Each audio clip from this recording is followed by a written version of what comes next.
No Clue by James Hay. Chapter 1. The Gray Envelope. Catherine Brace walked slowly from the mantelpiece to the open window and back again. Within the last hour she had done that many times, always to halt before the mantel and gaze at the oblong gray envelope that leaned against the clock. Evidently she regarded it as a powerful agency. An observer would have perceived that she saw tremendous things come out of it, and that she considered them with mingled satisfaction and defiance. Her attitude, however, betrayed no hint of hesitation. Rather, the fixity of her gaze and the intensity of her mental concentration threw into high relief the hardness of her personality. She was singularly devoid of that quality which is generally called feminine softness. And she was a forceful woman. She had power. It was in her lean, high-shouldered, ungraceful figure. It was in her thin, mobile lips and her high-bridged nose with its thin, clean-cut nostrils. She impressed herself upon her environment. Standing there at the mantel, her hands clasped behind her, she was so caught up by the possibilities of the future that she succeeded in imparting to the gray envelope an almost animate quality. She became aware once more of voices in the next room, a man's light baritone in protest, followed by the taunt of her daughter's laugh. Although she left the mantel with lithe, swift step, it was with unusual deliberation that she opened the communicating door. Her voice was free of excitement when, ignoring her daughter's caller, she said, "Mildred, just a moment, please." Mildred came in and closed the door. Her mother, now near the window across the room, looked first at her and then at the gray envelope. "I thought," Mrs. Brace said, "you'd forgotten you were going to mail it." "Why didn't you mail it yourself?" The tone of that was cool insolence. Mother and daughter were strikingly alike, hair piled high in a wide wave above the forehead, black eyes too restless, but of that gleaming brilliance which heralds a refusal to grow old. So far, however, the daughter's features had not assumed an aspect of sharpness, like the mother's. One would have appraised the older woman vindictive, malevolent possibly. But in the younger face the mouth greatly softened, almost concealed this effect of calculating hardness. Mildred Brace's lips had a softness of line, a vividness of coloring that indicated emotional depths utterly foreign to her mother. They bore themselves now as if they commented on a decision already reached, a momentous step to which they had given immense consideration. "I didn't mail it," Mrs. Brace answered her daughter's query, "because I knew if you mailed it you'd do as you'd said you'd wanted to do." There was frank emphasis on the "said." "Your feet don't always follow your intelligence, you know." "I've been thinking about the thing," Mildred retorted, looking over her mother's shoulder into the summer night. "What's the use?"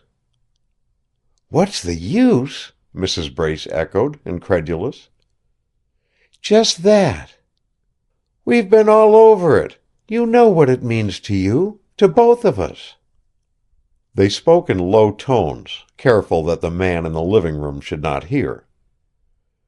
"My dear mother," Mildred said, with a return of her cool insolence, "you display a confidence hardly warranted by your and our man experience." She yawned slightly. There was a harsher note in her mother's reply. "He can't refuse. He can't." Mildred stared at the gray envelope a full 3 minutes. Mrs. Brace, wordless, showing no uneasiness as to the outcome, waited for her to speak. "It's no use, Mother," she said at last. "We can't manage it, this thing. It's too late." The flat finality, the dreariness of that announcement angered the older woman. Calmness fell from her. She came away from the window slowly, her hands clasped tightly at her back, the upper part of her body bending forward a little, her thin nostrils expanding and contracting to the force of her hurried breathing like leaves shaken in the wind. The curl of her thin lips added a curious ferocity to the words that passed them. She spoke, only when her face was within a few inches of Mildred's. "No use!" she said contemptuously, her lowered voice explosive with passion. "Why? And why too late? Have you no self-respect, no will, no firmness?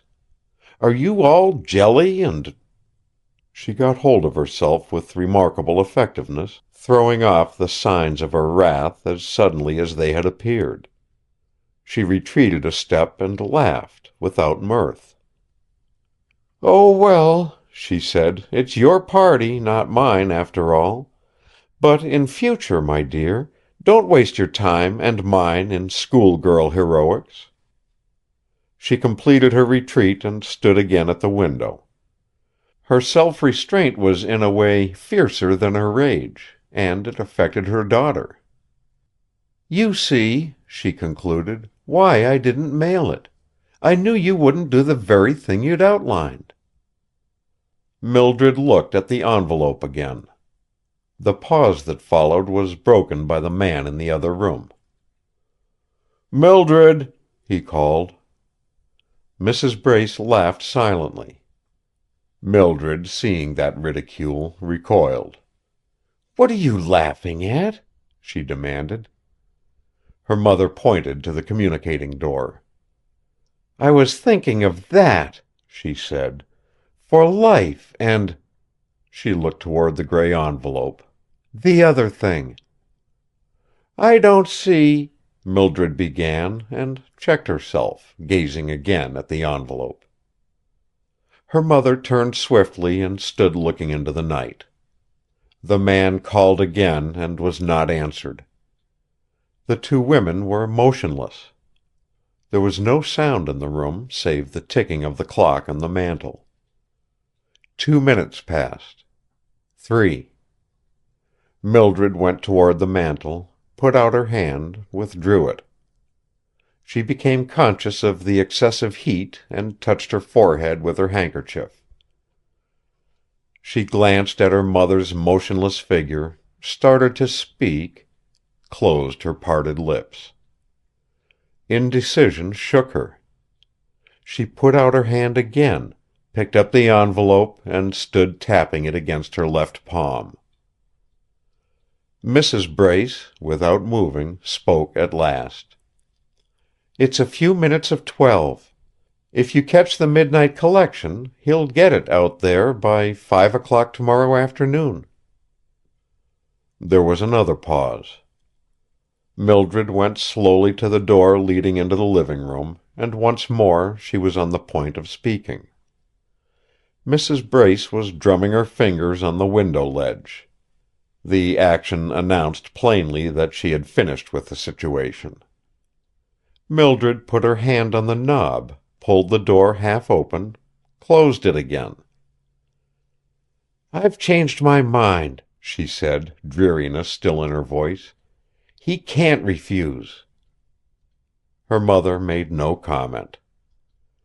Mildred went into the living room. "Gene," she said, with that indifference of tone which a woman employs toward a man she despises, "I'm going down to mail this." "Well, I'll swear," he quarreled sullenly. "Been in there all this time writing to him?" "Yes. Look at it," she taunted viciously, and waved the envelope before his eyes. "Sloanehurst." Taking up his hat, he went with her to the elevator. End of Chapter 1. Chapter 2. The Woman on the Lawn. Mr. Jefferson Hastings, unsuspecting that he was about to be confronted with the most brutal crime in all his experience, regretted having come to Sloanehurst. He disapproved of himself unreservedly. Clad in an ample, antique nightshirt, he stood at a window of the guest room assigned to him, and gazed over the steel rims of his spectacles into the hot, rainy night. His real vision, however, made no attempt to pierce the outer darkness. His eyes were turned inward, upon himself, in derision of his behavior during the past 3 hours.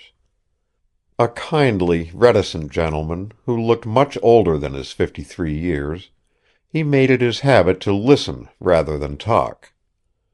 His wide fame as a criminologist and consulting detective had implanted no egotism in him. He abhorred the spotlight.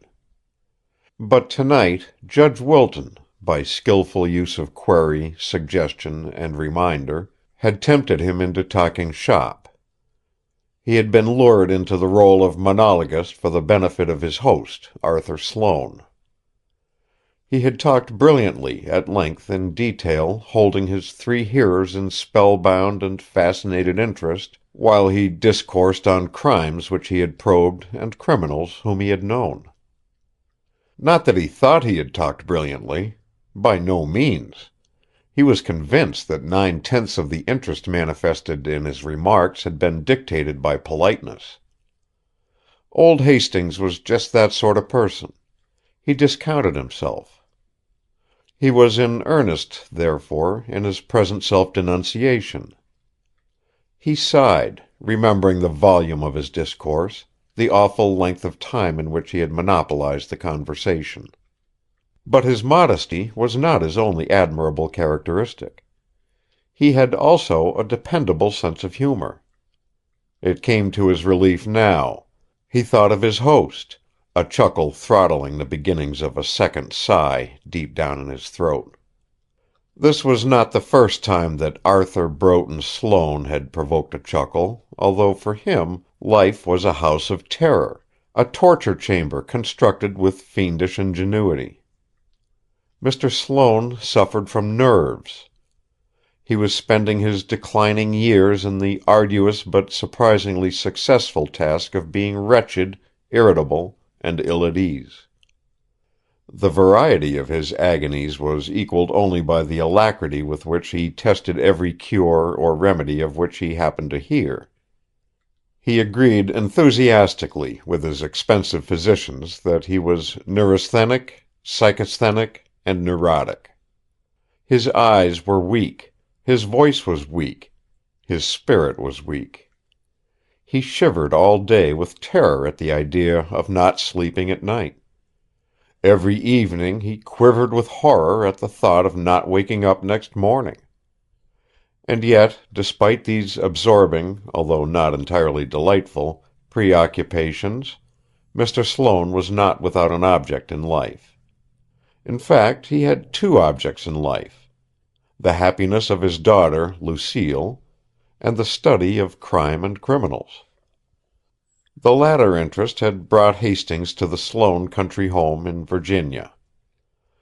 Judge Wilton, an old friend of the wrecked and wealthy Mr. Sloane, had met the detective on the street in Washington, and urged: "Go down to Sloanehurst and spend Saturday night.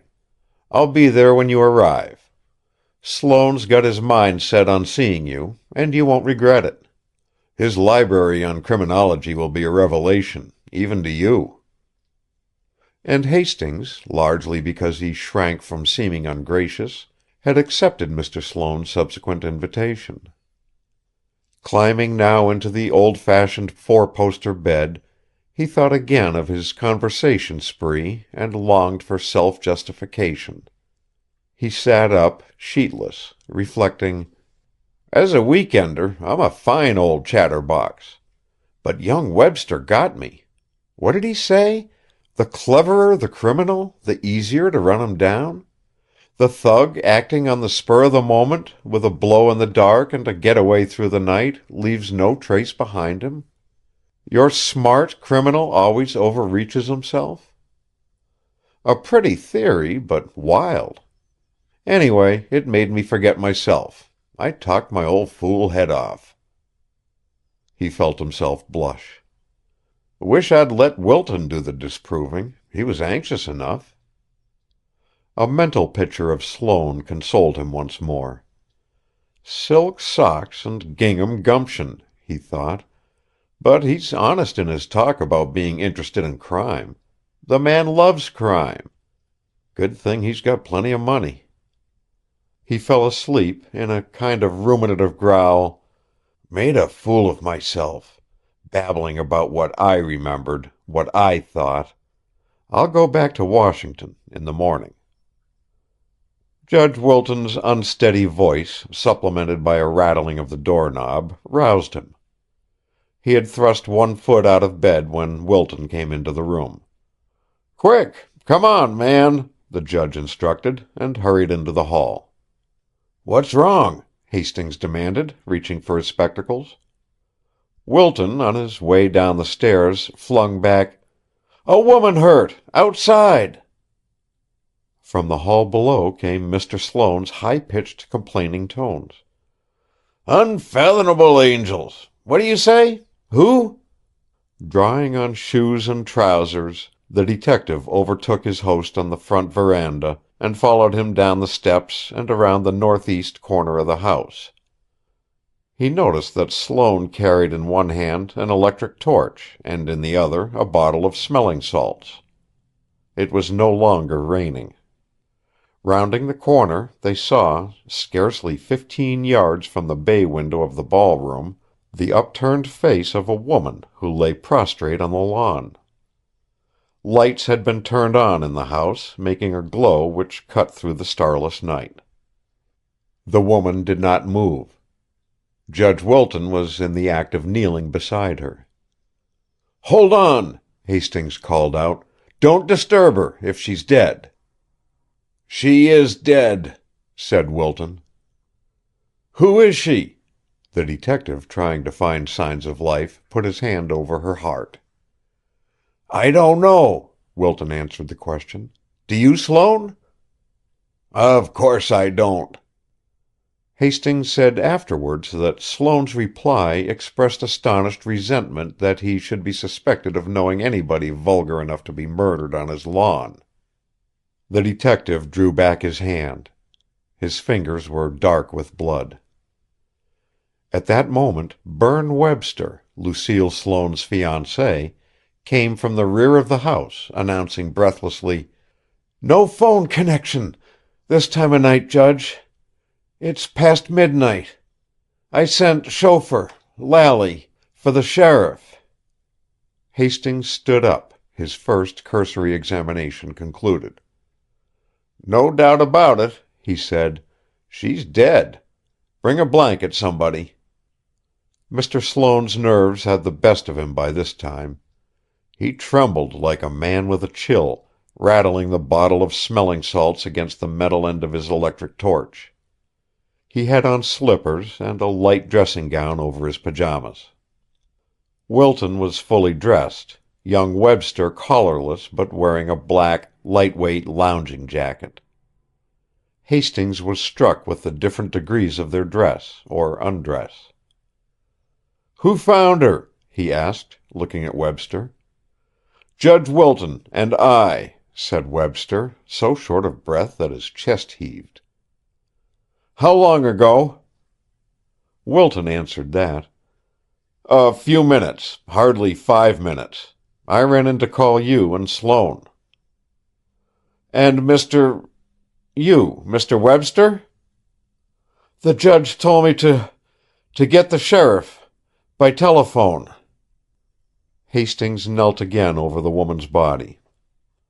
"Here, Mr. Sloane," he ordered, "hold that torch closer, will you?" Mr. Sloane found compliance impossible. He could not steady his hand sufficiently.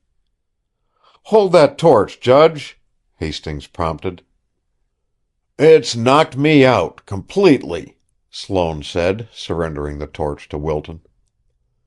Webster, the pallor still on his face, a look of horror in his eyes, stood on the side of the body opposite the detective. At brief intervals he raised first one foot, then the other, clear of the ground, and set it down again. He was unconscious of making any movement at all.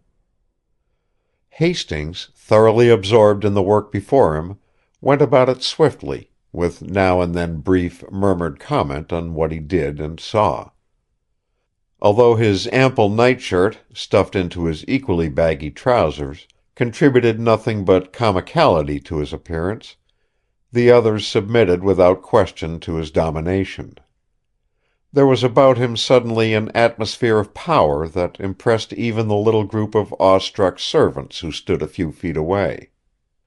"Stabbed," he said, after he had run his hands over the woman's figure. "Died instantly. Must have. Got her heart. Young. Not over 25, would you say? Not dead long. Anybody call a doctor?" "I told Lally to stop by Dr. Garnet's house and send him at once," Webster said, his voice low and broken. "He's the coroner, too." Hastings continued his examination. The brief pause that ensued was broken by a woman's voice. "Pauline! Pauline!" The call came from one of the upstairs windows. Hearing it, a woman in the servant group hurried into the house. Webster groaned. "My God!" "Frantic fiends! It gets worse and worse," Sloane objected shrilly. "My nerves! And Lucille's annoyed, shocked." He held the smelling bottle to his nose, breathing deeply. "Here, take this," Hastings directed, and put up his hand abruptly. Sloane had so gone to pieces that the movement frightened him. He stepped back in such obvious terror that the hoarse guffaw of involuntary ridicule escaped one of the servants. The detective, finding that his kneeling posture made it difficult to put his handkerchief back into his trousers pocket, had thrust it toward Sloane. That gentleman having so suddenly removed himself out of reach, Hastings stuck the handkerchief into Judge Wilton's coat pocket. Arthur Sloane, the detective said later, never forgave him that unexpected wave of the handkerchief, and the servant's ridiculing laugh. Hastings looked up at Wilton. "Did you find any weapon?" "I didn't look. Didn't take time." "Neither did I," young Webster added. Hastings, disregarding the wet grass, was on his hands and knees, searching. He accomplished a complete circuit of the body, his round-shouldered, stooping figure making grotesque, elephantine shadows under the light of the torch as he moved about slowly, not trusting his eyes, but feeling with his hands every inch of the smallest half-lit spaces. Nobody else took part in the search. Having accepted his leadership from the outset, they seemed to take it for granted that he needed no help.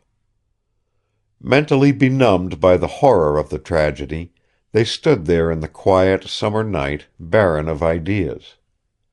They were like children waiting to be instructed.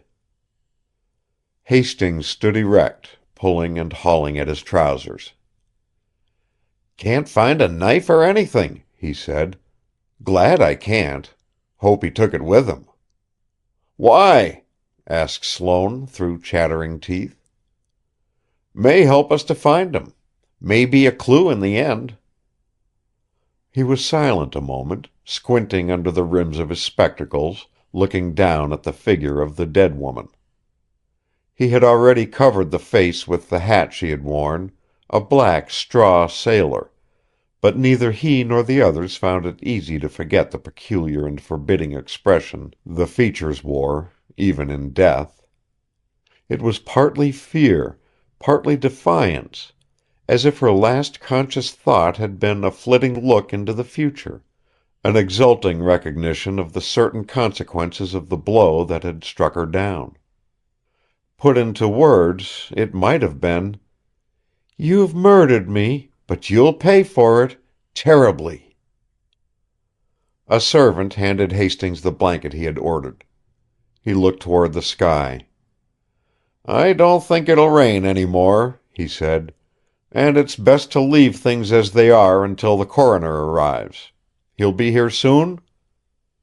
"Should get here in half an hour or so. Judge Wilton informed him.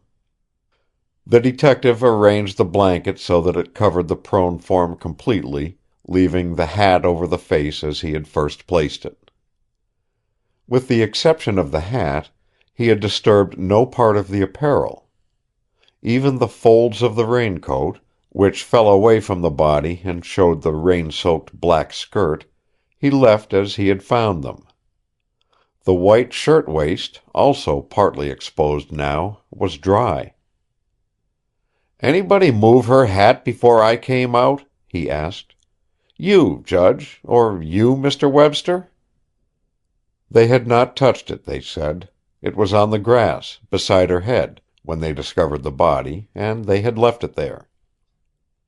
Again he was silent, brows drawn together as he stood over the murdered woman. Finally he raised his head swiftly, and, taking each in turn, searched sharply the countenances of the three men before him. Didn't anybody here know this woman?" he asked. Berne Webster left his place at the opposite side of the body and came close to Hastings. "I know who she is," he said, his voice lower even than before, as if he wished to keep that information from the servants. Hastings' keen scrutiny had in it no intimation of surprise. Waiting for Webster to continue, he was addressed by the shivering Mr. Sloane. "Mr. Hastings, take charge of things, will you? You know about these things." The detective accepted the suggestion. "Suppose we get at what we know about, what we all know. Let's go inside." He turned to the servants. "Stay here until you're called. See that nothing is disturbed, nothing touched." He led the way into the house. Sloane, near collapse, clung to one of Judge Wilton's broad shoulders. It was young Webster who, as the little procession passed the hat rack in the front hall, caught up a raincoat and threw it over the half-clad Hastings. End of Chapter 2. Chapter 3. The Unexpected Witness. In the library, Hastings turned first to Judge Wilton for a description of the discovery of the body. The judge was in better condition than the others for connected narrative. Arthur Sloane had sunk into a Morris chair, where he sighed audibly and plied himself by fits and starts with the aroma from the bottle of smelling salts. Young Webster, still breathing as if he had been through exhausting physical endeavor, stood near the table in the center of the room, mechanically shifting his weight from foot to foot. Wilton, seated half across the room from Hastings, drew absently on a dead cigar stump. A certain rasping note in his voice was his only remaining symptom of shock. He had the stern calmness of expression that is often seen in the broad, irregularly featured face in early middle age. "I can tell you in very few words," he said, addressing the detective directly. "We all left this room, you'll remember, at 11 o'clock. I found my bedroom uncomfortable, too warm. Besides, it had stopped raining. When I noticed that, I decided to go out and smoke my good-night cigar. This is what's left of it." He put a finger to the unlighted stump still between his lips. "What time did you go out?" asked Hastings. "Probably a quarter of an hour after I'd gone upstairs. 15 or 20 minutes past 11, I should guess." "How did you go out? By what door?" "The front door. I left it unlocked, but not open. At first I paced up and down, on the south side of the house, under the trees. It was reasonably light there then, that is to say, the clouds had thinned a little, and after my eyes had got accustomed to it, I had no trouble in avoiding the trees and shrubbery. Then a cloud heavier than the others came up, I suppose. Anyway, it was much darker. There wasn't a light in the house, except in my room and Berne Webster's. Yours was out, I remember. I passed by the front of the house then, and went around to the north side. It was darker there, I thought, than it had been under the trees on the south side. "How long had you been out, then, altogether?" 30 or 40 minutes." He looked at his watch. "It's 12:15 now. Let me see. I found the body a few minutes after I changed over to the north side. I guess I found it about 5 minutes before midnight, certainly not more than 20 minutes ago." Hastings betrayed his impatience only by squinting under his spectacles and down the line of his nose, eyeing Wilton closely. "All right, Judge, let's have it." "I was going along slowly, very slowly, not doing much more than feeling my way with my feet on the close-shaven grass. It was the darkest night I ever saw. Literally, I couldn't have seen my hand in front of me. I had decided to turn about and go indoors when I was conscious of some movement, or slight sound, directly in front of me, and downward at my feet. I got that impression." "What movement? You mean the sound of a fall?" "No, not that exactly." "A footstep?" "No. I hadn't any definite idea what sort of noise it was. I did think that perhaps it was a dog or a cat. Just then my foot came in contact with something soft. I stooped down instinctively immediately. At that moment, that very second, a light flashed on in Arthur's bedroom. That's between this room and the big ballroom, on this floor, of course. That light threw a long, illuminating shaft into the murky darkness, the end of it coming just far enough to touch me and what I found, the woman's body. I saw it by that light before I had time to touch it with my hand." The judge stopped and drew heavily on his dead cigar. "All right. See anything else?" Hastings urged. "Yes. I saw Berne Webster. He had made the noise which attracted my attention." "How do you know that?" "He must have. He was stooping down, too, on the other side of the body, facing me, when the light went on." Sloane, twisting nervously in his chair, cut into Wilton's narrative. "I can put this much straight," he said in shrill complaint. "I turned on the light you're talking about. I hadn't been able to sleep." "Let's have this one at a time, if you don't mind, Mr. Sloane," the detective suggested, watching Webster. The young man, staring with fascinated intensity at Judge Wilton, seemed to experience some new horror as he listened.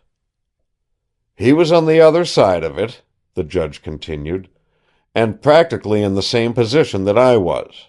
We faced each other across the body. I think that describes the discovery, as you call it. We immediately examined the woman, looking for the wound, and found it. When we saw that she was dead, we came in to wake you, and try to get a doctor. I told Berne to do that." During the last few sentences, Hastings had been walking slowly from his chair to the library door and back, his hands gouged deep into his trouser pockets, folds of his nightshirt protruding from and falling over the waistband of the trousers, the raincoat hanging baggily from his shoulders. Ludicrous as the costume was, however, the old man so dominated them still that none of them, not even Wilton, questioned his authority. And yet the thing he was doing should have appealed to them as noteworthy. A man of less power could not have accomplished it. Coming from a sound sleep to the scene of a murder, he had literally picked up these men who had discovered it, and who must be closely touched by it, had overcome their agitation, had herded them into the house, and with amazing promptness had set about the task of getting from them the stories of what they knew and what they had done. Appreciating his opportunity, he had determined to bring to light at once everything they knew. He devoted sudden attention now to Webster, whom he knew by reputation, a lawyer 30 years of age, brilliant in the criminal courts, and at present striving for a foothold in the more remunerative ranks of civil practice. He had never been introduced to him, however, before meeting him at Sloanehurst.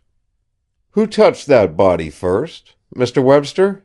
he demanded, his slow promenade uninterrupted as he kept his eyes on the lawyer's. "Judge, I don't know, I believe," Webster replied uncertainly. "Who did, Judge?" "I want your recollection," Hastings insisted, kindly in spite of the unmistakable command of his tone. "That's why I asked you." "Why?" "For one thing, it might go far toward showing who was really first on the scene." "I see. But I really don't remember. I'm not sure that either of us touched the body, just then. I think we both drew back, instinctively, when the light flashed on. Afterwards, of course, we both touched her, looking for signs of life."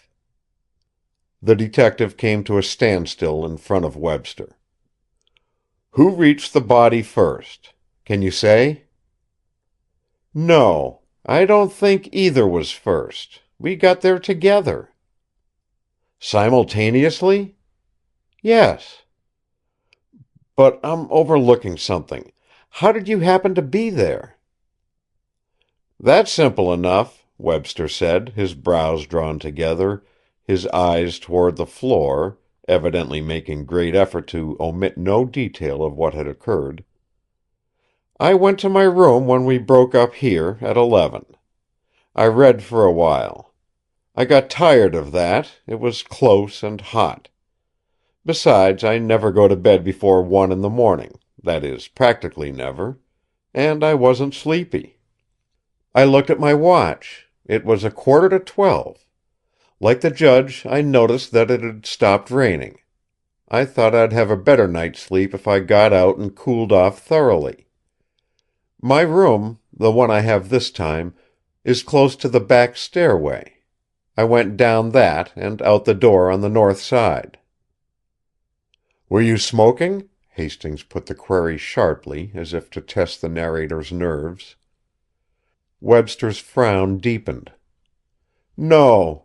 But I had cigarettes and matches with me. I intended to smoke and walk about." "But what happened?" "It was so much darker than I had thought that I groped along with my feet, much as Judge Wilton did. I was making my way toward the front veranda. I went on, sliding my feet on the wet grass." "Any reason for doing that, do you remember? Are there any obstructions there, anything but smooth, open lawn?" "No. It was merely an instinctive act, in pitch dark, you know." Webster, his eyes still toward the floor, waited for another question. Not getting it, he resumed. "My foot struck something soft. I thought it was a wet cloak, something of that sort, left out in the rain. I hadn't heard a thing. And I had no premonition of anything wrong. I bent over, with nothing more than sheer idle curiosity, to put my hand on whatever the thing was. And just then the light went on in Mr. Sloane's bedroom. The judge and I were looking at each other across somebody lying on the ground, face upward." "Either of you cry out?" "No." "Say anything?" "Not much." "Well, what?" "I remember the judge said, 'Is she dead?' I said, 'How is she hurt?' We didn't say much while we were looking for the wound." "Did you tell Judge Wilton you knew her?" "No. There wasn't time for any explanation, specially." "But you do know her?" "I told you that, sir, outside, just now." "All right. Who is she?" Hastings put that query carelessly, in a way which might have meant that he had heard the most important part of the young lawyer's story. That impression was heightened by his beginning again to pace the floor. "Her name's Mildred Brace," replied Webster, moistening his lips with his tongue. "She was my stenographer for 8 months." The detective drew up sharply. "When?" "Until 2 weeks ago." She resign? Yes. No, I discharged her. What for? Incompetence. I don't understand that exactly. You mean you employed her 8 months, although she was incompetent? That's pretty bald, Webster objected. Her incompetence came, rather, from temperament. She was, toward the last, too nervous, excitable. She was more trouble than she was worth. Ah, that's different, Hastings said, with a significance that was clear. People might have thought, he elaborated, if you had fired her for other reasons, this tragedy tonight would have put you in an unenviable position, to say the least. He had given words to the vague feeling which had depressed them all, ever since the discovery of the murder, that here was something vastly greater than the accidental finding of a person killed by an outsider, that the crime touched Sloanehurst personally. The foreboding had been patent, almost, it seemed, a tangible thing, but until this moment each had steered clear of it in speech. Webster's response was bitter. "They'll want to say it anyway, I guess."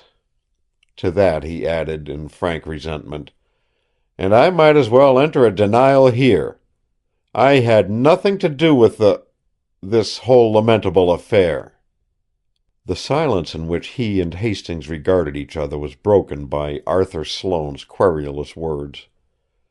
Why in the name of all the inscrutable saints this thing should have happened at Sloanehurst is more than I can say. Jumping angels! Now let me tell you what I—" He stopped, hearing light footfalls coming down the hall. There was the swish of silk, a little outcry half repressed, and Lucille Sloane stood in the doorway. One hand was at her breast, the other against the doorframe, to steady her tall, slightly swaying figure. Her hair, a pyramid on her head, as if the black, heavy masses of it had been done by hurrying fingers, gave to her unusual beauty now an added suggestion of dignity.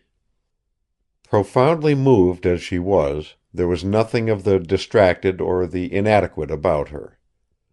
Hastings, who had admired her earlier in the evening, saw that her poise was far from overthrown. It seemed to him that she even had considered how to wear with extraordinary effect the brilliant, vari-colored kimono draped about her.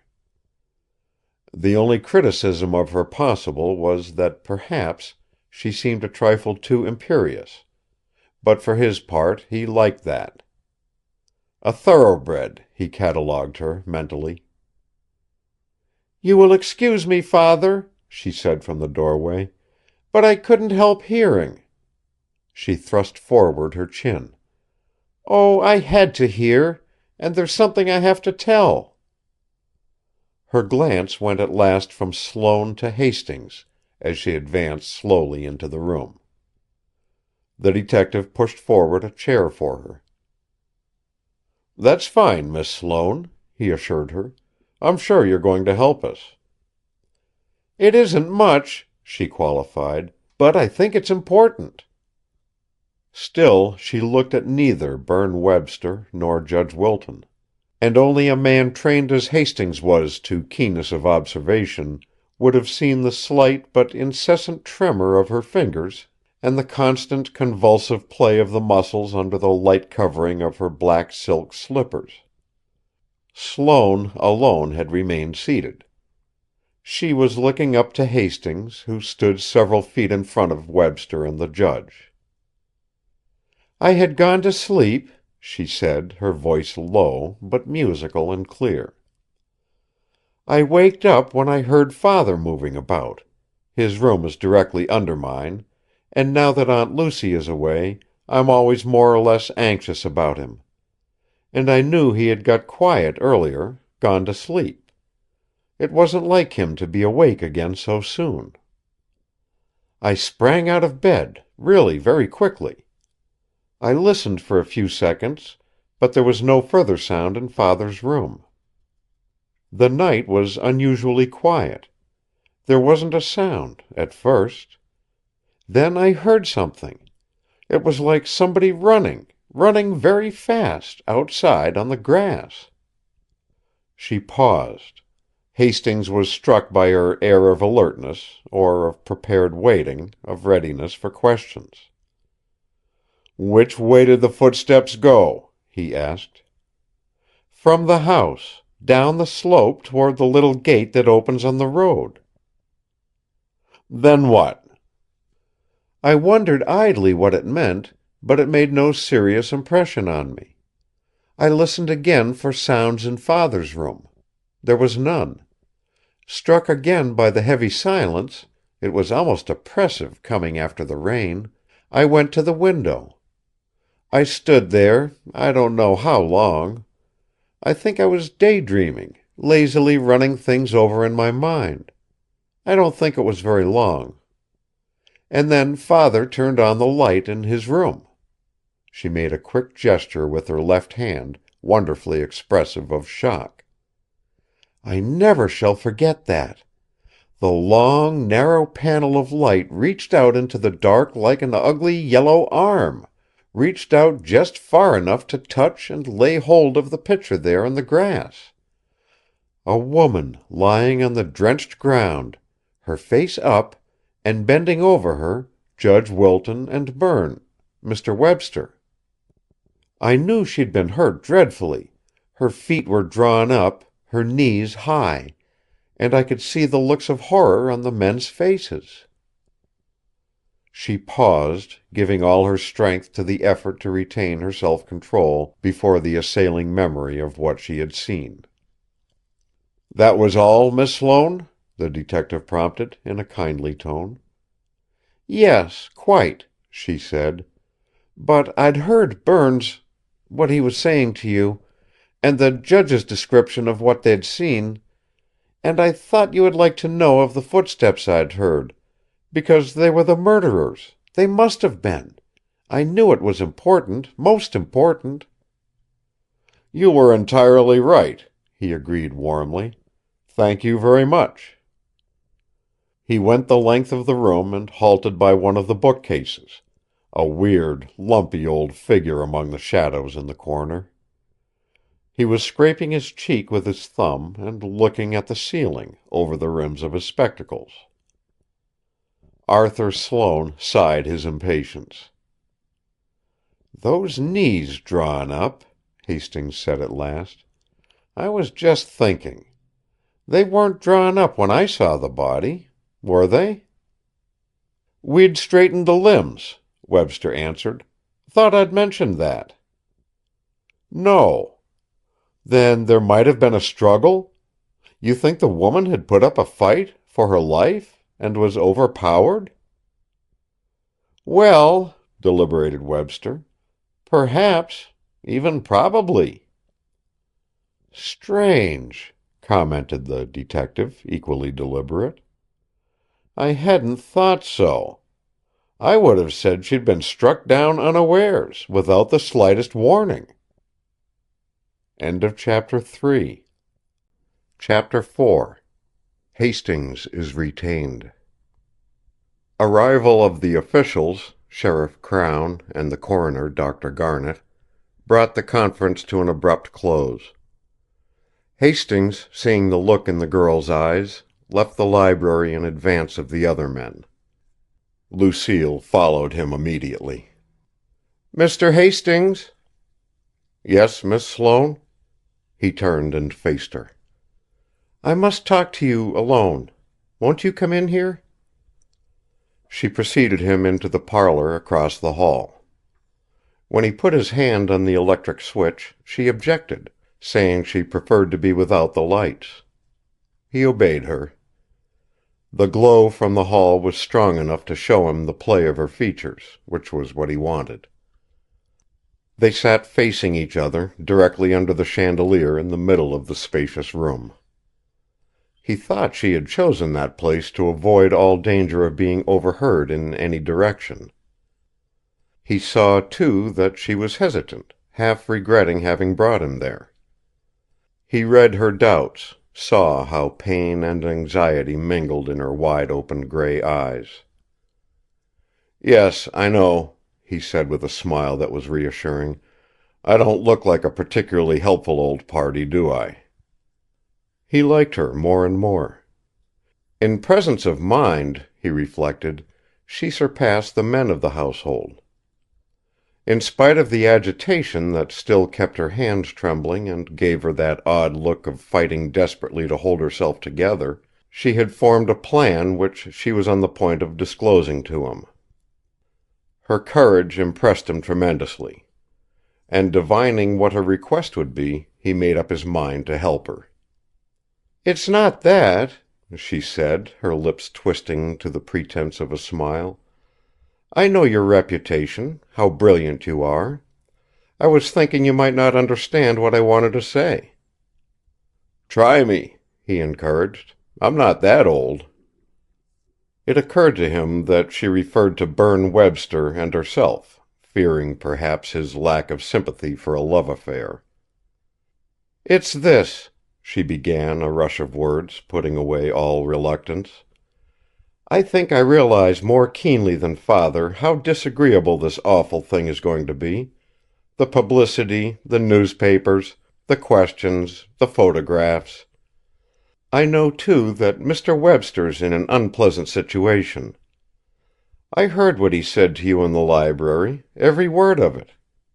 But I don't have to think about him so much as about my father. He's a very sick man, Mr. Hastings. The shock of this, the resultant shocks lasting through days and weeks, may be fatal for him. Besides," she explained, attaining greater composure, "he is so nervous, so impatient of discomfort and irritating things, that he may bring upon himself the enmity of the authorities, the investigators. He may easily provoke them so that they would do anything to annoy him." "I see you don't understand," she lamented suddenly, turning her head away a little. He could see how her lips trembled, as if she held them together only by immense resolution. "I think I do," he contradicted kindly. "You want my help. Isn't that it?" "Yes." She looked at him again, with a quick turn of her head, her eyes less wide open while she searched his face. "I want to employ you. Can't what do they call it, retain you?" "To do what, exactly?" "Oh!" The exclamation had the hint of a sob in it. She was close to the end of her strength. "I'm a little uncertain about that. Can't you help me there? I want the real criminal found soon, immediately, as soon as possible. I want you to work on that. And in the meantime I want you to protect us, Father. Do things so that we shan't be overrun by reporters and detectives, all the dreadful results of the discovery of a murder at our very front door." He was thoughtful, looking into her eyes. "The fee is of no matter, the amount of it," she added impulsively. "I wasn't thinking of that, although, of course, I don't despise fees. You see, the authorities, the sheriff, might not want my assistance, as you call it. Generally they don't. They look upon it as interference and meddling." "Still, you can work independently, retained by Mr. Arthur Sloane, can't you?" He studied her further. For her age, hardly more than 22, she was strikingly mature of face, and self-reliant. She had, he concluded, unusual strength of purpose. She was capable of large emotionalism, but mere feeling would never cloud her mind. "Yes," he answered her, "I can do that. I will." "Ah," she breathed, some of the tenseness going out of her. "You are very good." "And you will help me, of course?"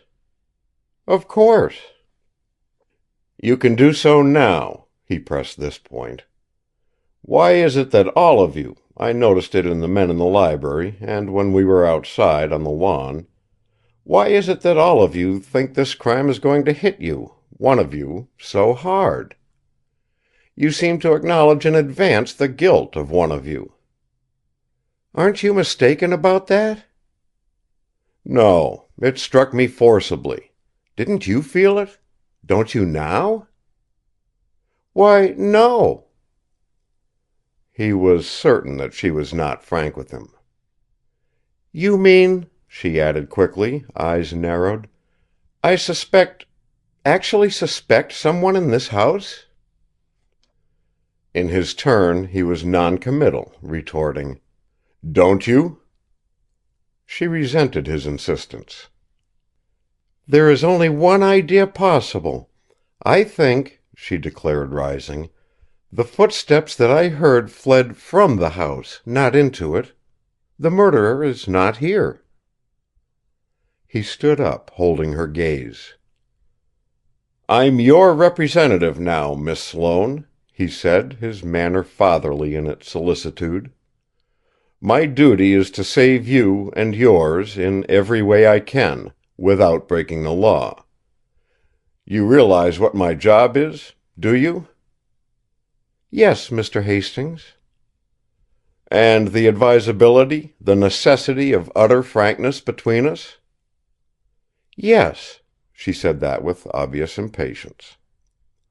"So," he persisted, "you understand my motive in asking you now? Is there nothing more you can tell me, of what you heard and saw, when you were at your window?" "Nothing. Absolutely," she said, again obviously annoyed. He was close to a refusal to have anything to do with the case. He was sure that she did not deal openly with him. He tried again. "Nothing more, Miss Sloane? Think, please.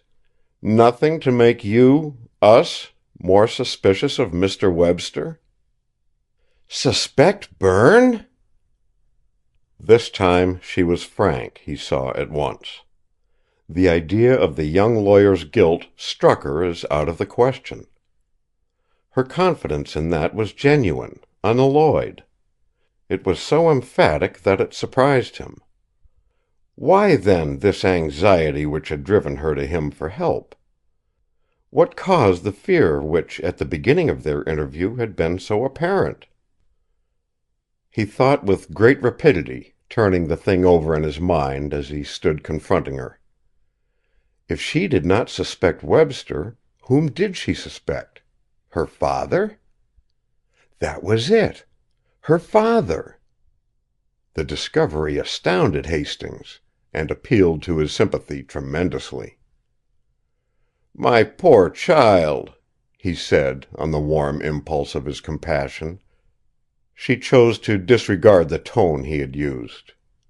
She took a step toward the door and paused, to see that he followed her. He went nearer to her to conclude what he had wanted to say. "I shall rely on this agreement between us. I can come to you on any point that occurs to me? You will give me anything, and all the things, that may come to your knowledge as the investigation proceeds? Is it a bargain, Miss Sloane?" "A bargain, Mr. Hastings," she assented. "I appreciate, as well as you do, the need of fair dealing between us. Anything else would be foolish." "Fine. That's great, Miss Sloane." He was still sorry for her. "Now, let me be sure, once and for all.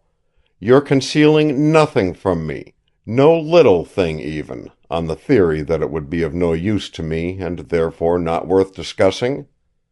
You told us all you knew, in the library?"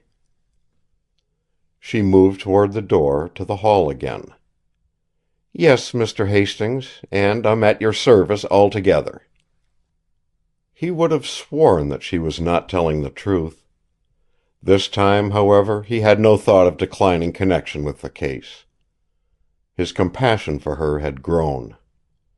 Besides, her fear of her father's implication in the affair, was there foundation for it, more foundation than the hasty thought of a daughter still laboring under the effects of a great shock? He thought of Sloane, effeminate, shrill of voice, a trembling wreck, long ago a self-confessed ineffective in the battle of life. He, a murderer? He, capable of forceful action of any kind? It seemed impossible. But the old man kept that idea to himself, and instructed Lucille. "Then," he said, "you must leave things to me. Tell your father so. Tomorrow, for instance, rather this morning, for it's already a new day, reporters will come out here, and detectives, and the sheriff. All of them will want to question you, your father, all the members of the household. Refer them to me, if you care to. If you discuss theories and possibilities, you will only make trouble. To the sheriff and anybody representing him, state the facts, the bare facts, that's all. May I count on you for that?" "Certainly. That's why why I want your help, to avoid all the unpleasantness possible." When she left him to go to her father's room, Hastings joined the group on the front veranda. Sheriff Crown and Dr. Garnet had already viewed the body. "I'll hold the inquest at 10 tomorrow morning, rather this morning," the coroner said.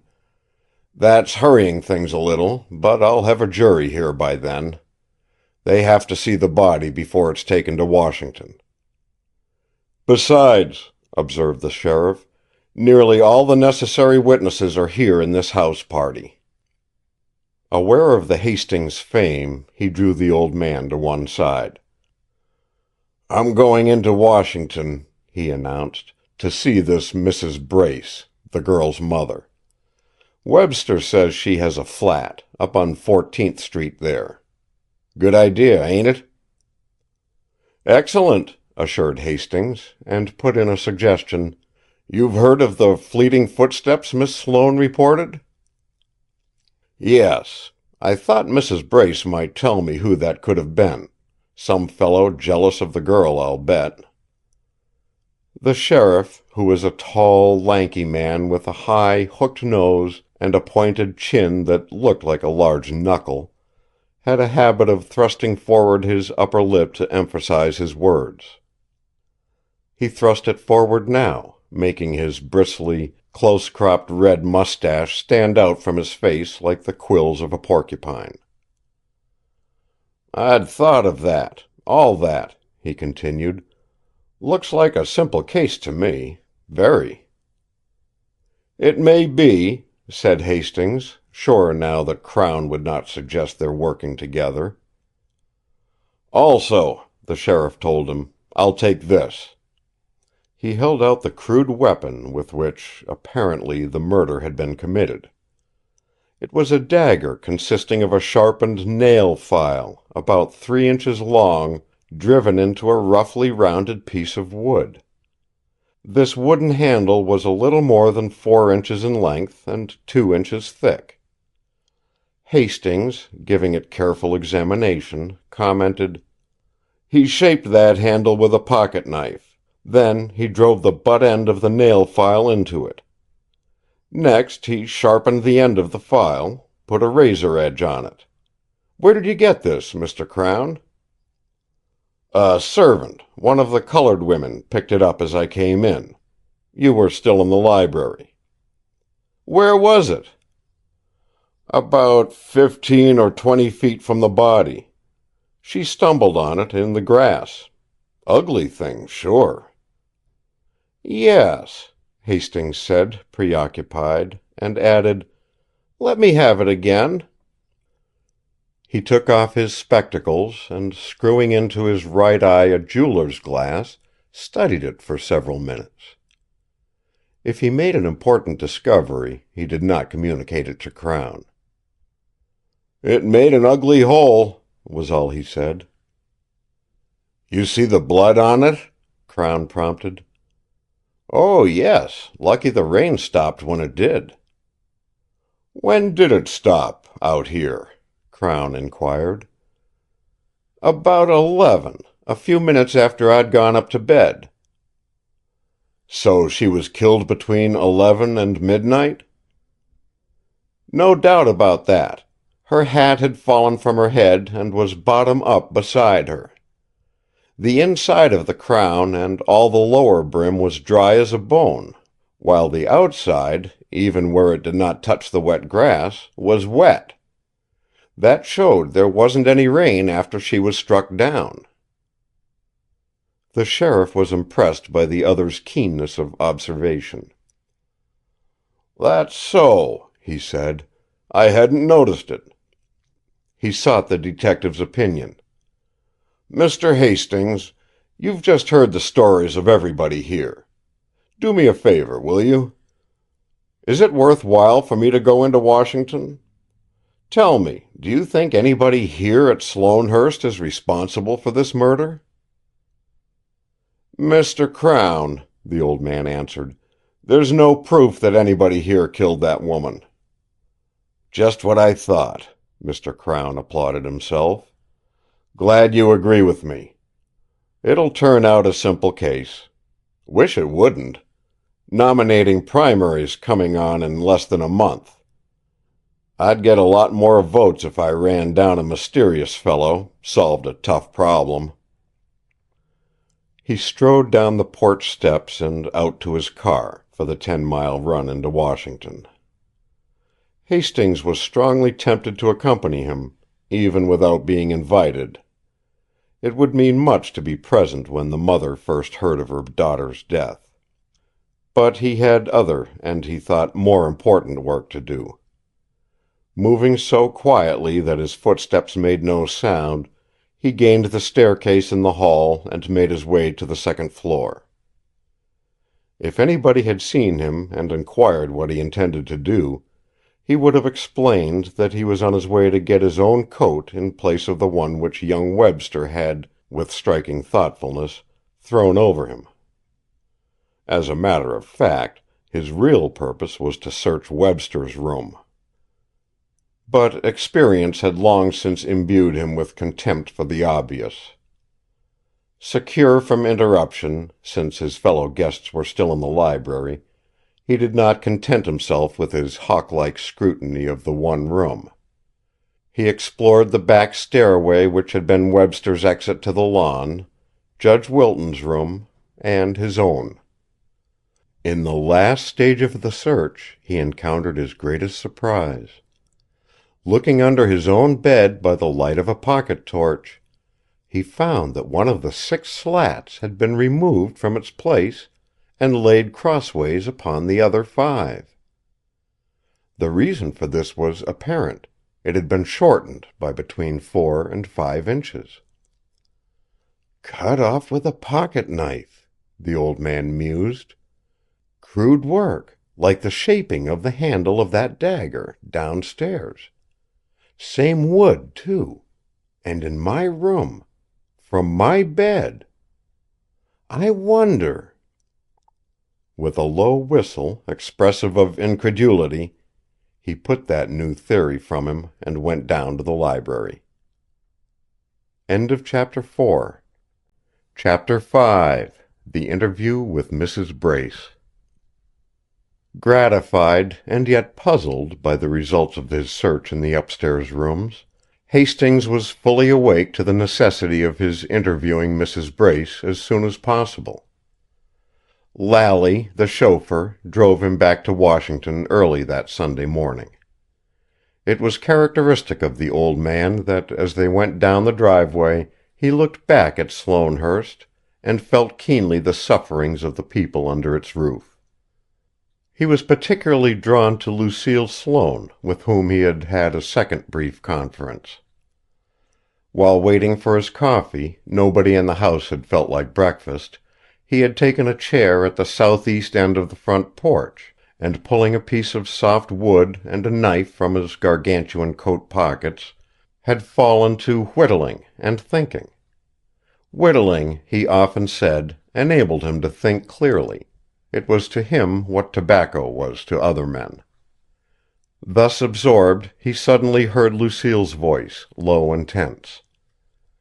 "We'll have to leave it as it was, Berne Webster interrupted her, a grain of bitterness in his words. Rather an unusual request, don't you think?" "I wanted to tell you this after the talk in the library," she continued, "but there—" They had approached Hastings from the south side of the house and, hidden from him by the veranda railing, were upon him before he could make his presence known. Now, however, he did so, warning them by standing up with a clamorous scraping of his feet on the floor. Instinctively he had recoiled from overhearing their discussion of what was, he thought, a love-affair topic. Lucille hurried to him, not that she had additional information to give him, but to renew her courage. Having called upon him for aid, she had in the usual feminine way decided to make her reliance upon him complete. And under the influence of his reassuring kindliness, her hesitance and misgivings disappeared. He had judged her feelings correctly during their conference in the parlor. At dinner she had seen in him merely a pleasant, quiet-spoken old man, a typical hick farmer who wore baggy, absurdly large clothing for the sake of his circulation, he said, and whose appearance in no way corresponded to his reputation as a learned psychologist and investigator of crime. Now, however, she responded warmly to his charm, felt the sincerity of his sympathy. Seeing that she looked up to him, he enjoyed encouraging her, was bound more firmly to her interests. "I think your fears are unfounded," he told her. But he did not reveal his knowledge that she suspected her father of some connection with the murder. In fact, he could not decide what her suspicion was exactly, whether it was that he had been guilty of the crime or that he had guilty knowledge of it. A little anxious, she had asked him to promise that he would be back by 10 o'clock for the inquest.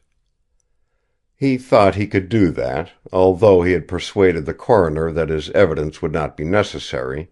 The judge and Webster had found the body. Their stories would establish the essential facts. "Why do you want me here, then?" he asked, not comprehending her uneasiness. "For one thing," she said, "I want you to talk to Father, before the inquest.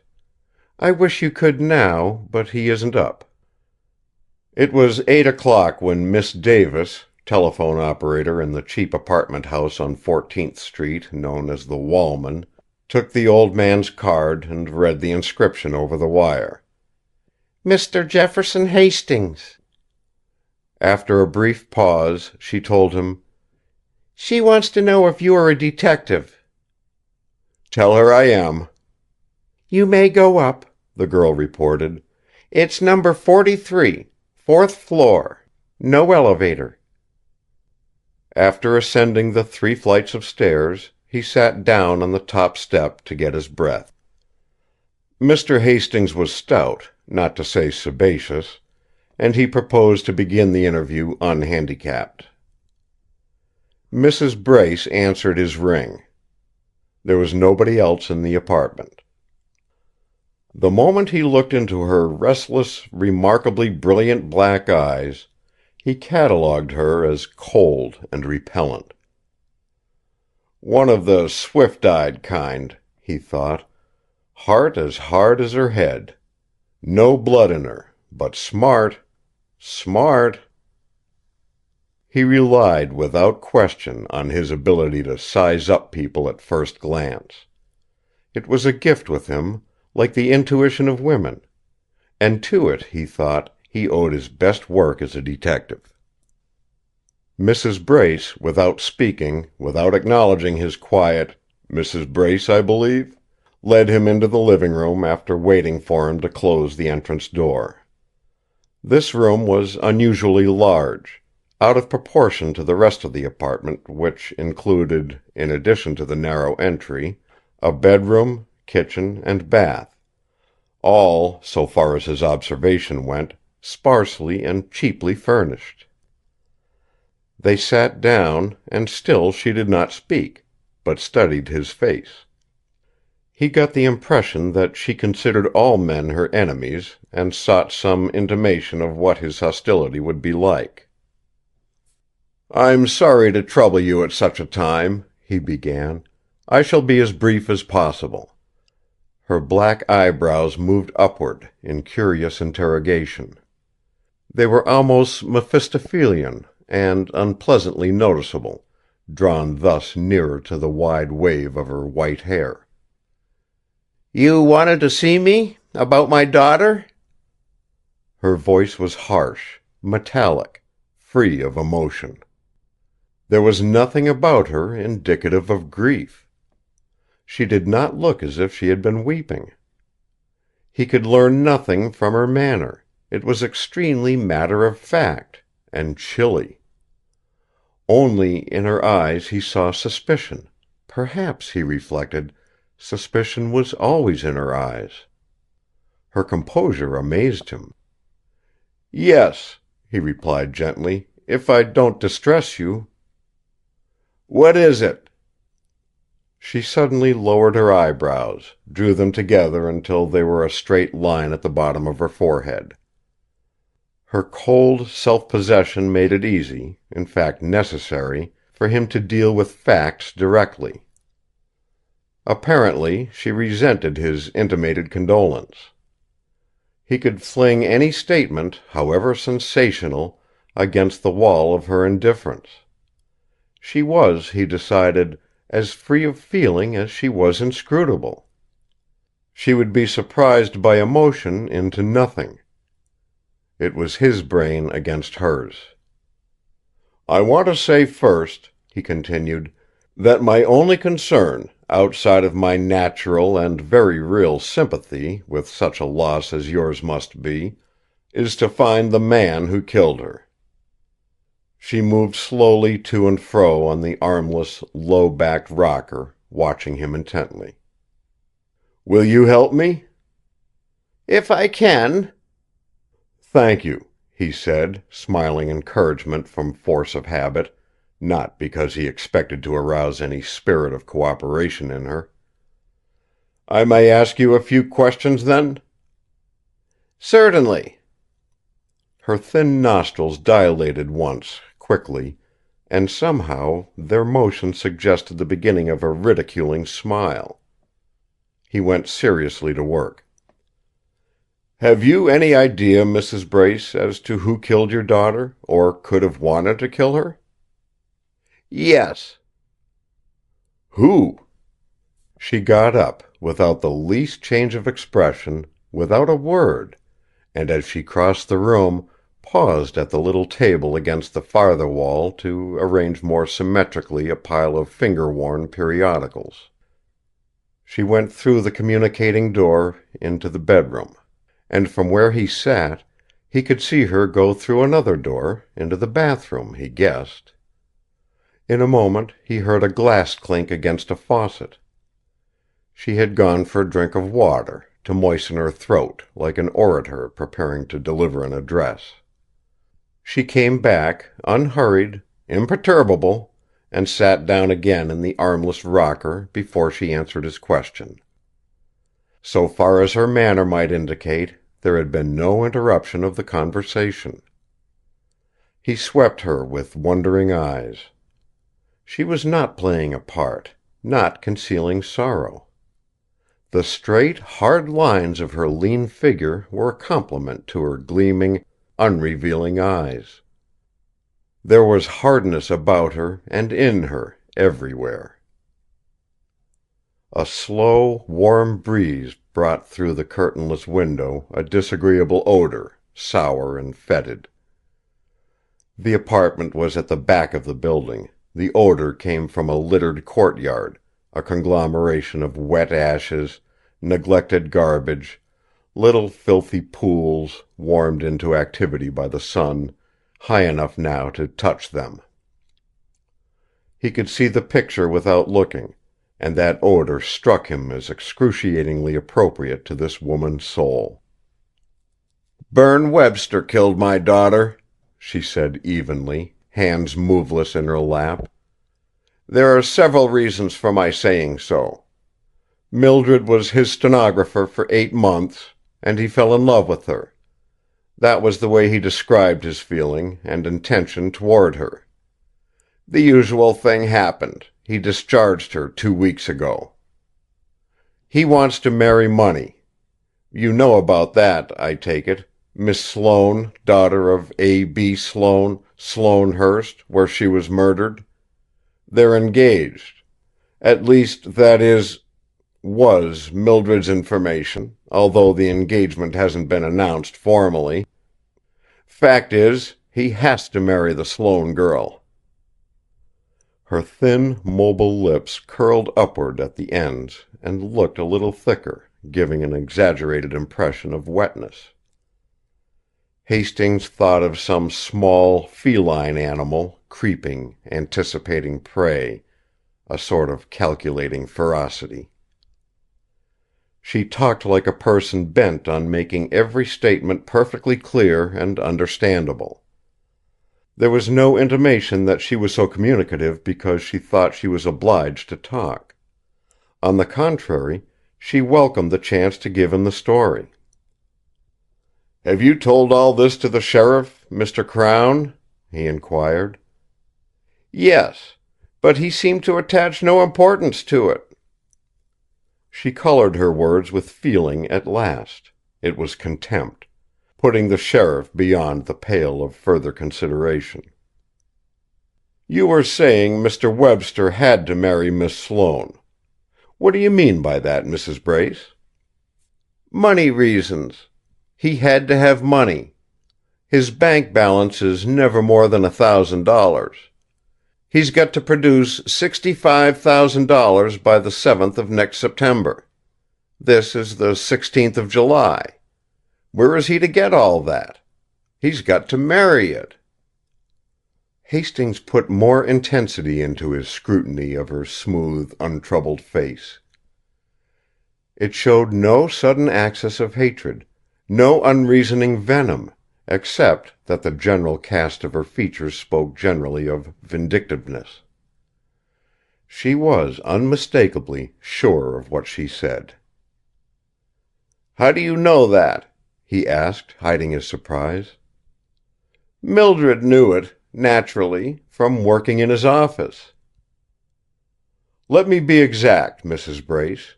Your charge is just what?" He felt the need of keen thought. He reached for his knife and piece of wood. Entirely unconsciously he began to whittle, letting little shavings fall on the bare floor. She made no sign of seeing his new occupation. "It's plain enough, I don't recall your name?" "Hastings. Jefferson Hastings." "It's plain and direct, Mr. Hastings. He threw her over, threw Mildred over. She refused to be dealt with in that way. He wouldn't listen to her side, her arguments, her protests, her pleas. She pursued him, and last night he killed her. I understand, Mr. Crown told me, he was found bending over the body. It seemed to me caught in the very commission of the crime." A fleeting contortion, like mirthless ridicule, touched her lips as she saw him, with head lowered, cut more savagely into the piece of wood. She noticed and enjoyed his dismay. "That isn't quite accurate," he said, without lifting his head. "He and another man, Judge Wilton, came upon your daughter's body at the same moment." "Was that it?" she retorted, unbelieving. When he looked up, she was regarding him thoughtfully, the black brows elevated, interrogative. The old man felt the stirrings of physical nausea within him. But he waited for her to elaborate her story. "Do you care to ask anything more?" she inquired, impersonal as ashes. "If I may." "Why, certainly." He paused in his whittling, brought forth a huge handkerchief, passed it across his forehead, was aware for a moment that he was working hard against the woman's unnatural calmness, and feeling the heat intensely. She was untouched by it. He whittled again, asking her, You a native of Washington? No. How long have you been here? About 9 months. We came from Chicago. Any friends here? Have you any friends here? Neither here nor elsewhere. She made that bleak declaration simply, as if he had suggested her possession of green diamonds. Her tone made friendship a myth. He felt again utterly free of the restraints and little hesitancies usual in situations of this nature. And your means, resources? Any, Miss Brace? None, except my daughter's. He was unaccountably restless. Putting the knife into his pocket, he stood up, went to the window. His guess had been correct. The courtyard below was as he had pictured it. He stood there at least a full minute. Turning suddenly, in the hope of catching some new expression on her face, he found her gazing steadily, as if in reverie, at the opposite wall. One thing more, Mrs. Brace. Did you know your daughter intended to go to Sloanehurst last night? No. Were you uneasy when she failed to come in last night? Yes, but what could I do? Had she written to Mr. Webster recently? Yes, I think so. You think so? Yes. She went out to mail a letter night before last. I recall that she said it was important, had to be in the box for the midnight collection, to reach its destination yesterday afternoon, late. I'm sure it was to Webster. Did you see the address on it? I didn't try to. He stepped from the window, to throw the full glare of the morning sky on her face, which was upturned toward him. Was it in a gray envelope? Yes, an oblong, gray envelope, she said, the impassive, unwrinkled face unmoved to either curiosity or reticence. With surprising swiftness he took a triangular piece of paper from his breast pocket and held it before her. Might that be the flap of that gray envelope? She inspected it while he kept hold of it. Very possibly. Without leaving her chair, she turned and put back the lid of a rickety little desk in the corner immediately behind her. There, she showed him, was a bundle of gray envelopes, the corresponding paper beside it. He compared the envelope flaps with the one he had brought. They were identical. Here was support of her assertion that Berne Webster had been pursued by her daughter as late as yesterday afternoon, and therefore might have been provoked into desperate action. He had found that scrap of gray paper at Sloanehurst, in Webster's room. End of Chapter 5. Chapter 6. Action by the Sheriff. Mrs. Brace did not ask Hastings where he had got the fragment of gray envelope. She made no comment whatever. He reversed the flap in his hand and showed her the inner side on which were at first sight meaningless lines and little smears. He explained that the letter must have been put into the envelope when the ink was still undried on the part of it that came in contact with the flap, and the paper being of that rough finish, spongy kind frequently affected by women, the flap had absorbed the undried ink pressed against it. "Have you a hand mirror?" he asked, breaking a long pause. She brought one from the bedroom. Holding it before the envelope flap, he showed her the marks thus made legible. They were, on the first line, something EDLY, DE something, with the first loop or curve of an N or an M following the DE. And on the second line the one word pursuit. The whole reproduction being this: Edli de pursuit. "Does that writing mean anything to you, Mrs. Brace?" Hastings asked, keeping it in front of her. She moved her left hand, a quiet gesture indicating her lack of further interest in the piece of paper. "Nothing special," she said, "except that the top line seems to bear out what I've told you. It might be repeatedly demanded? I mean, Mildred may have written that she had repeatedly demanded justice of him, something of that sort." "Is it your daughter's writing?" "Yes." "And the word pursuit, with an exclamation point after it. That suggest anything to you?" "Why, no." She showed her first curiosity. "Where did you get that piece of envelope?" "Not from Berne Webster," he said, smiling. "I suppose not," she agreed, and did not press him for the information. "You said," he went to another point, "that the sheriff attached no importance to your belief in Webster's guilt. Can you tell me why?" Her contempt was frank enough now, and visible, her lips thickening and assuming the abnormally humid appearance he had noticed before. "He thinks the footsteps which Miss Sloane says she heard are the deciding evidence. He accuses a young man named Russell, Eugene Russell, who's been attentive to Mildred." Hastings was relieved. "Crown seen him? Seen Russell?" he asked, not troubling to conceal his eagerness. On that he saw the beginnings of wrath in her eyes.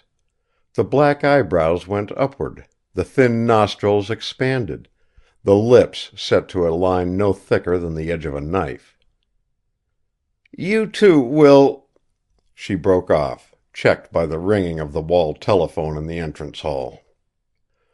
She answered the call, moving without haste. It was for Mr. Hastings, she said, going back to her seat. He regretted the interruption. It would give her time to regain the self-control she had been on the point of losing. Sheriff Crown was at the other end of the wire. He was back at Sloanehurst, he explained, and Miss Sloane had asked him to give the detective certain information. He had asked the Washington police to hold Eugene Russell, or to persuade him to attend the inquest at Sloanehurst. Crown, going into Washington, had stopped at the car barns of the electric road which passed Sloanehurst, and had found a conductor who had made the 10:30 run last night. This conductor, Barton, had slept at the barns, waiting for the early morning resumption of car service to take him to his home across the city. Barton remembered having seen a man leave his car at Ridgecrest, the next stop before Sloanehurst, at 10:25 last night. He answered Russell's description, had seemed greatly agitated, and was unfamiliar with the stops on the line, having questioned Barton as to the distance between Ridgecrest and Sloanehurst. That was all the conductor had to tell. Mrs. Brace's description of Russell, a real estate salesman who had been attentive to her daughter, continued Crown, tallied with Barton's description of the man who had been in his car. I got his address from her. But say, she don't fall for the idea that Russell's guilty. She gave me to understand, in that snaky, frozen way of hers, that I was a fool for thinking so. Anyway, I'm going to put him over the jumps." The sheriff was highly elated. "What was he out here for last night if he wasn't jealous of the girl? Wasn't he following her? And when he came up with her on the Sloanehurst lawn, didn't he kill her? It looks plain to me. Simple. I told you it was a simple case." "Have you seen him?" Hastings was looking at his watch as he spoke. It was 9:00. "No. I went to his boarding house, waked up the place at 3:00 this morning. He wasn't there." Hastings asked for the number of the house. It was on 11th Street, Crown informed him, and gave the number. "I searched his room," the sheriff added, his voice self-congratulatory. "Find anything?" "I should say. The nail file was missing from his dressing case." What else? A pair of wet shoes, muddy and wet. Then he'd returned to his room after the murder and gone out again? That's it, right. Anybody in the house hear him come in or go out? Not a soul, and I don't know where he is now. Hastings, leaving the telephone, found Mrs. Brace carefully brushing into a newspaper the litter made by his whittling. Her performance of that trivial task, the calm thoroughness with which she went about it, or the littleness of it, when compared with her complete indifference to the tragedy which should have overwhelmed her, something he could not tell exactly what, made her more repugnant to him than ever. He spoke impulsively. Didn't you feel some impulse, some desire to go out there when you heard of this murder? She paused in her brushing, looking up to him without lifting herself from hands and knees. Why should I have wanted to do any such thing? She replied. Mildred's not out there. What's out there is nothing. Do you know about the arrangements for the removal of the body? The sheriff told me, she replied, cold and impersonal. It'll be brought to an undertaking establishment as soon as the coroner's jury has viewed it. Yes, at 10 o'clock this morning. She made no comment on that. He had brought up the disagreeable topic, one which would have been heartbreaking to any other mother he had ever known, in the hope of arousing some real feeling in her. And he had failed. Her self-control was impregnable. There was about her an atmosphere that was, in a sense, terrifying, something out of all nature. She brushed up the remaining chips and shavings while he got his hat. He was deliberating. Was there nothing more she could tell him? What could he hope to get from her except that which she wanted to tell? He was sure that she had spoken, in reply to each of his questions, according to a prearranged plan, a well-designed scheme to bring into high relief anything that might incriminate Berne Webster. And he was by no means in a mood to persuade himself of Webster's guilt. He knew the value of first impressions, and he did not propose to let her clog his thoughts with far-fetched deductions against the young lawyer. She got to her feet with cat-like agility, and, to his astonishment, burst into violent speech. You're standing there trying to think up things to help Berne Webster, like the sheriff. Now I'll tell you what I told him. Webster's guilty. I know it. He killed my daughter. He's a liar and a coward. A traitor. He killed her. There was no doubt of her emotion now. She stood in a strange attitude, leaning a little toward him in the upper part of her body, as if all her strength were consciously directed into her shoulders and neck. She seemed larger in her arms and shoulders. They, with her head and face, were, he thought, the most vivid part of her, an effect which she produced deliberately, to impress him. Her whole body was not tremulous, but rather vibrant, a taut mechanism played on by the rage that possessed her. Her eyebrows, high on her forehead, reminded him of things that crawled.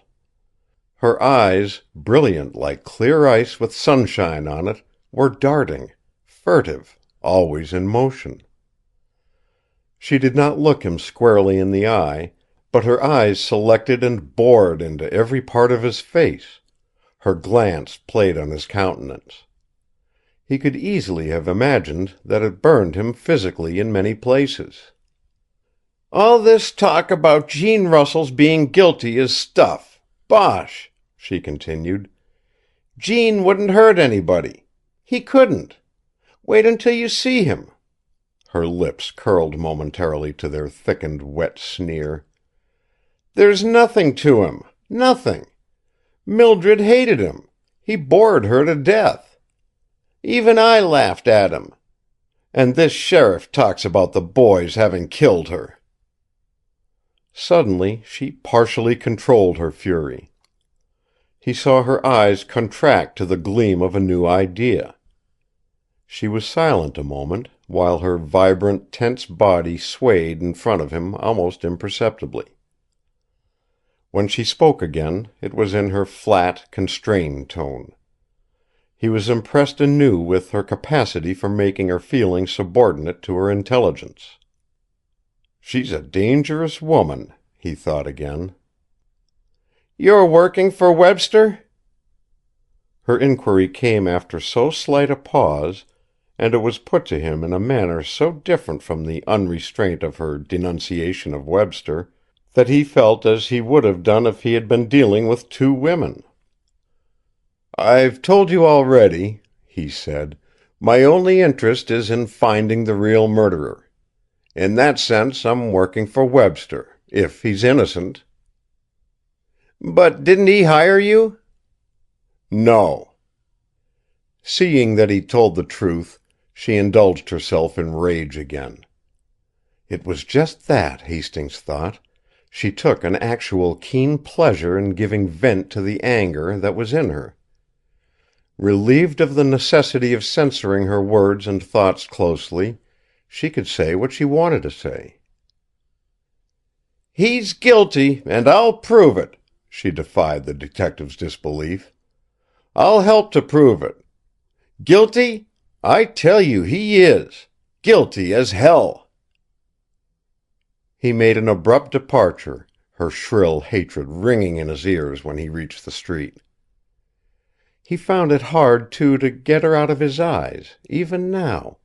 She had impressed herself so shockingly upon him. The picture of her floated in front of him, above the shimmering pavement, as if he still confronted her in all her unloveliness, the smooth, white face like a travesty on youth, the swift, darting eyes, the hard, straight lines of the lean figure, the cold deliberation of manner and movement. "She's incapable of grief," he thought. "Terrible. She's terrible." Lally drove him to his apartment on 15th Street, where the largest of 3 rooms served him as a combination library and office. There he kept his records, in a huge, old-fashioned safe, and there, also, he held his conferences, from time to time, with police chiefs and detectives from all parts of the country, when they sought his help in their pursuit of criminals. The walls were lined with books from floor to ceiling. A large table in the center of the room was stacked high with newspapers and magazines. Dusty papers and books were piled, too, on several chairs set against the bookcases, and on the floor in one corner was a pyramid of documents. "This place is like me," he explained to visitors. "It's loosely dressed." He sat down at the table and wrote instructions for one of his 2 assistants, his best man, Hendricks. Russell's room must be searched, and Russell interviewed, work for which Hastings felt that he himself could not spare the time. He gave Hendricks a second task, investigation of the financial standing of the 2 people, Berne Webster and Mrs. Catherine Brace.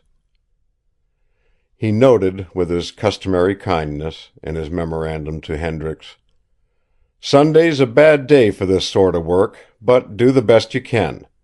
Report tomorrow morning." That arranged, he set out for Sloanehurst to keep his promise to Lucille.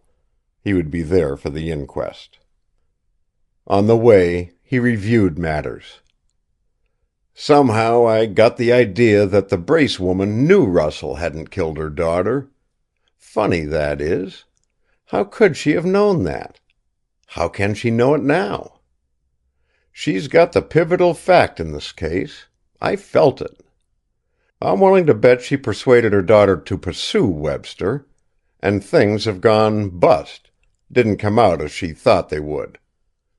What was she after? Money? That's exactly it. Exactly.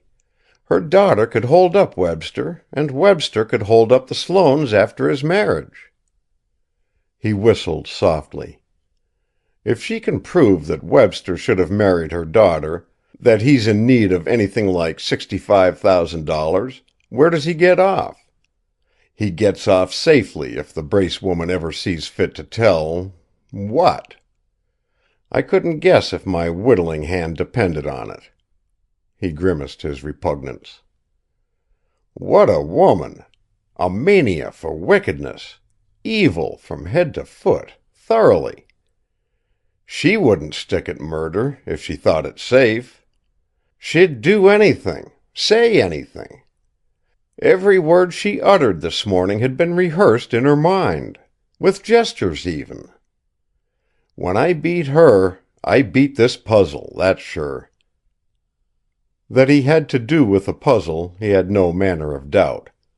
The very circumstances surrounding the discovery of the girl's body, Arthur Sloane flashing on the light in his room at a time when his being awake was so unusual that it frightened his daughter, Judge Wilson stumbling over the dead woman, young Webster doing the same thing in the same instant, the light reaching out to them at the moment when they bent down to touch the thing which their feet had encountered. All that shouted mystery to his experienced mind. He thought of Webster's pronouncement. The thug, acting on the spur of the moment, with a blow in the dark and a getaway through the night. Here was reproduction of that in real life. Would people say that Webster had given himself away in advance? They might. And the weapon, what about that?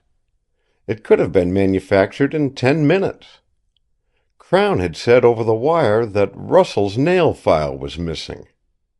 What if Webster's too were missing? He would see, although he expected to uncover no such thing. He came then to Lucille's astounding idea that her father must be protected, because he was nervous, and, being nervous, might incur the enmity of the authorities. He could not take that seriously. And yet the most fruitful imagination in the world could fabricate no motive for Arthur Sloane's killing a young woman he had never seen. Only Webster and Russell could be saddled with motives. Webster's desperation, the savage determination to rid himself of the woman's pursuit. Russell's unreasoning jealousy. So far as facts went, the crime lay between those two, and he could not shake off the impression that Mrs. Brace, shrilly asserting Russell's innocence, had known that she spoke the absolute truth. End of Chapter 6. Chapter 7. The Hostility of Mr. Sloane. Delayed by a punctured tire, Hastings reached Sloanehurst when the inquest was well under way. He went into the house by a side door and found Lucille Sloane waiting for him. "Won't you go to Father at once?" she urged him. "What's the matter?" He saw that her anxiety had grown during his absence. "He's in one of his awfully nervous states. I hope you'll be very patient with him. Make allowances. He doesn't seem to grasp the importance of your connection with the case. Wants to ask questions. Won't you let me take you to him now?" "Why, yes, if I can be of any help. What do you want me to say to him?" As a matter of fact, he was glad of the opportunity for the interview. He had long since discovered the futility of inquests in the uncovering of important evidence, and he had not intended to sit through this one. He wanted particularly to talk to Berne Webster, but Sloane also had to be questioned. "I thought you might explain," she continued hurriedly, preceding him down the hall toward her father's room, "that you will do exactly what I asked you to do. See that the mysterious part of this terrible affair, if there is any mystery in it, see that it's cleared up promptly. Please tell him you'll act for us in dealing with newspaper reporters, that you'll help us, not annoy him." She had stopped at Sloane's door. "And you?" Hastings delayed her knock. "If they want you to testify, If Dr. Garnet calls for you, I think you'd better testify, very frankly. Tell them about the footsteps you heard." "I've already done that." She seemed embarrassed. "Father asked me to phone Mr. Southard, Mr. Jeremy Southard, his lawyer, about it. I know I told you I wanted your advice about everything. I would have waited to ask you, but you were late. I had to take Mr. Southard's advice." "That's perfectly all right," he reassured her. "Mr. Southard advised you wisely. Now I'm going to ask your help. The guest rooms upstairs. Have the servants straightened them up this morning?" They had not, she told him. Excitement had quite destroyed their efficiency for the time being. They were at the parlor windows, listening, or waiting to be examined by the coroner. "That's what I hoped," he said. "Won't you see that those rooms are left exactly as they are until I can have a look at them?" She nodded assent. "And say nothing about my speaking of it. Absolutely nothing to anybody. It's vitally important." The door was opened by Sloane's man, Jarvis, who had in queer combination, Hastings thought, the salient aspects of an undertaker and an experienced pickpocket. He was dismal of countenance and alert in movement, an efficient ghost, admirably appropriate to the twilit gloom of the room with its heavily shaded windows. Mr. Sloane was in bed in the darkest corner. "Father," Lucille addressed him from the door-sill, "I've asked Mr. Hastings to talk to you about things. He's just back from Washington." "Shuddering saints!" said Mr. Sloane, not lifting his head from the pillows. Lucille departed. The ghostly Jarvis closed the door without so much as a click of the latch. Hastings advanced slowly toward the bed, his eyes not yet accustomed to the darkness. "Shuddering, shivering, shaking saints!" Mr. Sloane exclaimed again, the words coming in a slow, shrill tenor from his lips, as if with great exertion he reached up with something and pushed each one out of his mouth. "Sit down, Mr. Hastings. If I can control my nerves and stand it. What is it?" His hostility to the caller was obvious. The evident and grateful interest with which the night before he had heard the detective stories of crimes and criminals had changed now to annoyance at the very sight of him. As a raconteur, Mr. Hastings was quite the thing. As protector of the Sloanes family privacy and seclusion, he was a nuisance. Such was the impression Mr. Hastings received. At a loss to understand his host's frame of mind, he took a chair near the bed. Mr. Sloane stirred jerkily under his thin summer coverings. "A little light, Jarvis," he said peevishly. "Now, Mr. Hastings, what can I do tell you?" Jarvis put back a curtain. "Quivering and crucified martyrs!" the prostrate man burst forth. "I said a little, Jarvis. You drown my optic nerves in ink, and without a moment's warning flood them with the glaring brilliancy of the noonday sun." Jarvis half drew the curtain. "Ah, that's better. Never more than an inch at a time, Jarvis. How many times have I told you that? Never give me a shock like that again. Never more than an inch of light at a time. Frantic fiends! From Cimmerian, abysmal darkness to Sahara desert glare." "Yes, sir," said Jarvis, as if on the point of digging a grave for himself. "Beg pardon, sir." He effaced himself in shadows, somewhere behind Hastings, who seized the opportunity to speak. "Miss Sloane suggested that you wanted certain information. In fact, she asked me to see you." "My daughter? Oh, yes." The prone body became semi-upright, leaned on an elbow. "Yes. What I want to know is, why? Why in the name of all the jumping angels everybody seems to think there's a lot of mystery connected with this brutal, vulgar, dastardly crime? It passes my comprehension utterly. Jarvis, stop clicking your fingernails together." This with a note of exaggerated pleading. "You know I'm a nervous wreck, a total loss physically, and yet you stand there in the corner and indulge yourself wickedly, wickedly in that infernal habit of yours of clicking your fingernails. Mute and mutilated Christian martyrs." He fell back among the pillows, breathing heavily, the perfect picture of exhaustion. Jarvis came near on soundless feet and applied a wet cloth to his master's temples. The old man regarded them both with unconcealed amazement. "You'll have to excuse me, Mr. Hastings. Really, I can't be annoyed," the wreck, somewhat revived, announced feebly. "All I said to my daughter, Miss Sloane, is what I say to you now. I see no reason why we should employ you, or indeed why you should be connected with this affair.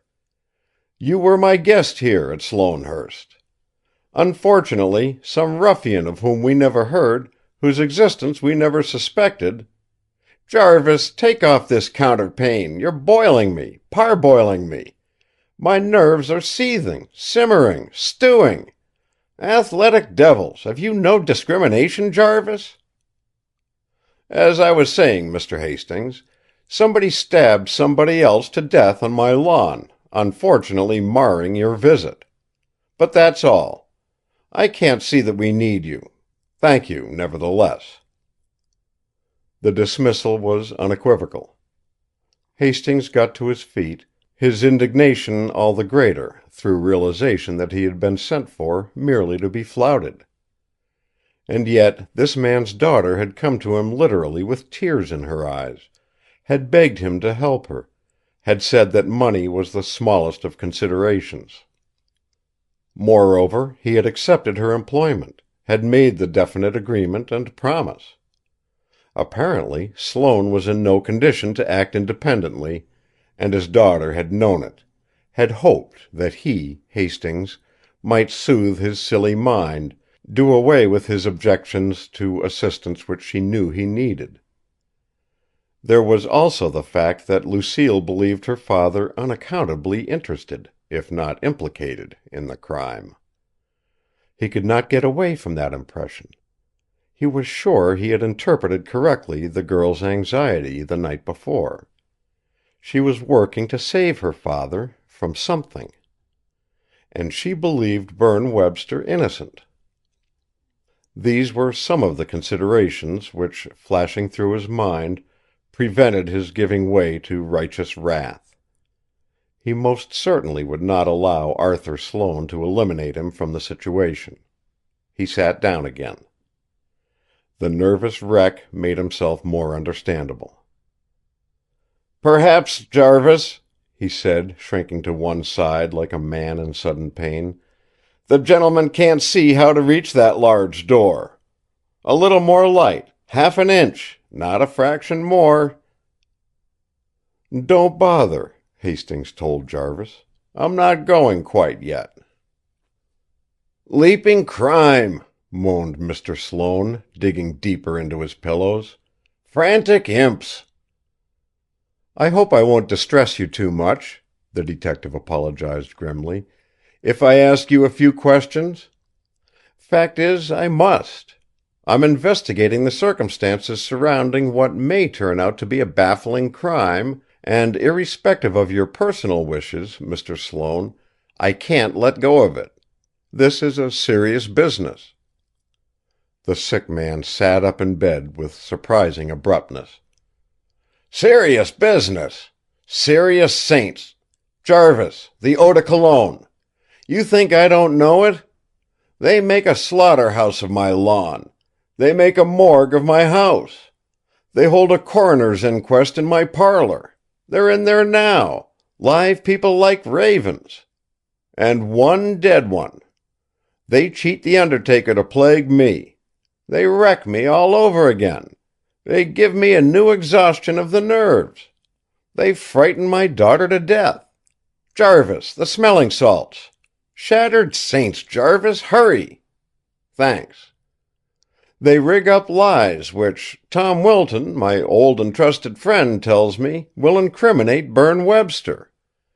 They sit around a corpse in my house and chatter by the hour. You come in here and make Jarvis nearly blind me.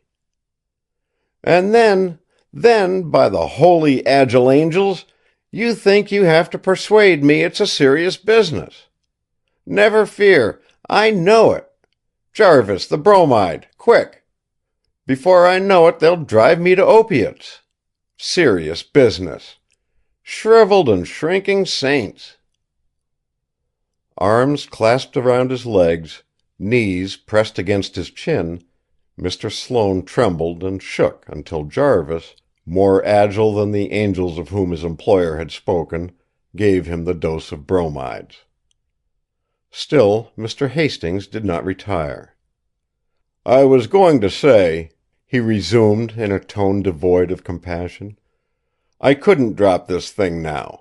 I may be able to find the murderer, and you may be able to help me." "I?" "Yes." "Isn't it Russell? He's among the ravens now in my parlor. Wilton told me the sheriff was certain Russell was the man. Murdered martyrs. Sacrificed saints. Can't you let a guilty man hang when he comes forward and puts the rope around his own worthless neck?" "If Russell's guilty," Hastings said, glad of the information that the accused man was then at Sloanehurst, "I hope we can develop the necessary evidence against him. But—" "The necessary—" "Let me finish, Mr. Sloane, if you please." The old man was determined to disregard the other's signs of suffering. He did not believe that they were anything but assumed, the exaggerated camouflage which he usually employed as an excuse for idleness. "But if Russell isn't guilty, there are facts which may help me to find the murderer. And you may have valuable information concerning them." "Sobbing, sorrowing saints!" lamented Mr. Sloane, but his trembling ceased. He was closely attentive. "A cigarette, Jarvis, a cigarette. Nerves will be served. I suppose the easiest way is to submit. Go on." "I shall ask you only 2 or 3 questions," Hastings said. The jackknife-like figure in the bed shuddered its repugnance. "I've been told, Mr. Sloane, that Mr. Webster has been in great need of money, as much as $65,000. In fact, according to my information, he needs it now." "Well, did he kill the woman, expecting to find it in her stocking?" "The significance of his being hard-pressed for so large an amount," the old man went on, ignoring the sarcasm, "is in the further charge that Miss Brace was trying to make him marry her, that he should have married her, that he killed her in order to be free to marry your daughter for money."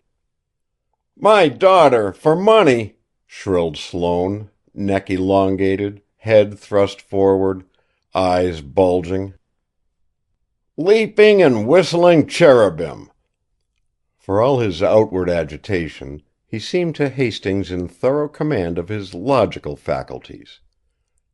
It was more than possible, the detective thought, that the expletives were time-killers until he could decide what to say. "It's ridiculous! Absurd!" "Why, sir, you reason as loosely as you dress. Are you trying to prostrate me further with impossible theories? Webster marry my daughter for money? For $65,000? He knows I'd let him have any amount he wanted. I'd give him the money if it meant his peace of mind and Lucille's happiness. Dumb and dancing devils! Jarvis, a little whiskey. I'm worn out. Worn out." "Did you ever tell Mr. Webster of the extent of your generous feeling toward him, Mr. Sloane, in dollars and cents?" "No, it wasn't necessary. He knows how fond of him I am." "And you would let him have $65,000 if he had to have it?" "I would, sir. Today. This morning." "Now," One other thing, Mr. Sloane, and I'm through.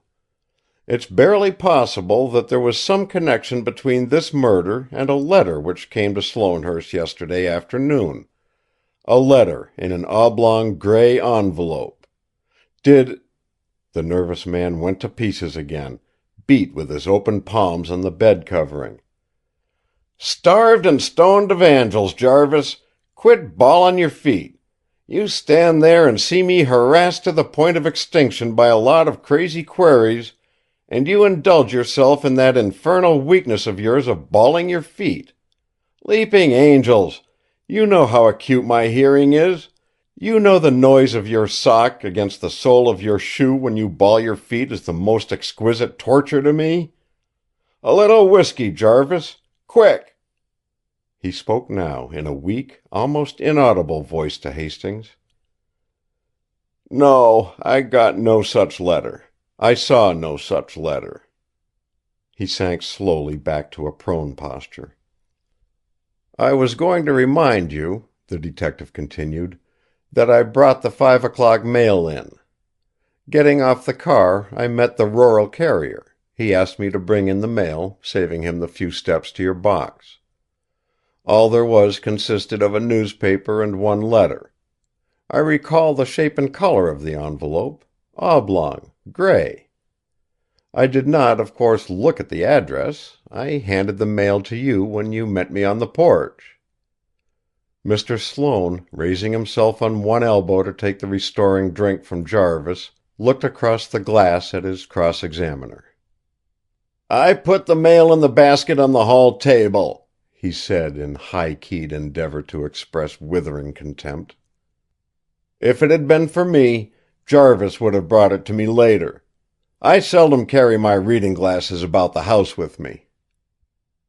Hastings, subjecting the pallid Jarvis to severe scrutiny, asked him: "Was that gray letter addressed to whom?" "I didn't see it," replied Jarvis, scarcely polite. "And yet it's your business to inspect and deliver the household's mail?" "Yes, sir." "What became of it, then, the gray envelope?" "I'm sure I can't say, sir, unless someone got it before I reached the mail basket." Hastings stood up.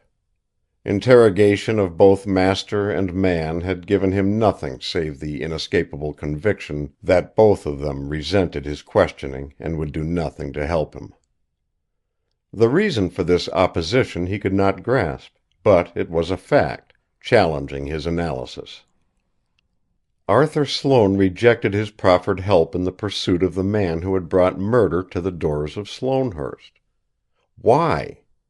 Was this his method of hiding facts in his possession? Hastings questioned him again. "Your waking up at that unusual hour last night, was it because of a noise outside?" The neurasthenic, once more recumbent, succeeded in voicing faint denial of having heard any noises, outside or inside. Nor had he been aware of the murder until called by Judge Wilton. He had turned on his light to find the smelling salts, which, for the first time in 6 years, Jarvis had failed to leave on his bed table. Terrible and ill-trained apes! Couldn't he be left in peace? The hall door opened, admitting Judge Wilton. The newcomer, with a word of greeting to Hastings, sat down on the bedside and put a hand on Sloane's shoulder. Hastings turned to leave the room. "Any news?" the judge asked him. "I've just been asking Mr. Sloane that," Hastings said, in a tone that made Wilton look swiftly at his friend's face. "I told Arthur this morning," he said, "how lucky he was that you'd promised Lucille to go into this thing." "Apparently," Hastings retorted dryly, "he's unconvinced of the extent of his good fortune." Mr. Sloane, quivering from head to foot, mourned softly: "Unfathomable fate!" Wilton, his rugged features softening to frank amusement, stared a moment in silence at Sloane's thin face, at the deeply lined forehead topped by stringy gray hair. "See here, Arthur," he protested, nodding Hastings an invitation to remain. "You know as much about crime as Hastings and I. If you've thought about this murder at all, you must see what it is. If Russell isn't guilty, if he's not the man, that crime was committed shrewdly, with forethought. And it was a devilish thing. Devilish." "Well, what of it?" Sloane protested shrilly, not opening his eyes. "Take my advice. Quit antagonizing Mr. Hastings. Be thankful that he's here, that he's promised to run down the guilty man." Mr. Sloane turned his face to the wall. "A little whiskey, Jarvis," he said softly. "I'm exhausted, Tom. Leave me alone." Wilton waved his hand, indicative of the futility of further argument. "Judge," announced Hastings at the door, "I'll ask you a question I put to Mr. Sloane. Did you receive or see a letter in an oblong gray envelope in yesterday afternoon's mail?" "No. I never get any mail while I'm here for a week end." Wilton followed the detective into the hall. "I hope you're not going to give up the case, Hastings. You won't pay any attention to Arthur's unreasonable attitude, will you?" "I don't know," Hastings said, still indignant. "I made my bargain with his daughter. I'll see her." "If you can't manage any other way, I, or she, will get any information you want from Arthur." "I hope to keep on. It's a big thing, I think." The old man was again intent on solving the problem. "Tell me, Judge, do you think Berne Webster's guilty?" Seeing the judge's hesitance, he supplemented, "I mean, did you notice anything last night in his conduct that would indicate guilt or fear?" Later, when other developments gave this scene immense importance, Hastings, in reviewing it, remembered the curious little flicker of the judge's eyelids preceding his reply. "Absolutely not," he declared with emphasis. "Are you working on that," he hesitated hardly perceptibly, "idea?" End of Chapter 7. Chapter 8. The Man Who Ran Away. Ancestors of the old family from whom Arthur Sloane had purchased this colonial mansion 8 years ago still looked out of their gilded frames on the parlor walls, their high-bred calm undisturbed, their aristocratic eyes unwidened by the chatter and clatter of the strangers within their gates. Hastings noticed that even the mob and mouthing of a coroner's inquest failed to destroy the ancient atmosphere and charm of the great room. He smiled. The pictured grandeur of a bygone age, the brocaded mahogany chairs, the tall French mirrors, all these made an incongruous setting for the harsh machinery of crime inquiry. The detective had completed his second and more detailed search of the guest rooms in time to hear the words and study the face of the last witness on Dr. Garnet's list. That was Eugene Russell. One of life's persimmons, long before frost, Hastings thought, making swift appraisal. A boneless spine, chin like a sheep, brave as a lamb. Russell could not conceal his agitation. In fact, he referred to it. Fear, he explained in a low, husky voice to the coroner and the jury, was not a part of his emotions. His only feeling was sorrow, varied now and then by the embarrassment he felt as a result of the purely personal and very intimate facts which he had to reveal. His one desire was to be frank, he declared, his pale blue eyes roving from place to place, his nervous fingers incessantly playing with his thin, uncertain lips. This mania for truthfulness, he asserted, was natural, in that it offered him the one sure path to freedom and the establishment of his innocence of all connection with the murder of the woman he had loved. He was, he testified, 31 years old, a clerk in a real estate dealer's office, and a native of Washington. Mildred Brace had been employed for a few weeks by the same firm for which he worked, and it was there that he had met her. Although she had refused to marry him on the ground that his salary was inadequate for the needs of two people, she had encouraged his attentions. Sometimes they had quarreled. "Speak up, Mr. Russell," Dr. Garnet directed, "and take your time. Let the jury hear every word you utter." After that, the witness abandoned his attempt to exclude the family portraits from his confidence, but his voice shook. "Conductor Barton is right," he said, responding to the coroner's interrogation. "I did come out on his car, the car that gets to the Sloanehurst stop at 10:30, and I did leave the car at the Ridgecrest stop, a quarter of a mile from here. I was following Miss Brace. I saw her leave her apartment house, the Wallman. I followed her to the transfer station at the bridge, and I saw her take the car there. I followed on the next car. I knew where she was going, knew she was going to Sloanehurst." "How did you know that, Mr. Russell?" "I mean, I was certain of it. She had told me Mr. Berne Webster, the lawyer she'd been working for, was out here spending the weekend, and I knew she was coming out to meet him." "Why did she do that?"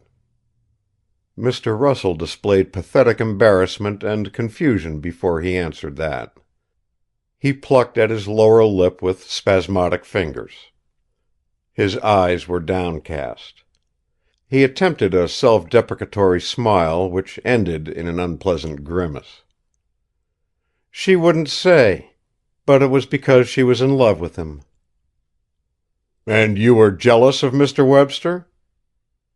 "Well, yes, sir, that's about it, I guess."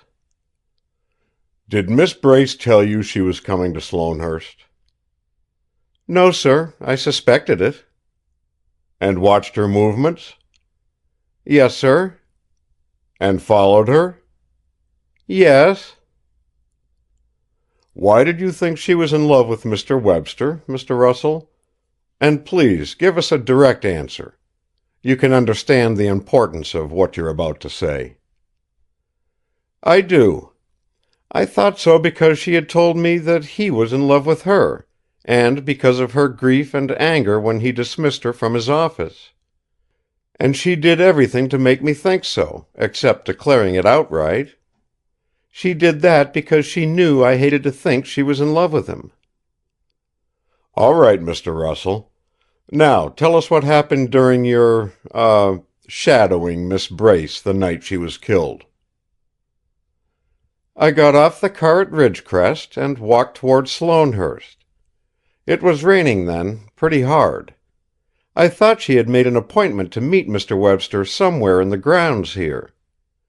It was 11:15 when I got to the little side gate that opens on the lawn out there on the north side of the house." "How did you know that?" "I looked at my watch then. It's got a luminous dial." "You were then at the gate near where she was found dead?" "Yes, and she was at the gate." "Oh, so you saw her?" "I saw her. When I lifted the latch of the gate, she came toward me. There was a heavy drizzle then. I thought she had been leaning on the fence a few feet away. She whispered, sharp and quick, 'Who's that?' I knew who she was right off. I said, 'Jeanne.' She caught hold of my arm and shook it. She told me, still whispering, if I didn't get away from there, if I didn't go back to town, she'd raise an alarm, accuse me of trying to kill her, or she'd kill me. She pressed something against my cheek. It felt like a knife, although I couldn't see, for the darkness." The witness paused and licked his dry lips. He was breathing fast, and his restless eyes had a hunted look. The people in the room leaned farther toward him, some believing, some doubting him. Hastings thought, "He's scared stiff, but telling the truth so far." "All right, what next?" asked Dr. Garnet, involuntarily lowering his voice to Russell's tone. "I accused her of having an appointment to meet Webster there. I got mad. I hate to have to tell all this, gentlemen, but I want to tell the truth. I told her she was a fool to run after a man who'd thrown her over. 'It's none of your lookout what I do,' she told me. 'You get away from here, now, this minute. You'll be sorry if you don't.' There was something about her that frightened me, mad as I was. I'd never seen her like that before." "What do you mean?" Garnet urged him. "I thought she would kill me, or somebody else would, and she knew it. I got the idea that she was like a crazy woman, out of her head about Webster, ready to do anything desperate, anything wild. I can't explain it any better than that." "And did you leave her?" "Yes, sir." "At once?" "Practically. A sort of panic got hold of me. I can't explain it, really." Russell, seeking an illuminative phrase, gave vent to a long-drawn, anxious sigh. He appeared to feel no shame for his flight. His fear was that he would not be believed.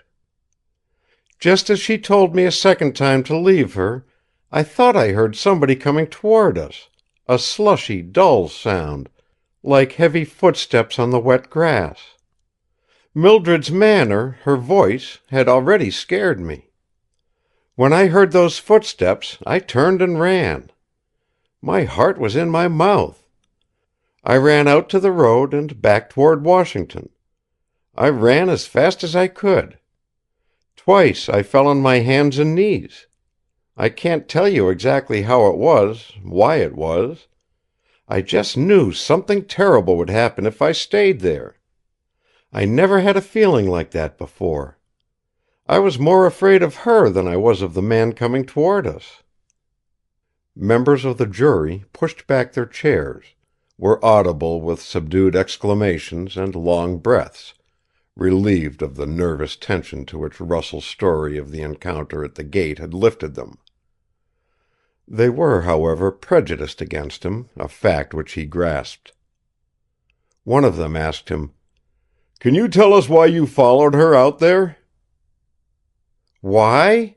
Russell echoed, like a man seeking time for deliberation. "Yes. What did you think you'd do after you'd overtaken her?" "Persuade her to go back home with me. I wanted to save her from doing anything foolish, anything like that, you know." "But from what you've told us here this morning, it seems you never had much influence on her behavior. Isn't that true?" "I suppose it is. But," Russell added eagerly, "I can prove I had no idea of hurting her, if that's what you're hinting at. I can prove I never struck her. At 11:20 last night I was 4 miles from here. Mr. Otis, a Washington commission merchant, picked me up in his automobile 6 miles outside of Washington and took me into town. I couldn't have made that 4 miles on foot, no matter how I ran, in approximately 15 or 20 minutes. It's been proved that she was struck down after 11 anyway. You said the condition of the body showed that, Doctor. You see, I would have had to make the 4 miles in less than 20 minutes. An impossibility. You see?" His eagerness to win their confidence put a disagreeable note, almost a whimper, into his voice. It grated on Dr. Garnet. It affected Hastings more definitely. Now, he decided, he's lying. About something. But what? He noted a change in Russell's face, a suggestion of craftiness, the merest shadow of slyness over his general attitude of anxiety. And yet this part of his story seemed straight enough. Dr. Garnet's next question brought out the fact that it would be corroborated. "This Mr. Otis, Mr. Russell. Where is he?" "Right there, by the window," the witness answered, with a smug smile which gave him a still more unprepossessing look. Jury and spectators turned toward the man at the window.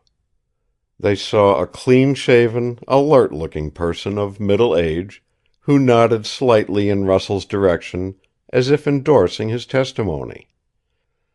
There seemed no possible grounds for doubting whatever Otis might say. Hastings at once accepted him as genuine, an opinion which, it was obvious, was shared by the rest of the assemblage. Russell sensed the change of sentiment toward himself. Until now it had been a certainty that he would be held for the murder. But his producing an outsider, incontestably a trustworthy man, to establish the truth of his statement that he had been 4 miles away from the scene of the crime a quarter of an hour after it had been committed, that was something in his favor which could not be gainsaid. Granting even that he had had an automobile at his disposal, a supposition for which there was no foundation, his alibi would still have been good, in view of the rain and the fact that one of the 4 miles in question was dirt road. With the realization of this, the jury swung back to the animus it had felt against Webster, the incredulity with which it had received his statement that there had been between him and the dead woman no closer relationship than that of employer and employee. Webster, seated near the wall furthest from the jury, felt the inquiry of many eyes upon him, but he was unmoved, kept his gaze on Russell. Dr. Garnet, announcing that he would ask Mr. Otis to testify a little later, handed Russell the weapon with which Mildred Brace had been murdered. "Have you ever seen that dagger before?" he asked.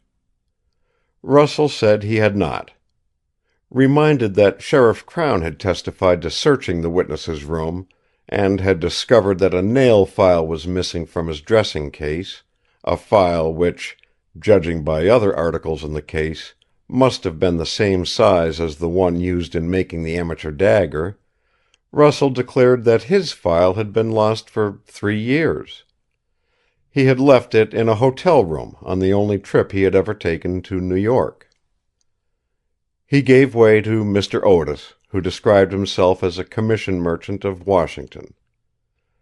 Returning from a tour to Lynchburg, Virginia, he said, he had been hailed last night by a man in the road and had agreed to take him into town, a ride of 6 miles.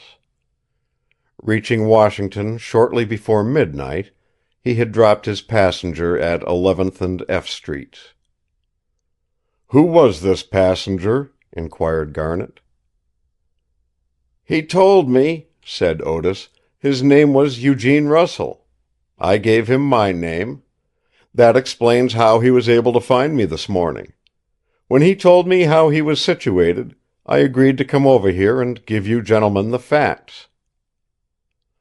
"Notice anything peculiar about Mr. Russell last night?" "No, I think not." "Was he agitated, disturbed?" "He was out of breath. And he commented on that himself, said he'd been walking fast. Oh, yes, he was bareheaded, and he explained that. Said the rain had ruined a cheap straw hat he had been wearing. The glue had run out of the straw and down his neck. He had thrown the hat away." "And the time? When did you pick him up?" "It was 20 minutes past 11 o'clock. When I stopped, I glanced at my machine clock. I carry a clock just above my speedometer." Mr. Otis was positive in his statements. He realized, he said, that his words might relieve one man of suspicion and bring it upon another. Unless he had been absolutely certain of his facts, he would not have stated them. He was sure, beyond the possibility of doubt, that he had made no mistake when he looked at his automobile clock. It was running when he stopped, and when he reached Washington. Yes, it was an accurate timepiece. Russell's alibi was established. His defense appealed to the jurymen as unassailable. When, after a conference of less than half an hour, they brought in a verdict that Mildred Brace had been murdered by a thrust of the nail file dagger in the hands of a person unknown, nobody in the room was surprised. And nobody was blind to the fact that the freeing of Eugene Russell seriously questioned the innocence of Berne Webster. End of Chapter 8. Chapter 9. The Breaking Down of Webster.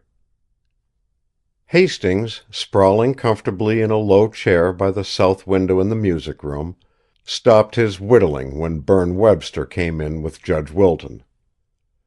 "Meddlesome Mike," thought the detective. "I sent for Webster." "Berne asked me to come with him," the judge explained his presence at once.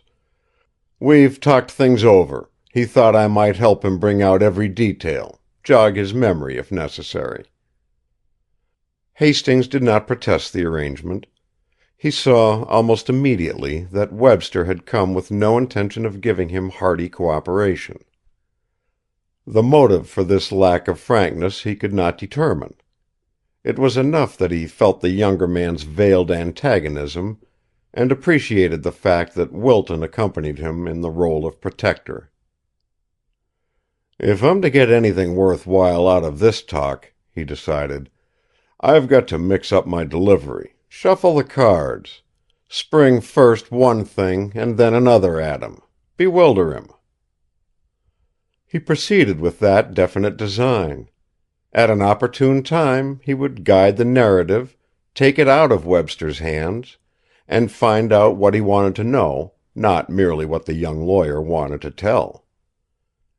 He recognized the necessity of breaking down the shell of self-control that overlaid the suspected man's uneasiness. That it was only a shell, he felt sure. Webster, leaning an elbow lightly on the piano, looked down at him out of anxious eyes, and continually passed his right hand over his smooth, dark brown hair from forehead to crown, a mechanical gesture of his when perplexed. His smile, too, was forced, hardly more than a slight, fixed twist of the lips, as if he strove to advertise his ability to laugh at danger. His customary dash, a pleasing levity of manner, was gone, giving place to a suggestion of strain, so that he seemed always on the alert against himself, determined to edit in advance his answer to every question. Wilton had chosen a chair which placed him directly opposite Hastings and, at the same time, enabled him to watch Webster. He was smoking a cigar, and through the haze that floated up just then from his lips, he gave the detective a long, searching look, to which Hastings paid no attention. Webster talked nearly 20 minutes, explaining his eagerness to be thoroughly frank as to every detail, reviewing the evidence brought out by the inquest, and criticizing the action of the jury, but producing nothing new. Occasionally he left the piano and paced the floor, smoking interminably, lighting the fresh cigarette from the stub of the old, obviously strung to the limit of his nervous strength. Hastings detected a little twitching of the muscles at the corners of his mouth, and the too frequent winking of his eyes. Judge Wilton had told him, Webster continued, of Mrs. Brace's charge that he wanted to marry Miss Sloane because of financial pressure. There was not a word of truth in it. He had already arranged for a loan to make that payment when it fell due. He was, however, aware of his unenviable position, and he wanted to give the detective every assistance possible, in that way assuring his own prompt relief from embarrassment. By this time Hastings had mapped out his line of questioning, his assault on Webster's reticence. "That's the right idea," he said, getting to his feet. "Let's go to work." They saw the change in him. Instead of the genial, drawling, slow-moving old fellow who had seemed thankful for anything he might chance to hear, They were confronted now by an aroused, quick-thinking man whose words came from him with a sharp, clipped-off effect, and whose questions scouted the whole field of their possible and probable information. He stood leaning his elbows on the other end of the piano, facing Webster across the polished length of its broad top. His dominance of the night before in the library had returned. "Now, Mr. Webster," he began, innocent of threat, "as things stack up at present, only two people had the semblance of a motive for killing Mildred Brace. Either Eugene Russell killed her out of jealousy of you, or you killed her to silence her demands. Do you see that?" He had put back his head a little and was peering at Webster under his spectacle rims, down the line of his nose.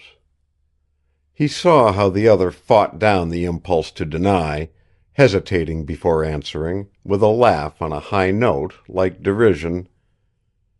"I suppose that's what a lot of people will say." "Precisely. Now, I've just had a talk with this Russell, caught him after the inquest. I believe there's something rotten about that alibi of his, but I couldn't shake him, and the Otis test to me's sound. So we'll have to quit counting on Russell's proving his own guilt. We've got that little job on our hands, and the best way to handle it is to prove your innocence. See that?" The bow with which Webster acknowledged this statement was a curious mingling of grace and mockery. The detective ignored it. "And," he continued, "there's only one way for you to come whole out of this muddle. Frankness. I'm working for you, you know that. Tell me everything you know, and we've got a chance to win. The innocent man who tries to twist black into white is an innocent fool." He looked swiftly to Wilton, who was leaning far back in his chair, head lolling slowly from side to side, the picture of indifference. "Isn't that so, Judge?" "Quite," Wilton agreed, pausing to remove his cigar from his mouth. "Of course it's so," Webster said curtly. "I've just told you so.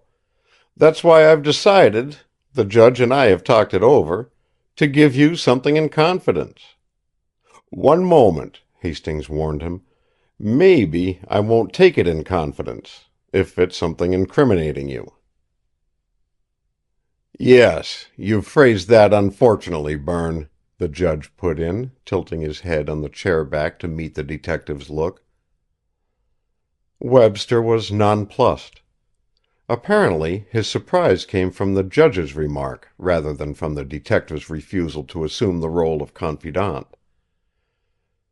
Hastings inferred that Wilton, agreeing beforehand to the proposal being advanced, had changed his mind after entering the room. "Hastings is right," the judge concluded. "Even if he's on your side, you can't expect him to be tied up blind that way by a suspected man, and you're just that, Berne." Seeing Webster's uncertainty, Hastings took another course. "I think I know what you're talking about, Mr. Webster," he said matter of fact. "Your nail file's missing from your dressing case. Disappeared since yesterday morning." "You know that," Berne flashed, suddenly angry, "and you're holding it over me." Open hostility was in every feature of his face. His lips twitched to the sharp intake of his breath. "Why don't you look at it another way?" the old man countered quickly. "If I'd told the coroner about it, if I'd told him also that the size of that nail file, judging from the rest of the dressing case, matched that of the one used for the blade of the dagger, matched it as well as Russell's, what then?" "He's right, Berne," Wilton cautioned again. "He's taken the friendly course." "I understand that, Judge," Berne said, and, without answering Hastings, turned squarely to Wilton. "But it's a thin clue. He admits Russell lost a nail file, too." "Several years ago," Hastings goaded, so that Webster pivoted on his heel to face him. "You lost yours when? Last night? This morning?" "I don't know. I noticed its absence this morning." "There you are. But," Hastings qualified, to avoid the quarrel, "the nail file isn't much of a clue, if unsupported." He approached cordiality. "And I appreciate your intending to tell me. That was what you intended to give me in confidence, wasn't it?" "Yes," Webster answered, half sullen. Hastings changed the subject again. "Did you know Mildred Brace intended to clear out, leave Washington today?" "Why, no!" Webster shot that out in genuine surprise. "I got it from Russell," Hastings informed, and went at once to another topic. "And that brings us to the letter. Judge Wilton tell you about that?" Webster was lighting a cigarette, with difficulty holding the fire of the old one to the end of the new. The operation seemed to entail hard labor for him. "In the gray envelope?" he responded, drawing on the cigarette. "Yes. I didn't get it." He took off his coat. The heat oppressed him. At frequent intervals he passed his handkerchief around the inside of his collar, which was wilting.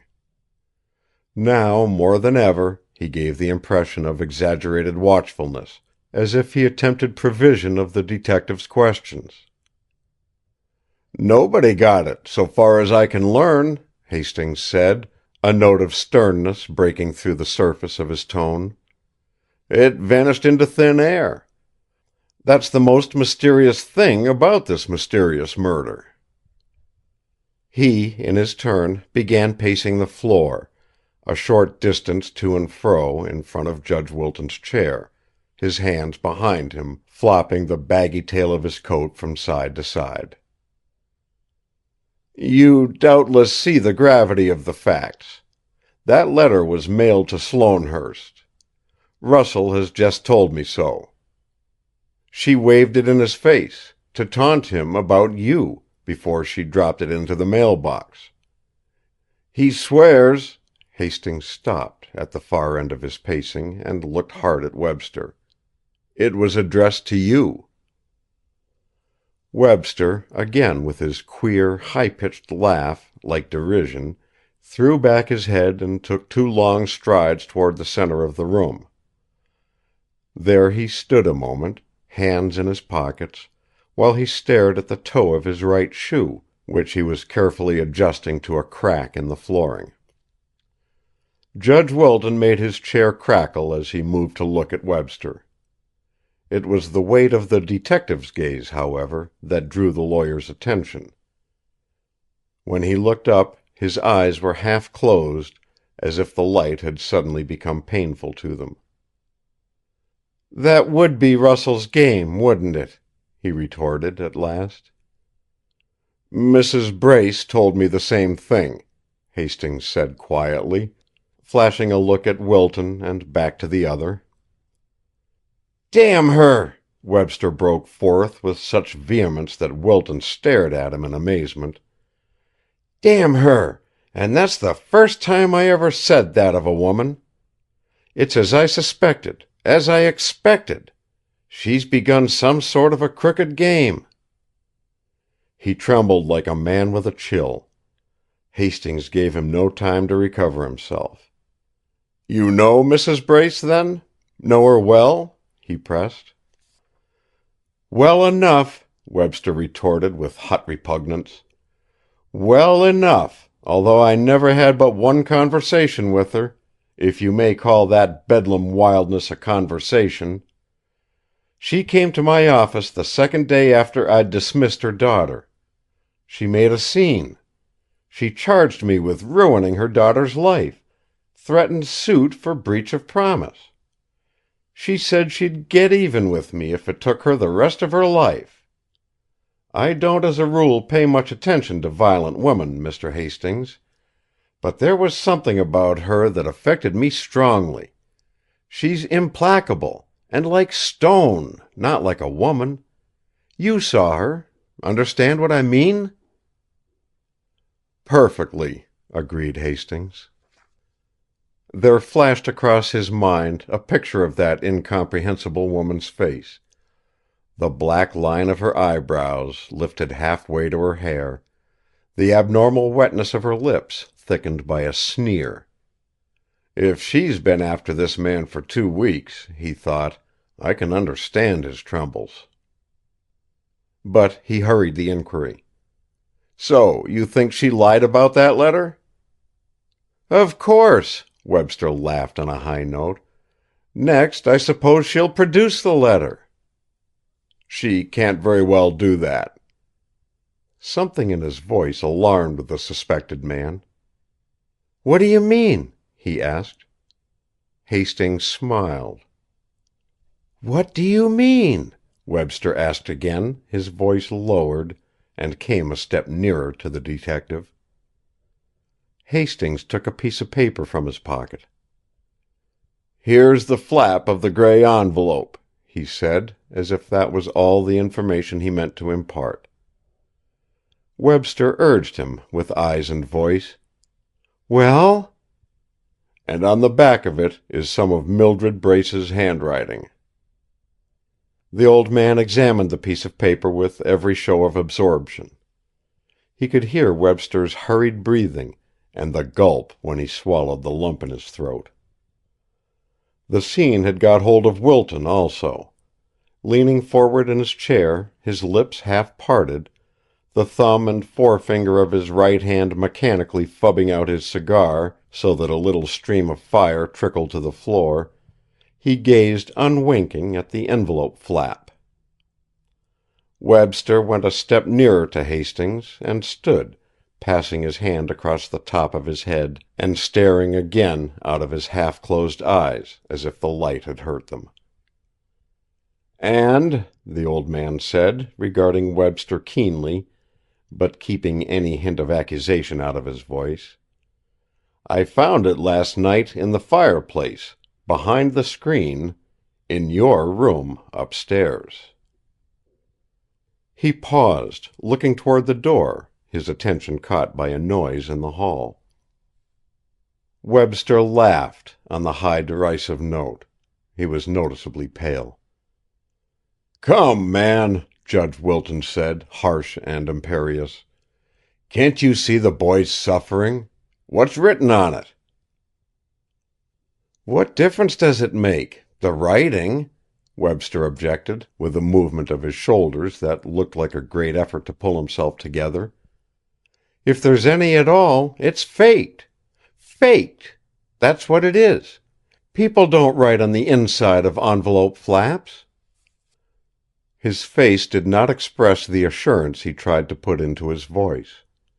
He went back to the piano and leaned on it, his posture such that it might have indicated a nonchalant ease, or, equally well, might have betrayed his desperate need of support. "This letter incident can't be waved away," Hastings, without handing over the scrap of envelope, proceeded in even, measured tones, using his sentences as if they were hammers with which he assailed the young lawyer's remnants of self-control. "You're not trifling with a jury, Mr. Webster. I believe I know as much about the value of facts, this kind of facts, as you do. Consider what you're up against.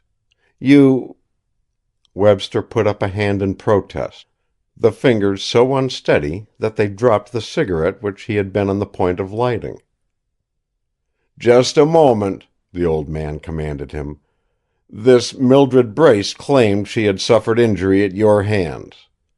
You fired her out of your office. She and her mother afterwards pursued you. She came out here in the middle of the night, where she knew you were. She was murdered, and by a weapon whose blade may have been fashioned from an article you possessed, an article which is now missing since you came to Sloanehurst this time. You were found bending over the dead body. Her mother and her closest friend, her would-be fiancée, say she wrote to you Friday night, addressing her letter to Sloanehurst. The flap of an envelope, identified by her mother and friend, and bearing the impression in ink of her handwriting, is found in the fireplace of your room here. The man who followed her out here, who might have been suspected of the murder, has proved an alibi. Now, I ask you, as a lawyer and a sensible man, who's going to believe that she came out here without having notified you of her coming? Who, as fact stands now, is going to believe anything but that you, desperate with the fear that she would make revelations which would prevent your marriage to Miss Sloane and keep you from access to an immense amount of money which you needed, who's going to believe you didn't kill her, didn't strike her down, there in the night, according to a premeditated plan, with a dagger, which, for better protection of yourself, you had manufactured in a way which you hoped would make it beyond identification? Whose—" Wilton intervened again. "What's your object, Hastings?" he demanded, springing from his chair. "You're treating Berne as if he'd killed the woman, and you could prove it." Webster was swaying on his feet, falling a little away from the piano and reeling against it again, his elbows sliding back and forth on its top. He was extremely pale. Even his lips, still stiff and twisted to what he thought was a belittling smile, were white. He looked at the detective as a man might gaze at an advancing terror which he could neither resist nor flee. His going to pieces was so complete, so absolute, that it astonished Hastings. "And you, both of you," the old man retorted to Wilton's protest, "you're treating me as if I were a meddlesome outsider intent on framing up a case, instead of the representative of the Sloane family, at least of Miss Lucille Sloane. Why's that?" "Tell me what's on that paper," Webster said hoarsely, as if he had not heard the colloquy of the other two. He held up a trembling hand, but without taking a step. He still swayed, like a man dangling on strings, against the piano. "Yes, tell him," urged Wilton. Hastings handed Webster the envelope flap. Instead of looking at it, Webster let it drop on the piano. "One of the words," Hastings said, "is pursuit. The other two are uncompleted." "And it's her handwriting, the daughter's?" Wilton said. "Beyond a doubt." Webster kept his unwinking eyes on the detective, apparently unable to break the spell that held him. For a long moment he had said nothing. When he did speak, it was with manifest difficulty. His words came in a screaming whisper. "Then I'm in desperate shape." "Nonsense, man!" Judge Wilton protested, his voice raised, and going to his side, struck him sharply between the shoulders. "Get yourself together, Berne. Brace up." The effect on the collapsing man was, in a way, magical. He stood erect in response to the blow, his elbows no longer seeking support on the piano. He got his eyes away from Hastings, and looked at the judge as a man coming out of a sound sleep might have done. For a few seconds he had one hand over his mouth, as if by actual manipulation he would gain control of the muscles of his lips.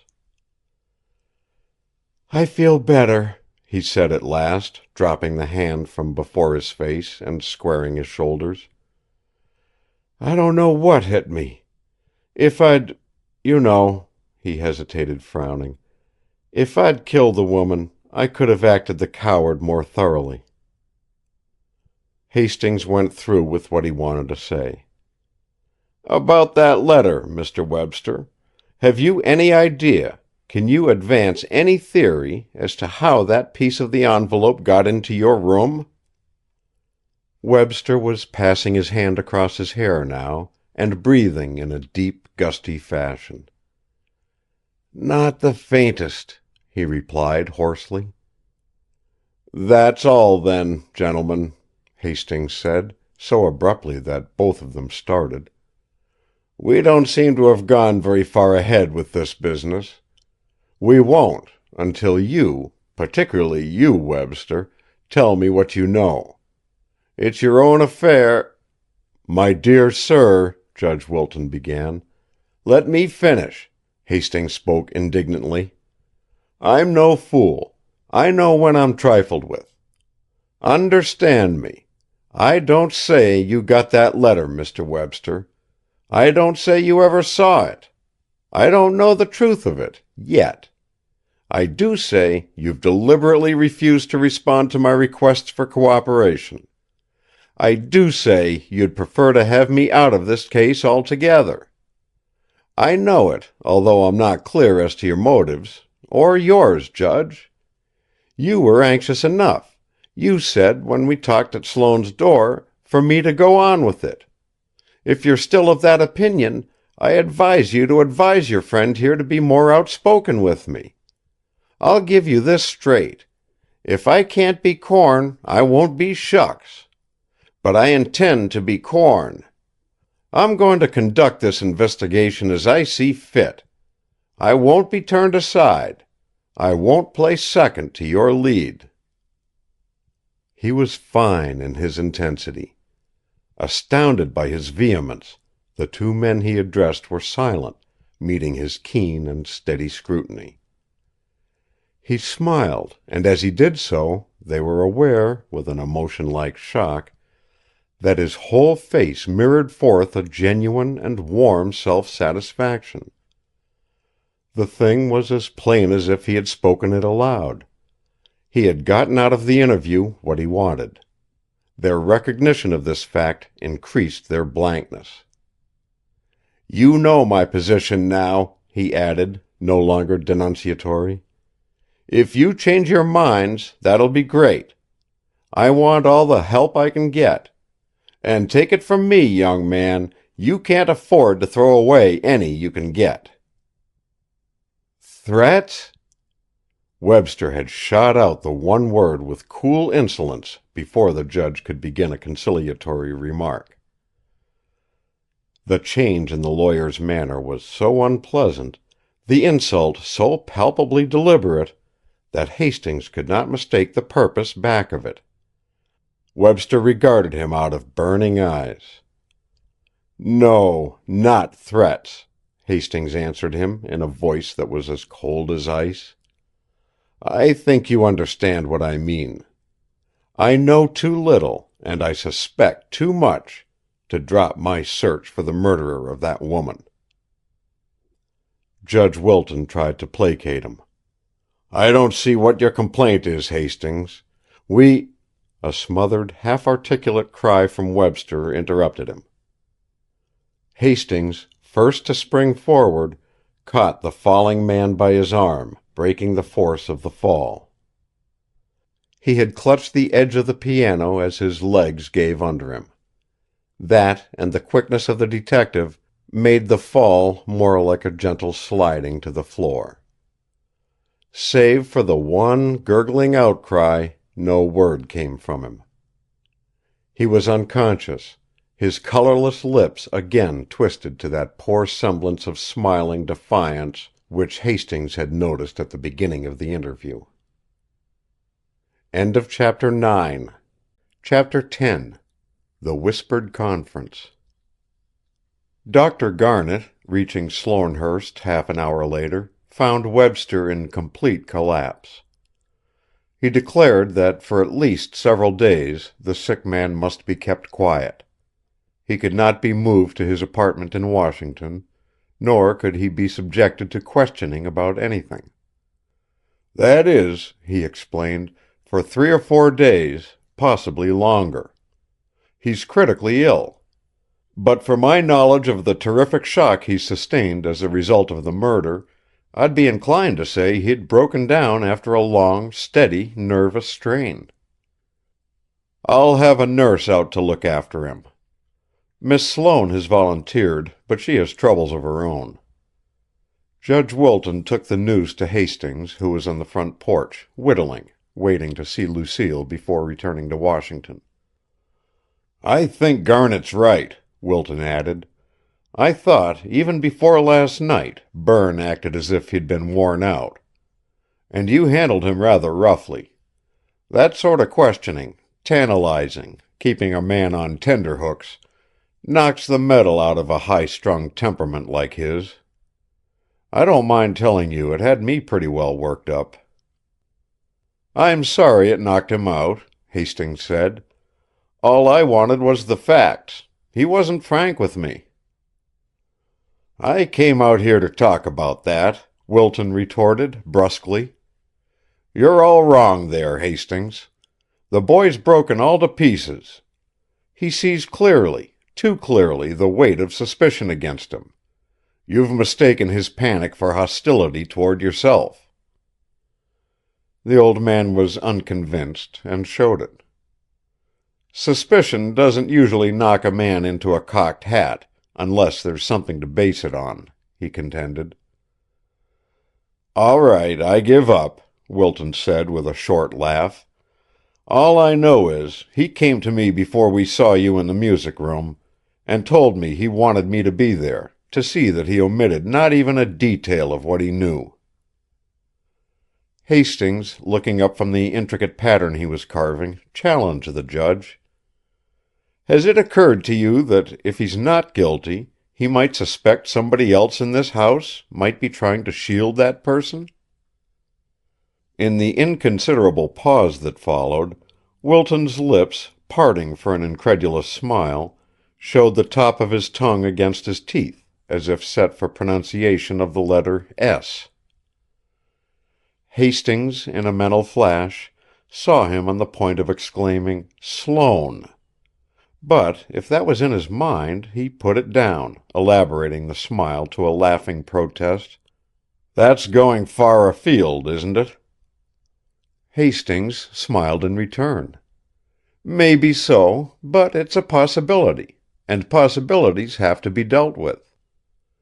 "Which reminds me," the judge said, now all amiability. "Don't forget I'm always at your service in this affair.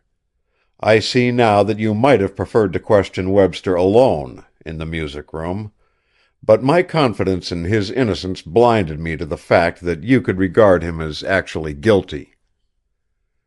I expected nothing but a friendly conference, not a fierce cross-examination." "It didn't matter at all," Hastings matched Wilton's cordial tone. "And I appreciate your offer, Judge. Suppose you tell me anything that occurs to you, anything that will throw light on this case, any time, and I'll act as go-between for you with the authorities, if necessary." "You mean—" "I'd like to do the talking for this family and its friends. I can work better if I can handle things myself. The half of my job is to save the Sloanes from as many wild rumors as I can." Wilton nodded approval. "How about Arthur? You want me to take any questions to him for you?" "No, thanks. But," Hastings added, "you might make him see the necessity of telling me what he saw last night. If he doesn't come out with it, he'll make it all the harder on Webster." "I don't think he saw anything." "Didn't he? Why'd he refuse to testify before the coroner, then?" Sheriff Crown's car came whirling up the driveway, and Hastings spoke hurriedly. "You know he's not as sick as he makes out. He's got to tell me what he knows, Judge. He's holding back something. That's why he wants to make me so mad I'll quit the case. Who's he shielding? That's what people will want to know." Wilton pondered that. "I'll see what I can do," he finally agreed. "According to you, it may appear, people may suspect, that Webster's guilty or shielding somebody else, and Arthur's guilty or shielding Webster." When Mr. Crown reached the porch, they were discussing Webster's condition, and Hastings, with the aid of the judge's penknife, was tightening a screw in his big Barlow-esque blade. They were careful to say nothing that might arouse the sheriff's suspicion of their compact, an agreement whereby a private detective, and not the law's representative, was to have the benefit of all the judge's information bearing on the murder. Mr. Crown, however, was dissatisfied. "I'm tied up," he complained, nursing with forefinger and thumb his knuckle-like chin. "The only place I can get information is at the wrong end, Russell." "What's the matter with me?" the detective asked amiably. "I'll be glad to help, if you think I can." "What good's that to me?" He wore his best politician's smile, but there was resentment in his voice. "Your job is keeping things quiet, for Sloanehurst. Mr. Sloane's ill, too ill to see me without endangering his life, so his funeral-faced valet tells me. Miss Lucille says, politely enough, she's told all she knows, told it on the stand, and I'm to go to you if I want anything more from her. The judge here knows nothing about the inside relationships of the family and Webster, or of Webster and the Brace girl. And Webster's down and out, thoroughly and conveniently. If all that don't catch your Uncle Robert where the hair's short, I'll quit." "What do you want to know?" Hastings countered. "You've had access to everything, far as I can see." Reply to that was delayed by the appearance of Jarvis, summoning the judge to Arthur Sloane's room. "I want to get at Webster," Crown told Hastings. "And here's why. If Russell didn't kill her, Webster did." "Why, you've weakened." The old man guyed head bent over his whittling. "You had Russell's goose cooked this morning, roasted to a rich dark brown." "Yes, and if I could break down his alibi, I'd still have him cooked." "You accept the alibi, then?" "Sure I accept it." "I don't." "Why don't you?" objected Crown. "He didn't have an airplane in his hip pocket, did he?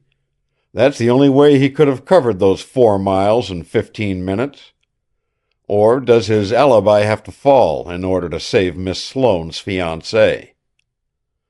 He slapped his thigh and thrust out his bristly mustache. "You're paid to fasten the thing on Russell," he said, clearly pugnacious. "I don't expect you to help me work against Webster. I'm not that simple." The old man, with a gesture no more arresting than to point at the sheriff with the piece of wood in his left hand, made the official jaw drop almost to the official chest. "Mr. Crown," he said, "get this, once and for all. A man ain't necessarily a crook because he's once worked for the government. I'm as anxious to find the guilty man now, every time, as when I was in the Department of Justice. And I intend to. From now on, you'll give me credit for that, won't you, Mr. Sheriff?" Crown apologized. "I'm worried, that's what.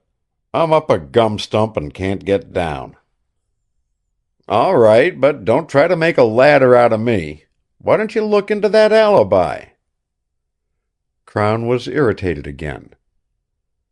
"What do you stick to that for?" "Because," Hastings declared, "I'm ready to swear and cross my heart he lied when he said he ran that 4 miles. I'm ready to swear he was here when the murder was done. When a man's got as good an alibi as he said he had, his Adam's apple don't play Yankee Doodle on his windpipe." "Is that so?" "It is. And here's another thing. When's Mrs. Brace going to break loose?" "Now you're talking," agreed Crown, with momentary enthusiasm. "She told me this morning she'd help me show up Webster. She wouldn't have it that Russell killed the girl. Foxy business. Mixed up in it herself, she runs to the rescue of the man she—" The sheriff paused, unable to bring that reasoning to its logical conclusion. "No," he said, dejected. "I can't believe she put him up to murdering her daughter." "That woman," Hastings said, "is capable of anything. Anything. We're going to find she's terrible, I tell you, Crown. She's mixed up in the murder somehow, and if you don't find out how, I will." "How can we get her?" Crown argued. "She was in her flat when the killing was done. We've searched these grounds and found nothing to incriminate anybody. All we've got is a strong suspicion against two men. She's out and away." "Not if we watch her. She's promised to make trouble. She'll be lucky if she makes none for herself. Let's keep after her." "I'm on. But," the sheriff reminded, again half-hearted, "that won't get us anything soon. She won't leave her flat before the funeral." "That won't keep her quiet very long," Hastings contended. "She told me the funeral would be at 9 o'clock tomorrow morning, from an undertaker's. Anyway, I've instructed one of my assistants to keep track of her. I'm not counting on her grief absorbing her, even for today." But he saw that Crown was not greatly impressed with the possibility of finding the murderer through Mrs. Brace. The sheriff was engrossed in mental precautions against being misled by the Sloanehurst detective. He was still in that mood when Miss Sloane sent for Hastings. The detective found her in the music room. She had taken the chair which Judge Wilton had occupied an hour before, and was leaning one elbow on an arm of it, her chin resting in the cup of her hand. Her dress, a filmy lavender so light that it shaded almost to pink, and magically made to bring out the grace of her figure, drew his attention to the slight sag of her shoulders, suggestive of great weariness. But he was captivated anew by her grave loveliness, and by her fortitude. She betrayed her agitation only in the fine tremor in her hands and a certain slowness in her words. On the porch, talking to Judge Wilton, he had wondered in a moment of irritation why he continued on the case against so much apparent opposition in the very household which he sought to help. He knew now that neither his sense of duty nor his fee was the deciding influence. He stayed because this girl needed him, because he had seen in her eyes last night the haggard look of an unspeakable suspicion. "You wanted to see me? Is there anything special?" she asked him, immediately alert. "Yes, there is, Miss Sloane," he said, careful to put into his voice all the sympathy he felt for her. "Yes?" She was looking at him with steady eyes. "It's this, and I want you to bear in mind that I wouldn't bring it up but for my desire to put an end to your uncertainty. I'm afraid you haven't told me everything you know, everything you saw last night in—" When she would have spoken, he put up a warning hand. "Let me explain, please. Don't commit yourself until you see what I mean. Judge Wilton and Mr. Webster seem to think I'm not needed here. It may be a natural attitude for them. They're both lawyers, and to lawyers a mere detective doesn't amount to much." "Oh, I'm sure it isn't that," she flashed out, apologizing. "Oh, I don't mind personally," he said, with a smile for which he felt grateful.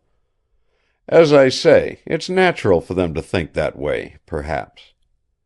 Your father, however, is not a lawyer, and when I went into his room at your request, he took pains to offend me, insult me, several times." That brought a faint flush to her face. "So that leaves only you to give me facts which I must have, if they exist." He became more urgent. "And you employed me, Miss Sloane. You appealed to me when you were at a loss where to turn. I'm only fair to myself as well as to you when I tell you that your distress, far more than financial considerations, persuaded me to undertake this work without first consulting your father." She leaned toward him, bending from the waist, her eyes slightly widened so that their effect was to give her a startled air. "You don't mean you'll give it up?" she said, plainly entreating. "You won't give it up?" "Are you quite sure you don't want me to give it up? Judge Wilton has asked me twice, out of politeness, not to give it up. Are you merely being polite?" She smiled, looking tired, and shook her head. "Really, Mr. Hastings, if you were to desert us now, I should be desperate, altogether. Desperate. Just that." "I can't desert you," he said gently. "As I told Mr. Webster, I know too little and I suspect too much to do that."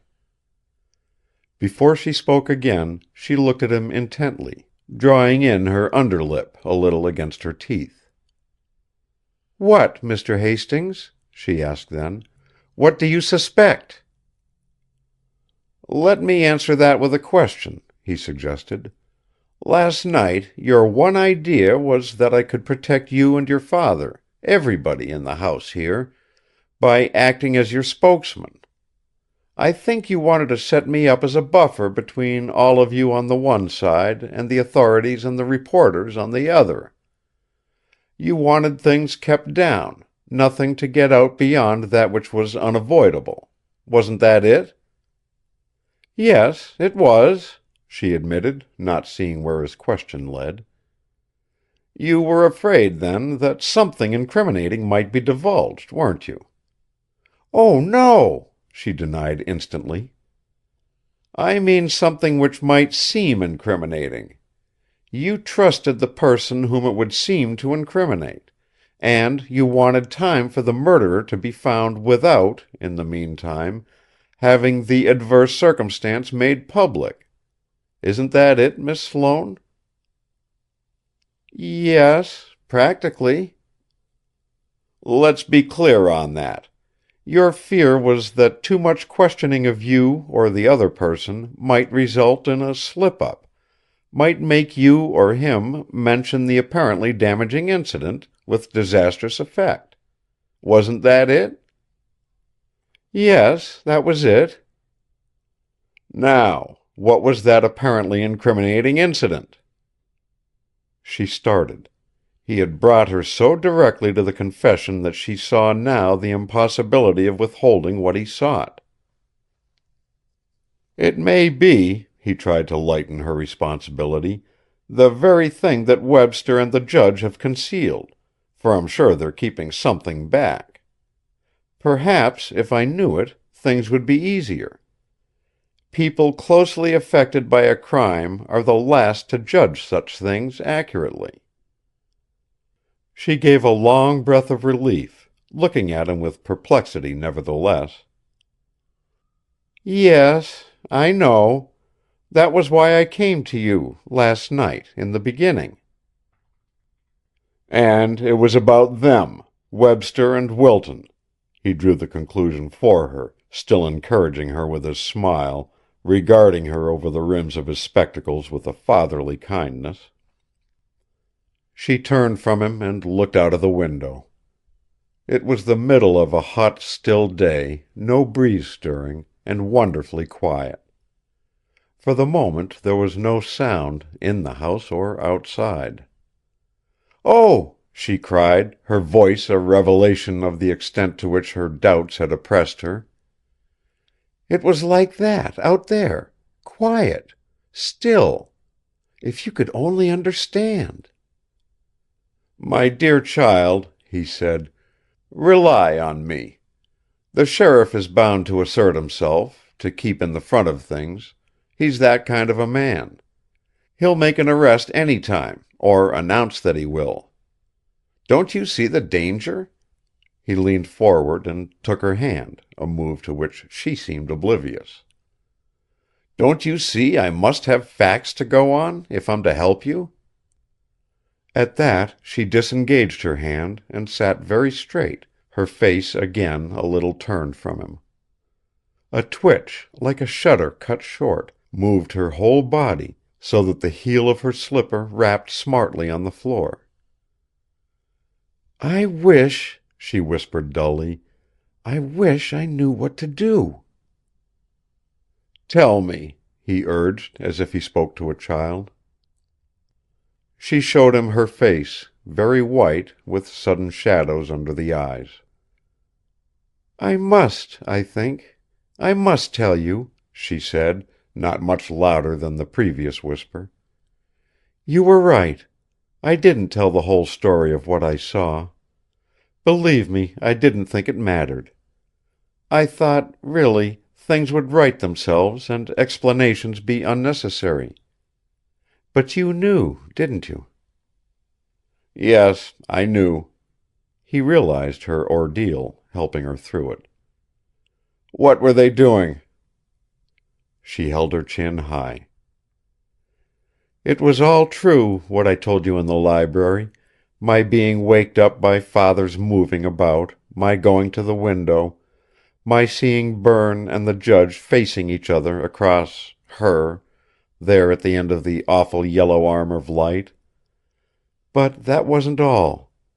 The moment the light flashed on, the judge threw back his head a little, like a man about to cry out, shout for help. I am sure that was it. But Berne was too quick for that.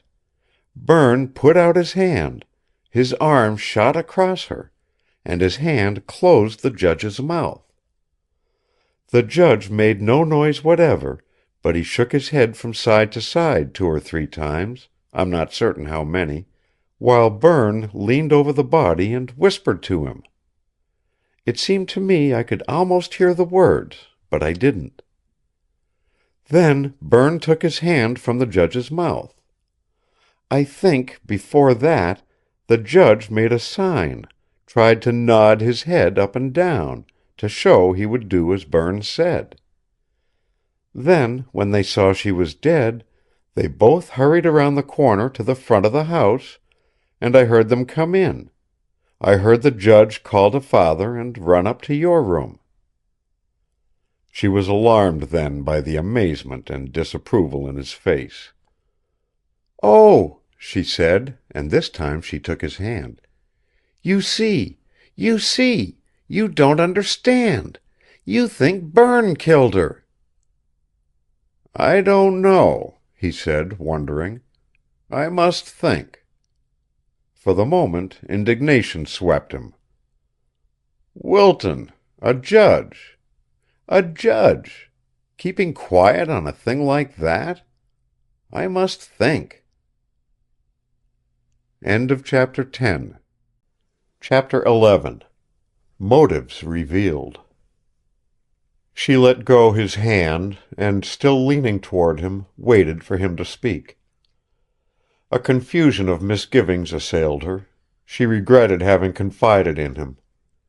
If his anger embraced Berne as well as Judge Wilton, she had done nothing but harm. Seeing her dismay, he tried again to reassure her. "But no matter," he minimized his own sense of shock.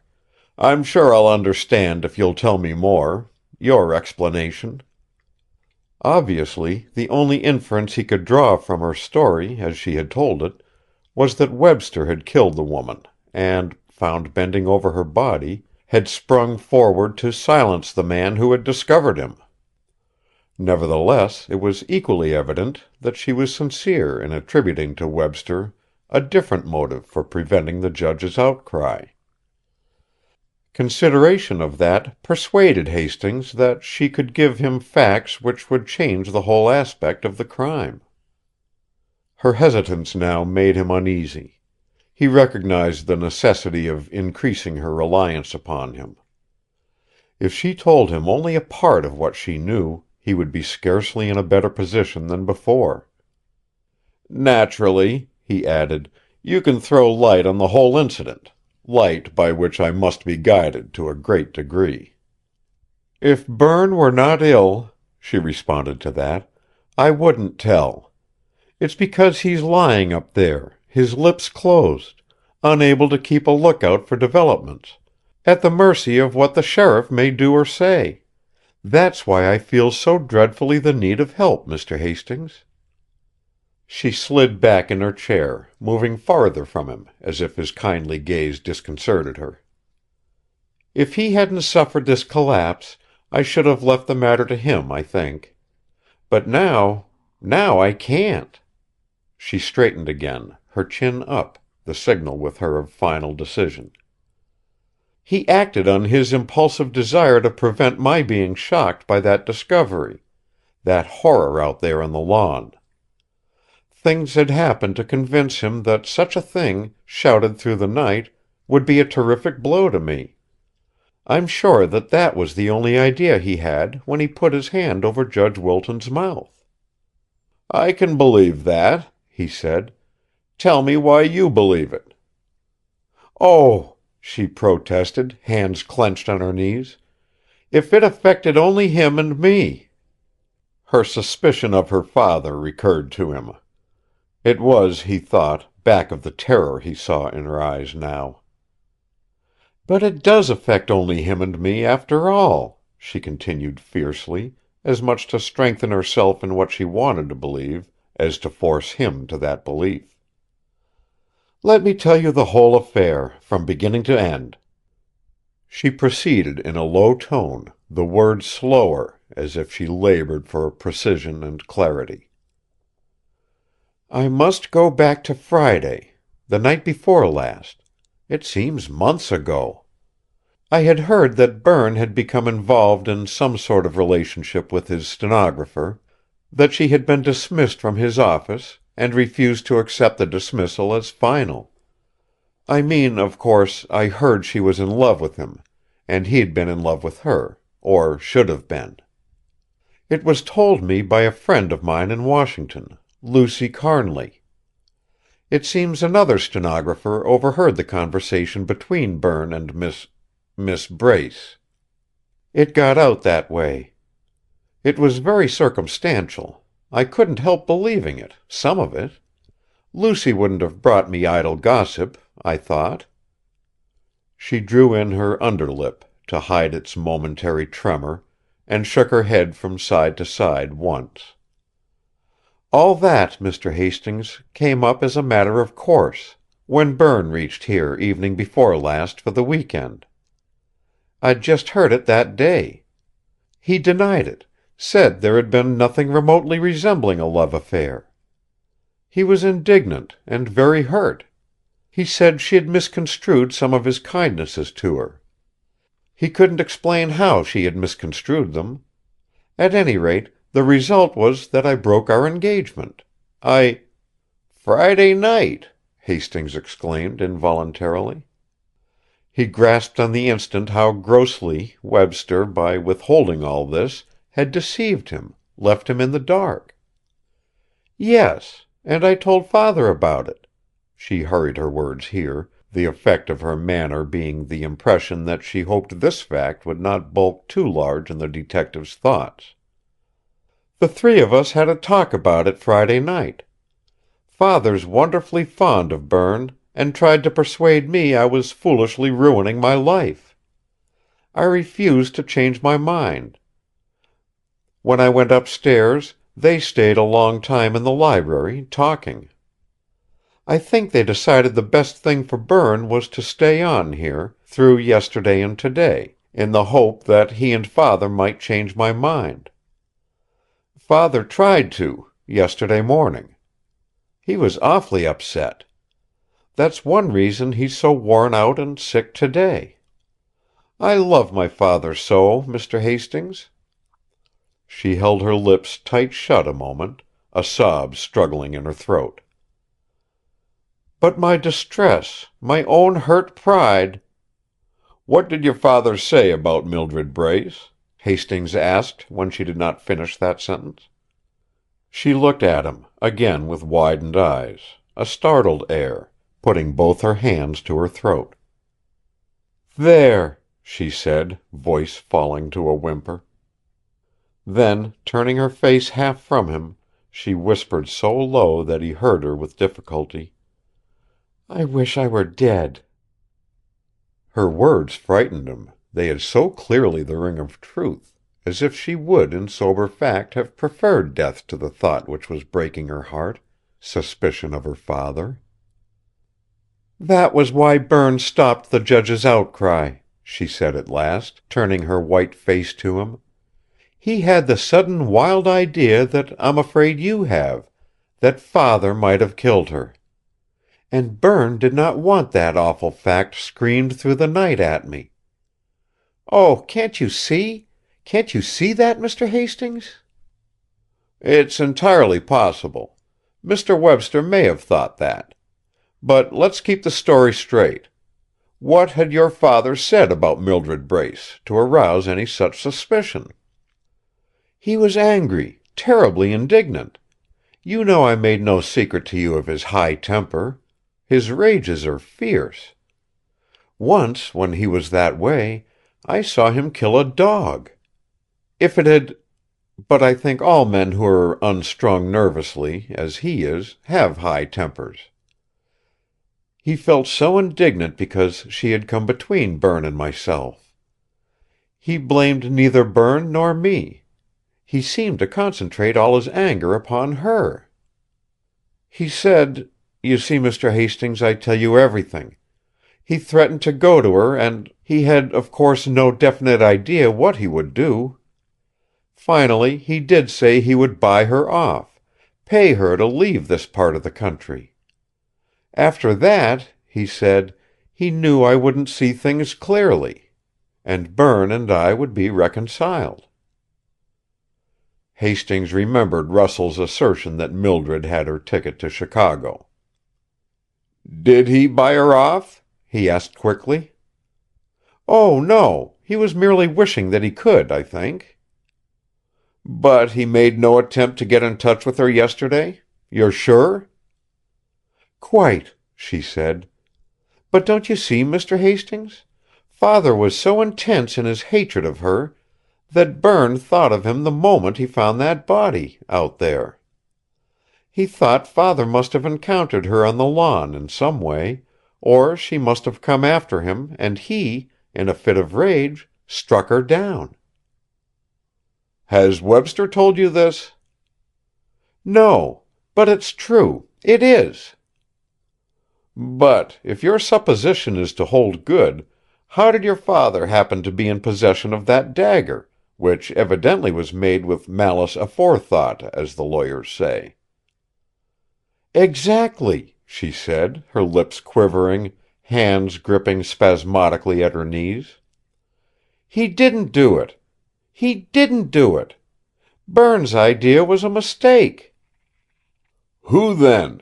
he pressed her, realizing now that she was so unstrung she would give him her thoughts unguarded. "Why, that man Russell," she said, her voice so low and the words so slow that he thought her at the limit of her endurance. "But I've said all this to show you why Berne put his hand over the judge's mouth. I want to make it very clear that he feared father, think of it, Mr. Hastings, had killed her. At first I thought—" She bowed her face in both her hands and wept unrestrainedly, without sobs, the tears streaming between her fingers and down her wrists. The old man put one hand on her hair, and with the other brought forth his handkerchief, being bothered by the sudden mistiness of his spectacles. "A brave girl," he said, his own voice insecure. "What a woman! I know what you mean. At first you feared your father might have been concerned in the murder. I saw it in your eyes last night. You had the same thought that young Webster had, rather, that you say he had." Her weeping ceased as suddenly as it had begun. She looked at him through tears. "And I've only injured Berne in your eyes, I think irreparably. This morning I thought you heard me when I asked him not to let it be known that our engagement was broken. Don't you remember? You were on the porch as we came around the corner." For the first time since its utterance, he recalled her statement then. "We'll have to leave it as it was," and Webster's significant rejoinder. He despised his own stupidity. Had he magnified Webster's desire to keep that promise into guilty knowledge of the crime itself? And had not the mistake driven him into false and valueless interpretations of his entire interview with Webster? "He promised," Lucille pursued, "for the same reason I had in asking it, to prevent discovery of the fact that Father might have had a motive for wishing her dead. It was a mistake, I see now, a terrible mistake." "Can you tell me why you didn't have the same thoughts about Berne?" He was sorry he had to make that inquiry. If he could, he would have spared her further distress. Why wouldn't he have had the same motive, hatred of Mildred Brace, 1,000 times stronger? "I don't know," she said. "I simply never thought of it. Not once." Fine psychologist that he was, Hastings knew why that view had not occurred to her. Her love for Webster was an idealizing sentiment, putting him beyond even the possibility of wrongdoing. Her love for her father, unusual in its devotion as it was, recognized his weaknesses nevertheless. And while seeking to protect the two, she had told a story which, so far as bald facts went, incriminated the lover far more than the father. She had attributed to Sloane, in her uneasiness, the motive which would have been most natural to the discarded Webster. Even now she could not suspect Berne. Her only fear was that others, not understanding him as she did, might suspect him. Although she had broken with him, she still loved him. More than that, his illness and consequent helplessness increased her devotion for him, brought to the surface the maternal phase of it. If she had to choose between the two, Hastings thought, she'd save Webster every time. "I know. I tell you, Mr. Hastings, I know neither Berne nor Father is at all responsible for this crime. I tell you," she repeated, rising to her feet, as if by mere physical height she hoped to impress her knowledge upon him. "I know they're innocent. Don't you know it?" She stood looking down at him, her whole body tense, arms held close against her sides, the knuckles of her fingers white as ivory. Her eyes now were dry and brilliant. He evaded the flat statement to which she pressed him. "But your knowledge, Miss Sloane, and what we must prove," he said, also standing, "are two different things just now. The authorities will demand proofs." "I know. That's why I've told you these things." Somehow her manner reproached him. "You said you had to have them in order to handle this situation properly. Now that you know them, I'm sure you'll feel safe in devoting all your time to proving Russell's guilt." She moved her head forward, to study him more closely. "You know he's guilty, don't you?" "I'm certain Mrs. Brace figured in her daughter's murder," he said. "She was concerned in it somehow. If that's true, and if your father approached neither her nor her daughter yesterday, it does seem highly possible that Russell's guilty." He turned from her and stood at the window, his back to her a few long moments. When he faced her again, he looked old.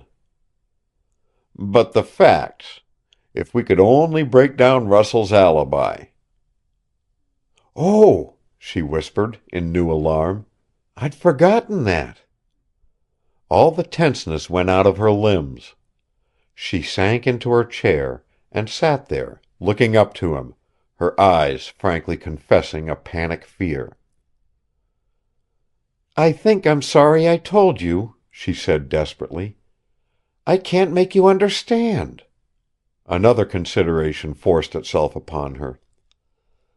"You won't have to tell anybody at all about this, will you, now?"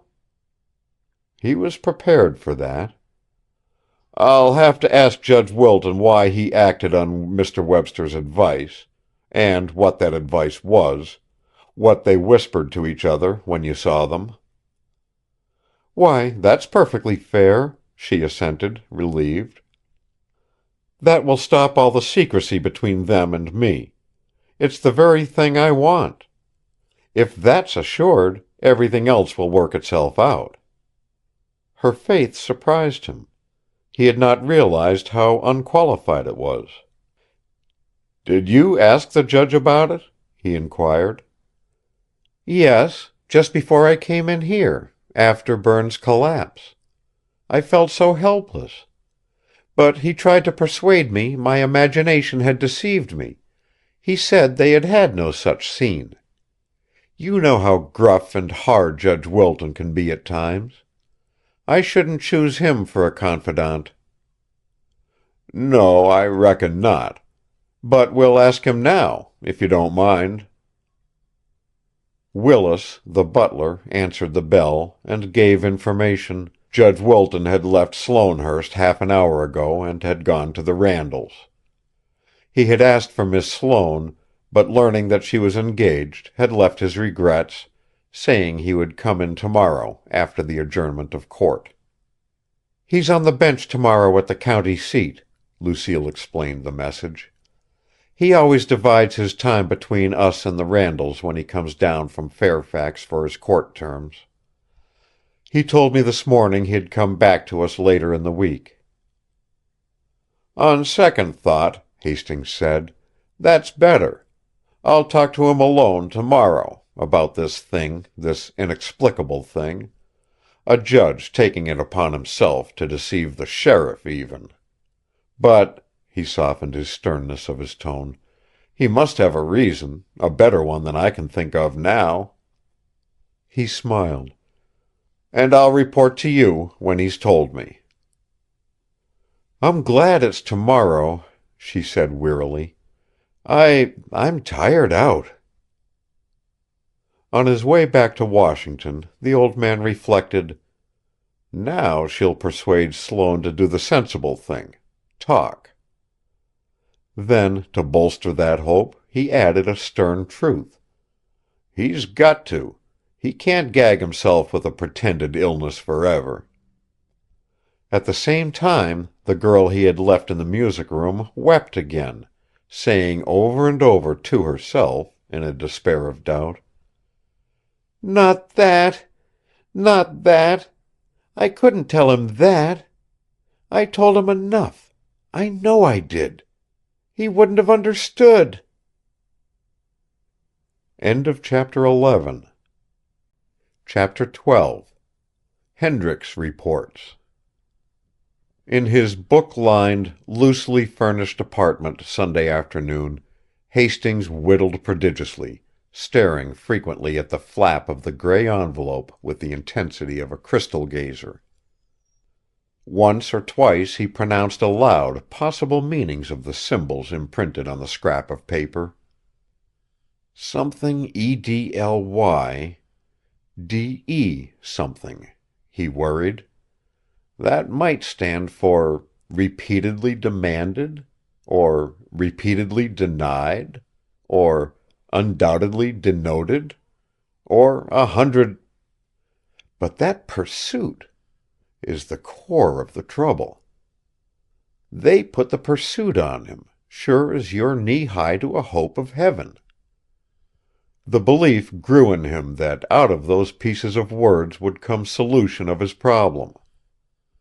The idea was born of his remarkable instinct. Its positiveness partook of superstition, almost. He could not shake it off. Once he chuckled, appreciating the apparent absurdity of trying to guess the criminal meaning, the criminal intent, back of that writing. But he kept to his conjecturing. He had many interruptions. Newspaper reporters, instantly impressed by the dramatic possibilities, the inherent sensationalism of the murder, flocked to him. Referred to him by the people at Sloanehurst, they asked for not only his narration of what had occurred, but also for his opinion as to the probability of running down the guilty man. He would make no predictions, he told them, confining himself to a simple statement of facts. When one young sleuth suggested that both Sloane and Webster feared arrest on the charge of murder, and had relied on his reputation to prevent prompt action against them by the sheriff, the old man laughed. He knew the futility of trying to prevent publication of intimations of that sort. But he took advantage of the opportunity to put a different interpretation on his employment by the Sloanes. "Seems to me," he contributed, "it's more logical to say that their calling in a detective goes a long way to show their innocence of all connection with the crime. They wouldn't pay out real money to have themselves hunted, if they were guilty, would they?" Afterwards he was glad he had emphasized this point. In the light of subsequent events, it looked like actual foresight of Mrs. Brace's tactics. Soon after 5, Hendricks came in to report. He was a young man, stockily built, with eyes that were always on the verge of laughter and lips that sloped inward as if biting down on the threatened mirth. The shape of his lips was symbolical of his habit of discourse. He was of few words. "Webster," he said, standing across the table from his employer and shooting out his words like a memorized speech, "been overplaying his hand financially. That's the rumor. Nothing tangible yet. Gone into real estate and building projects. Associated with a crowd that has the name of operating on a shoestring. Nobody'd be surprised if they all blew up." "As a real estate man, I take it," Hastings commented, slowly shaving off thin slivers of chips from his piece of pine. "He's a brilliant young lawyer. That's it?" "Yes, sir," Hendricks agreed, the slope of his lips accentuated. "Keep after that tomorrow. What about Mrs. Brace?" "Destitute, practically. In debt. Threatened with eviction. No resources." "So money, lack of it, is bothering her as well as Webster. How much is she in debt?" "Enough to be denied all credit by the stores. Between $500 and $700, I should say. That's about the top mark for that class of trade." "All right, Hendricks, thanks," the old man commended warmly. "That's great work for Sunday. Now, Russell's room?" "Yes, sir, I went over it." "Find any steel on the floor?" Hendricks took from his pocket a little paper parcel about the size of a man's thumb. "Not sure, sir. Here's what I got." He unfolded the paper and put it down on the table, displaying a small mass of what looked like dust and lint. "Wonderful what a magnet will pick up, ain't it?" mused his employer. "I got the same sort of stuff at Sloanehurst this morning. I'll go over this, look for the steel particles, right away." "Anything else, sir, special?" The assistant was already halfway to the door. He knew that a floor an inch deep in chips from his employer's whittling indicated laborious mental gropings by the old man. It was no time for superfluous words. "After dinner," Hastings instructed, "relieve Gore at the Walman. Thanks." As Hendricks went out, there was another telephone call, this time from Crown, to make amends for coolness he had shown Hastings at Sloanehurst. "I was wrong and you were right," he conceded handsomely. "I mean about that Brace woman. Better keep your man on her trail." "What's up?" Hastings asked amicably. "That's what I want to know. I've seen her again. I couldn't get anything more from her except threats. She's going on the warpath. She told me, 'Tomorrow I'll look into things for myself. I'll not sit here idle and leave everything to a sheriff who wants campaign contributions and a detective who's paid to hush things up.' You can see her saying that, can't you? Wow. That all? That's all right now. But I've got a suspicion she knows more than we think. When she makes up her mind to talk, she'll say something. Mr. Hastings, Crown added, as if he imparted a tremendous fact, that woman's smart. I tell you, she's got brains, a head full of 'em. So I judged, the detective agreed dryly. By the way, have you seen Russell again? Yes. There's another thing. I don't see where you get that stuff about his weak alibi. It's copper riveted. He says so, you mean? Yes. And the way he says it. But I followed your advice. I've advertised, through the police here and up and down the Atlantic coast, for any automobile party or parties who went along that Sloanehurst road last night between 10:30 and 11:30. Fine, Hastings congratulated. But get me straight on that. I don't say any of them saw him. I say there's a chance that he was seen. The old man went back, not to examination of Hendricks' parcel, but to further consideration of the possible contents of the letter that had been in the gray envelope. Russell, he reflected, had been present when Mildred Brace mailed it, and, what was more important, when Mildred Brace started out of the apartment with it. He made sudden decision. He would question Russell again. Carefully placing Hendricks's package of dust and lint in a drawer of the table, he set out for the 11th Street boarding house. It was, however, not Russell who figured most prominently in the accounts of the murder published by the Monday morning newspapers. The reporters, resenting the reticence they had encountered at Sloanehurst, and making much of Mrs. Brace's threats, put in the forefront of their stories an appealing picture of a bereaved mother's one-sided fight for justice against the baffling combination of the Sloanehurst secretiveness and indifference and the mysterious circumstances of the daughter's death.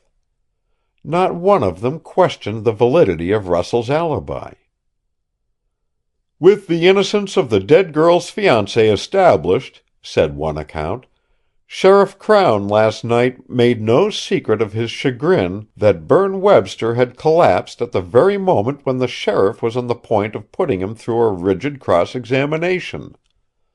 The young lawyer's retirement from the scene, coupled with the Sloane family's retaining the celebrated detective, Jefferson Hastings, as a buffer against any questioning of the Sloanehurst people, has given society, here and in Virginia, a topic for discussion of more than ordinary interest." Another paragraph that caught Hastings' attention, as he read between mouthfuls of his breakfast, was this: "Mrs. Brace, discussing the tragedy with a reporter last night, showed a surprising knowledge of all its incidents.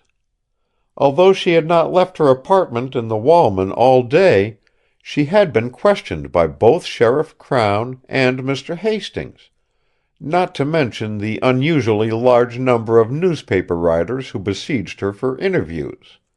And it seemed that, in addition to answering the queries put to her by the investigators, she had accomplished a vast amount of keen inquiry on her own account. When talking to her, it is impossible for one to escape the impression that this extraordinarily intelligent woman believes she can prove the guilt of the man who struck down her daughter." "Just what I was afraid of," thought the detective. "Nearly every paper siding with her." His face brightened. "All the better," he consoled himself.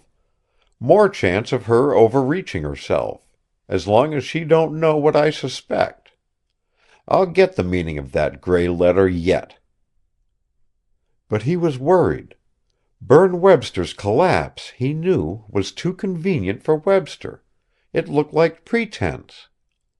99 out of every 100 newspaper readers would consider his illness a fake, the obvious trick to escape the work of explaining what seemed to be inexplicable circumstances. To Hastings, the situation was particularly annoying because he had brought it about. His own questioning had turned out to be the straw that broke the suspected man's endurance.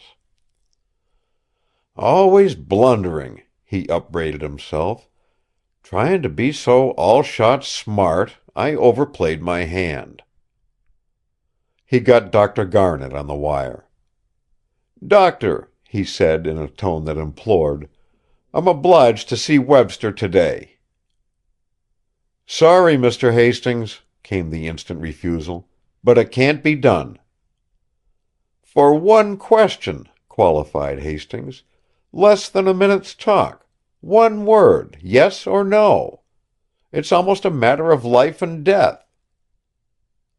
"If that man's excited about anything," Garnet retorted, "it will be entirely a matter of death.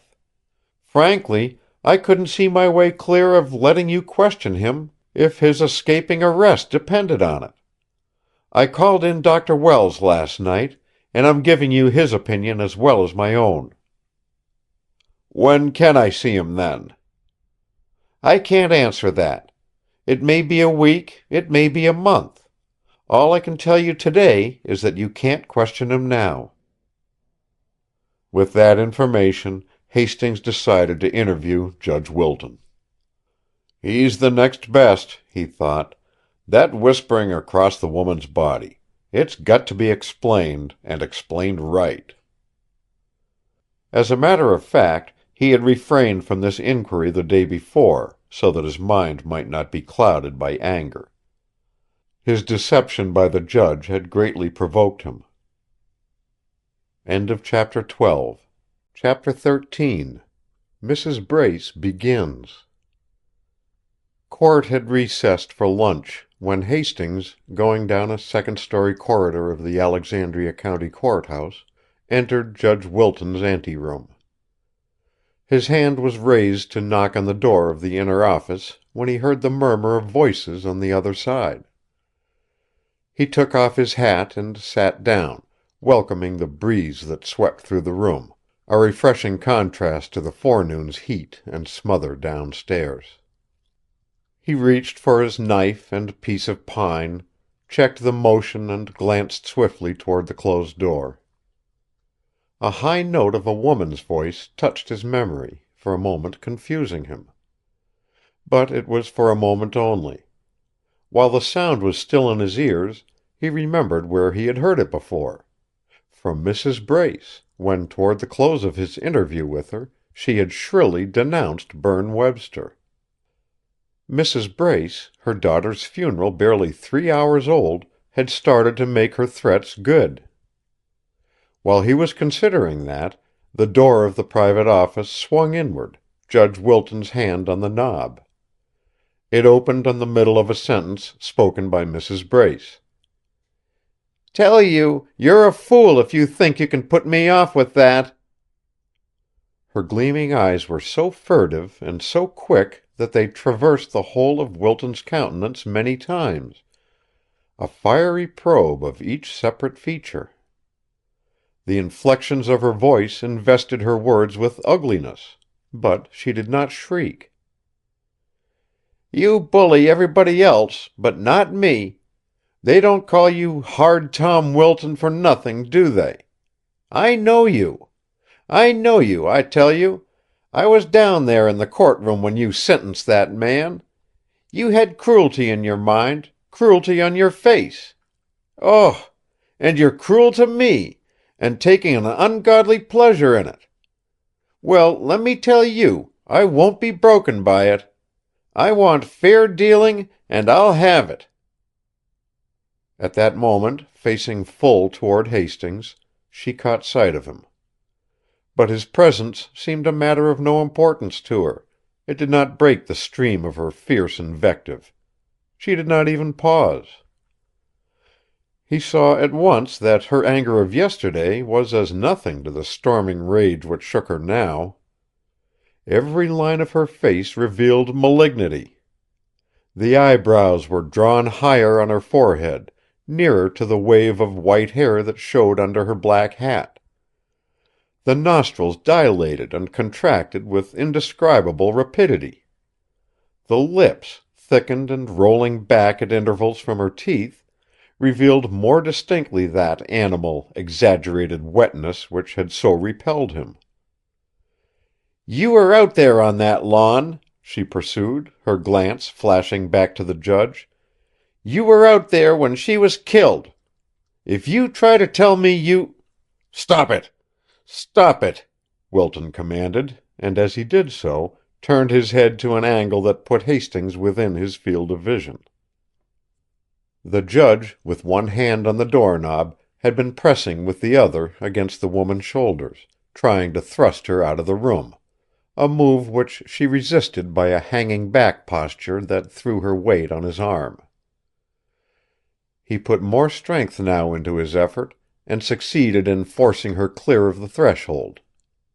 His eyes were blazing under the shadow of his heavy, overhanging brows, but there was about him no suggestion of a loss of self-control. "I'm glad to see you," he told Hastings, speaking over Mrs. Brace's head, and smiling a deprecatory recognition of hopelessness of contending with an infuriated woman. She addressed them both. "Smile all you please now," she threatened, "but the accounts aren't balanced yet. Wait for what I choose to tell, what I intend to do." Suddenly she got herself in hand. It was as unexpected and thorough a transformation as the one Hastings had seen 24 hours before during her declaration of Webster's guilt. She had the same appearance now as then, the same tautness of body, the same flat, constrained tone. She turned to Wilton. "I ask you again, will you help me as I asked you? Are you going to deny me fair play?" He looked at her in amazement, scowling. "What fair play?" he exclaimed, and without waiting for her reply, said to Hastings, "She insists that I know young Webster killed her daughter, that I can produce the evidence to prove it. Can you disabuse her mind?" She surprised them by going, slowly and with apparent composure, toward the corridor door. There she paused, looking at first one and then the other, with an evil smile so openly contemptuous that it affected them strongly. There was something in it that made it flagrantly insulting. Hastings turned away from her. Judge Wilton gave her look for look, but his already flushed face colored more darkly. "Very well, Judge Wilton." She gave him insolent good-bye, in which there was also unmistakable threat. "You'll do the right thing sooner or later, and as I tell you. Get this straight. You're not through with me yet."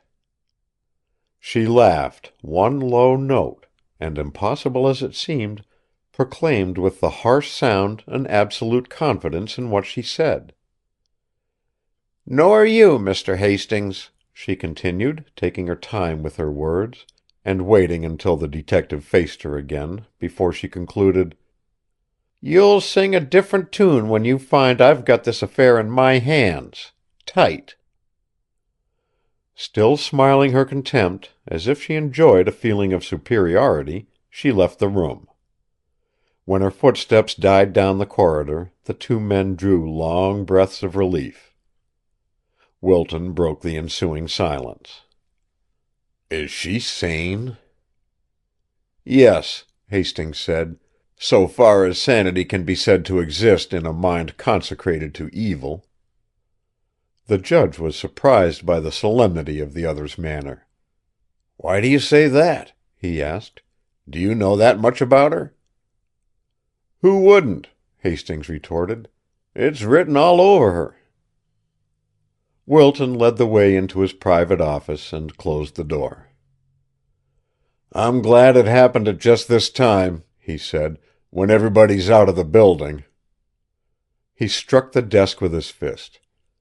"By God!" he ground out through gritted teeth. "How I hate these wild, unbridled women!" Yes, agreed Hastings, taking the chair Wilton rolled forward for him. She worries me. Wonder if she's going to Sloanehurst. That would be the logical sequel to this visit, Wilton said. But pardon my show of temper. You came to see me? Yes, and like her, for information. But, the detective said, smiling, not for roughhouse purposes. The judge had not entirely regained his equanimity. His face still wore a heightened color.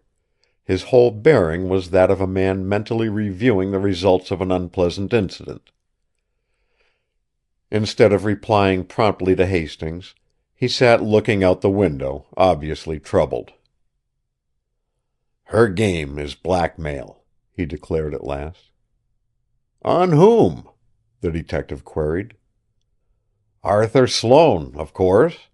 She calculates that he'll play to have her cease annoying his daughter's fiancé. And she'll impress Arthur, if Jarvis ever lets her get to him. Somehow she strangely compels credence."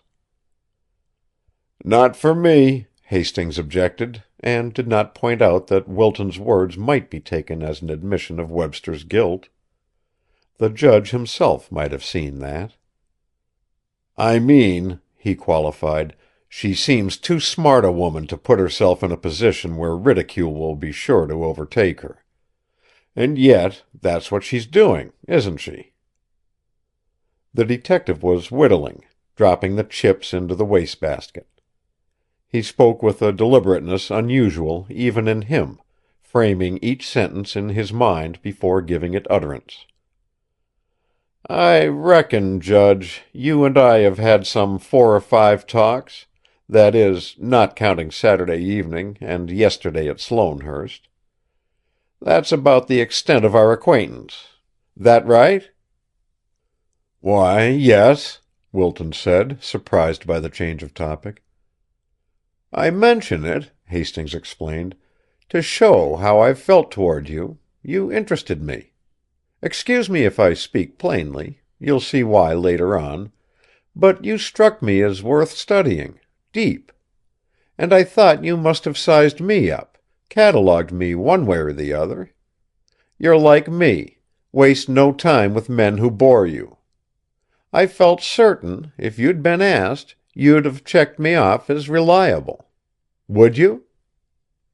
"Unquestionably." "And, if I was reliable then, I'm reliable now. That's a fair assumption, ain't it?" "Certainly." The judge laughed shortly, a little embarrassed. "That brings me to my point. You'll believe me when I tell you my only interest in this murder is to find the murderer, and while I'm doing it, to save the Sloanes as much as possible from annoyance. You'll believe me also when I say I've got to have all the facts if I'm to work surely and fast. You recognize the force of that, don't you?" "Why, yes, Hastings." Wilton spoke impatiently this time. "Fine." The old man shot him a genial glance over the steel-rimmed spectacles. "That's the introduction. Here's the real thing. I've an idea you could tell me more about what happened on the lawn Saturday night." After his involuntary, immediate start of surprise, Wilton tilted his head, slowly blowing the cigar smoke from his pursed lips. He had a fine air of reflection, careful thought. "I can elaborate what I've already told you," he said finally, "if that's what you mean. Go into greater detail." He watched closely the edge of the detective's face, unhidden by his bending over the wood he was cutting. "I don't think elaborations could do much good," Hastings objected. "I referred to new stuff. Some fact or facts you might have omitted, unconsciously." "Unconsciously?" Wilton echoed the word, as a man does when his mind is overtaxed. Hastings took it up. "Or consciously, even," he said quickly, meeting the other's eyes. The judge moved sharply, bracing himself against the back of the chair. What do you mean by that? Skilled in the law yourself, thoroughly familiar with the rules of evidence, it's more than possible that you might have reviewed matters and decided that there were things which, if they were known, would do harm instead of good, obscure the truth, perhaps, or hinder the hunt for the guilty man instead of helping it on. That's clear enough, isn't it? You might have thought that?" The look of sullen resentment in the judge's face was unmistakable. "Oh, say what you mean," he retorted warmly. "What you're insinuating is that I've lied." "It don't have to be called that." "Well, then, that I, a judge, sworn to uphold the law and punish crime, have elected to thwart the law and to cheat its officials of the facts they should have. Is that what you mean?" "I'll be honest with you," Hastings admitted, unmoved by the other's grand manner. "I've wondered about that, whether you thought a judge had a right to do a thing of that sort." Wilton's hand, clenched on the edge of the desk, shook perceptibly. "Did you think that, Judge?" the detective persisted. The judge hesitated. "It's a point I've never gone into," he said finally, with intentional sarcasm. Hastings snapped his knife blade shut and thrust the piece of wood into his pocket. "Let's get away from this beating about the bush," he suggested, voice on a sterner note. "I don't want to irritate you unnecessarily, Judge. I came here for information, stuff I'm more than anxious to get. And I go back to that now.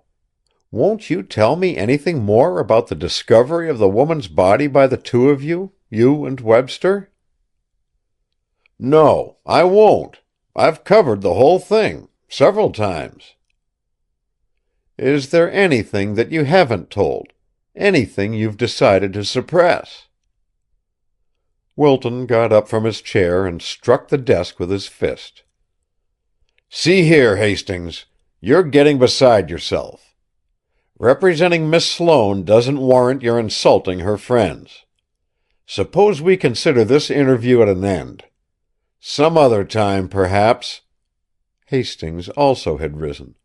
"Just a minute, Judge," he interrupted, all at once assuming the authoritative air that had so amazed Wilton the night of the murder. "You're suppressing something, and I know it." "That's a lie," Wilton retorted, the flush deepening to crimson on his face. "It ain't a lie," Hastings contradicted, holding his self-control. "And you watch yourself.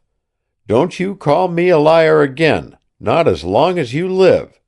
You can't afford the insult." "Then don't provoke it. Don't—" "What did Webster whisper to you across that corpse?" Hastings demanded, going nearer to Wilton. "What's this?" Wilton's tone was one of consternation. The words might have been spoken by a man stumbling on an unsuspected horror in a dark room.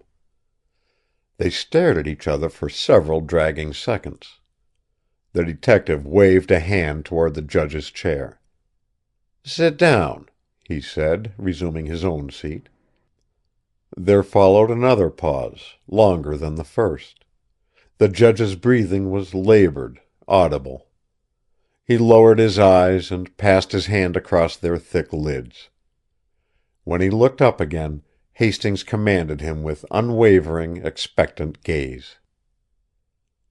"I've made a mistake," Wilton began huskily, and stopped. "Yes?" Hastings said, unbending. "How?" "I see it now. It was a matter of no importance, in itself. I've exaggerated it, by my silence, into disproportionate significance." His tone changed to curiosity. "Who told you about the whispering?" The detective was implacable, emphasizing his dominance. "First, what was it?" When Wilton still hesitated, he repeated, "What did Webster say when he put his hand over your mouth, to prevent your outcry?" The judge threw up his head, as if in sudden resolve to be frank. He spoke more readily, with a clumsy semblance of amiability. He said, "Don't do that. You'll frighten Lucille." I tried to nod my head, agreeing. But he misunderstood the movement, I think. He thought I meant to shout anyway. He tightened his grip. "Keep quiet. Will you keep quiet?" he repeated 2 or 3 times. When I made my meaning clear, he took his hand away. He explained later what had occurred to him the moment Arthur's light flashed on. He said it came to him before he clearly realized who I was. I swear, Hastings, I hate to tell you this. It suggests unjust suspicions. Of what value are the wild ideas of a nervous man, all to pieces anyway, when he stumbles on a dead woman in the middle of the night?" "They were valuable enough," Hastings flicked him, "for you to cover them up, for some reason. What were they?" Wilton was puzzled by the detective's tone, its abstruse insinuation. But he answered the question. He said his first idea, the one that made him think of Lucille, was that Arthur might have had something to do with the murder. "Why? Why did he think Sloane had killed Mildred Brace?" "Because she had been the cause of Lucille's breaking her engagement with Berne, and Arthur knew that. Arthur had been in a rage—" "All right," Hastings checked him suddenly, and getting to his feet, fell to pacing the room, his eyes always on Wilton. "I'm acquainted with that part of it." He paid no attention to Wilton's evident surprise at that statement. He had a surprise of his own to deal with, the unexpected similarity of the judge's story with Lucille Sloane's theorizing as to what Webster had whispered across the body in the moment of its discovery. The 2 statements were identical, a coincidence that defied credulity. He caught himself doubting Lucille. Had she been theorizing, after all? Or had she relayed to him words that Wilton had put into her mouth? Then, remembering her grief, her desperate appeals to him for aid, he dismissed the suspicion. "I'd stake my life on her honesty," he decided. "Her intuition gave her the correct solution, if Wilton's not lying now." He put the obvious question. "Judge, am I the first one to hear this from you?" And received the obvious answer. "You are. I didn't volunteer it to you, did I?" "All right. Now, did you believe Webster? Wait a minute. Did you believe his fear wasn't for himself when he gagged you that way?" "Yes, I did," replied Wilton in a tone that lacked sincerity. "Do you believe it now?" "If I didn't, do you think I'd have tried for a moment to conceal what he said to me?" "Why did you conceal it?" "Because Arthur Sloane was my friend, and his daughter's happiness would have been ruined if I'd thrown further suspicion on him. Besides, what I did conceal could have been of no value to any detective or sheriff on earth. It meant nothing, so long as I knew the boy's sincerity, and his innocence as well as Arthur's." "But," Hastings persisted, "why all this concern for Webster, after his engagement had been broken?" "How's that?" Wilton countered. "Oh, I see. The break wasn't permanent. Arthur and I had decided on that. We knew they'd get together again." Hastings halted in front of the judge's chair. "Have you kept back anything else?" he demanded. "Nothing," Wilton said, with a return of his former sullenness.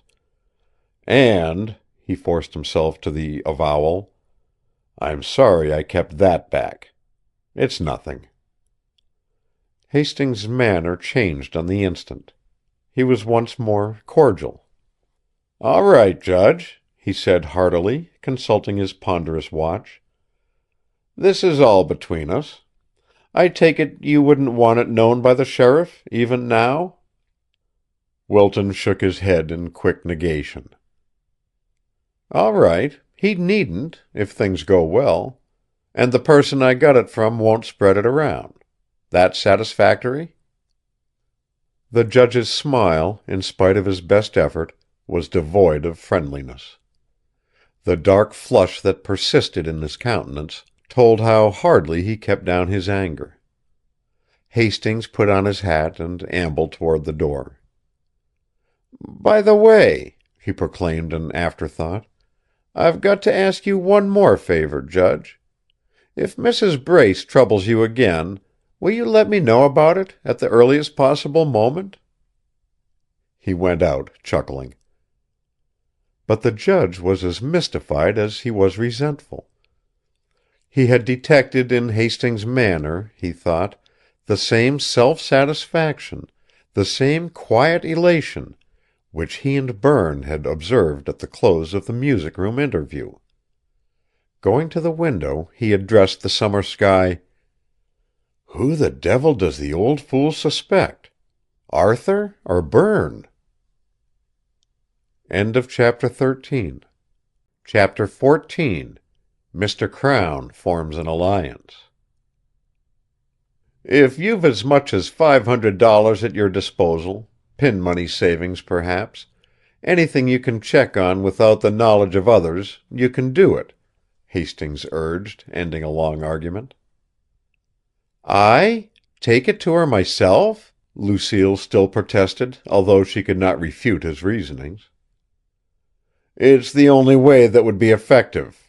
And it wouldn't be so difficult. I had counted on your courage, your unusual courage." "But what will it accomplish? If I could only see that clearly." She was beginning to yield to his insistence. They were in the rose garden, in the shade of a little arbor from whose roof the great red flowers drooped almost to the girl's hair. He was acutely aware of the pathetic contrast between her white, ravaged face and the surrounding scene, the fragrance, the roses of every color swaying to the slow breeze of late afternoon, the long, cool shadows. He found it hard to force her to the plan, and would have abandoned it but for the possibilities it presented to his mind. "I've already touched on that," he applied himself to her doubts. "I want you to trust me there, to accept my solemn assurance that, if Mrs. Brace accepts this money from you on our terms, it will hasten my capture of the murderer. I'll say more than that. You are my only possible help in the matter. Won't you believe me?" She sat quite still, a long time, looking steadily at him with unseeing eyes. "I shall have to go to that dreadful woman's apartment, be alone with her, make a secret bargain." She enumerated the various parts of her task, wonder and repugnance mingling in her voice. "That horrible woman! You say yourself, Mr. Hastings, she's horrible." "Still," he repeated, "you can do it." A little while ago she had cried out, both hands clenched on the arm of the rustic bench, her eyes opening wide in the startled look he had come to know. "If I could do something, anything, for Berne! Dr. Wells said only an hour ago he had no more than an even chance for his life. Half the time he can't speak. And I'm responsible. I am. I know it. I try to think I'm not, but I am." He recurred to that. "Dr. Wells said the ending of Mr. Webster's suspense would be the best medicine for him. And I think Webster would see that nobody but you could do this, in the very nature of things. The absolute secrecy required, the fact that you buy her silence, pay her to cease her accusations against Berne, don't you see? He'd want you to do it."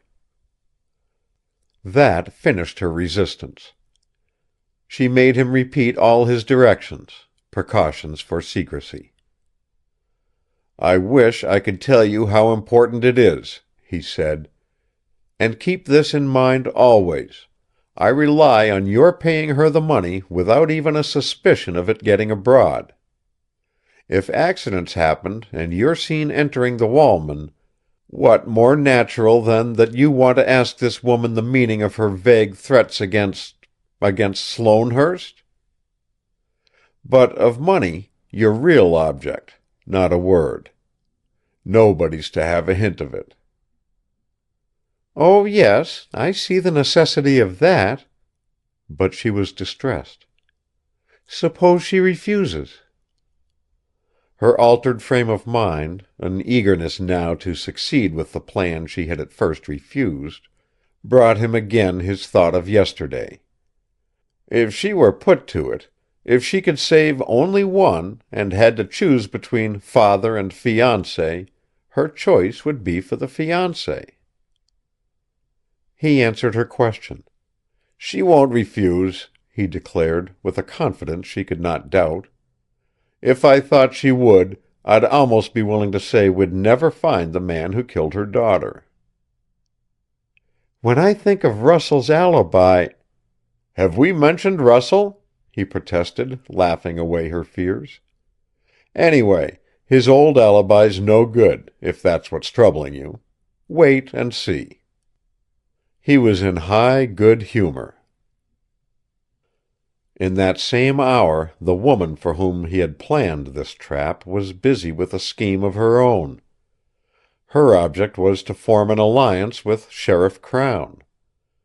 That gentleman, to use his expressive phrase, had been "putting her over the jumps" for the past 40 minutes, bringing to the work of cross-questioning her all the intelligence, craftiness, and logic at his command. The net result of his fusillade of interrogatories, however, was exceedingly meager. As he sat, caressing his chin and thrusting forward his bristly mustache, Mrs. Brace perceived in his eyes a confession of failure. Although he was far from suspecting it, he presented to her keen scrutiny an amazing figure. She observed that his shoulders drooped, and that, as he slowly produced a handkerchief and mopped his forehead, his movements were eloquent of gloom. In fact, Mr. Crown felt himself at a loss. He had come to the end of his resourcefulness in the art of probing for facts. He was about to take his departure, with the secret realization that he had learned nothing new, unless an increased admiration of Mrs. Brace's sharpness of wit might be catalogued as knowledge. She put his thought into language. "You see, Mr. Crown, you're wasting your time shouting at me, bullying me, accusing me of protecting the murderer of my own daughter." There was a new note in her voice, a hint, ever so slight, of a willingness to be friendly. He was not insensible to it. Hearing it, he put himself on guard, wondering what it portended. "I didn't say that," he contradicted, far from graciousness. "I said you knew a whole lot more about the murder than you'd tell me, anyway." "But why should I want to conceal anything that might bring the man to justice?" "Blest if I know," he conceded, not without signs of irritation. So far as he could see, not a feature of her face changed.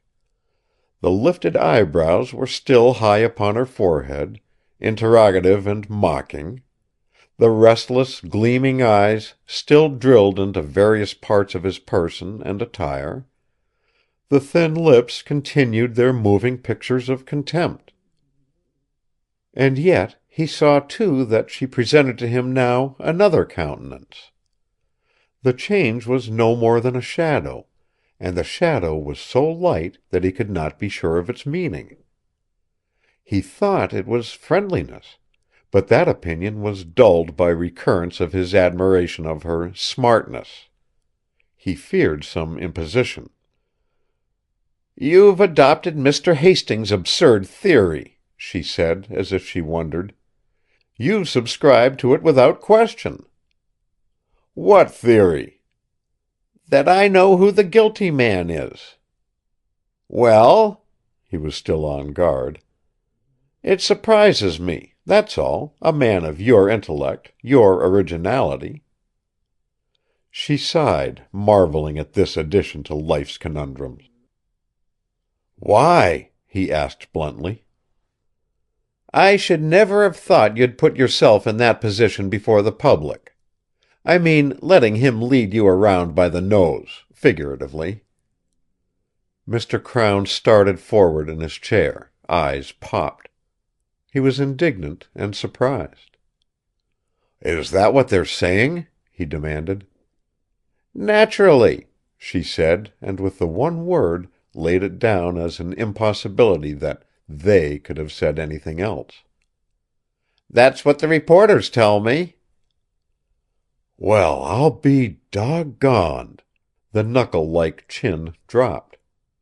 "They're saying that, are they?" Disturbed as he was, he noticed that she regarded him with apparently genuine interest, that perhaps she added to her interest a regret that he had displayed no originality in the investigation, a man of his intellect. "They couldn't understand why you were playing Hastings' game," she proceeded, "playing it to his smallest instructions." "Hastings' game? What the thunder are they talking about? What do they mean, his game?" "His desire to keep suspicion away from the Sloanes and Mr. Webster. That's what they hired him for, isn't it?" "I guess it is, by gravy!" Mr. Crown's long-drawn sigh was distinctly tremulous. "That old man pockets his fee when he throws Gene Russell into jail. Why, then, isn't it his game to convince you of Gene's guilt? Why isn't it his game to persuade you of my secret knowledge of Gene's guilt? Why—" "So that's—" "Let me say what I started," she in turn interrupted him. "As one of the reporters pointed out, why isn't it his game to try to make a fool of you?" The smile with which she recommended that rumor to his attention incensed him further. It patronized him. It said, as openly as if she had spoken the words, "I'm really very sorry for you." He dropped his hands to his widespread knees, slid forward to the edge of his chair, thrust his face closer to hers, peered into her hard face for her meaning. "Making a fool of me, is he?" he said in the brutal key of unrepressed rage. A quick motion of her lifted brows, a curve of her lower lip, indubitably a new significance of expression, stopped his outburst. "By George!" he said, taken aback. "By George!" he repeated, this time in a coarse exultation. He thrust himself still closer to her, certain now of her meaning. "What do you know?" he lowered his voice and asked again. "Mrs. Brace, what do you know?" She moved back, farther from him. She was not to be rushed into anything. She made him appreciate the difficulty of getting next to her. He no longer felt fear of her imposing on him.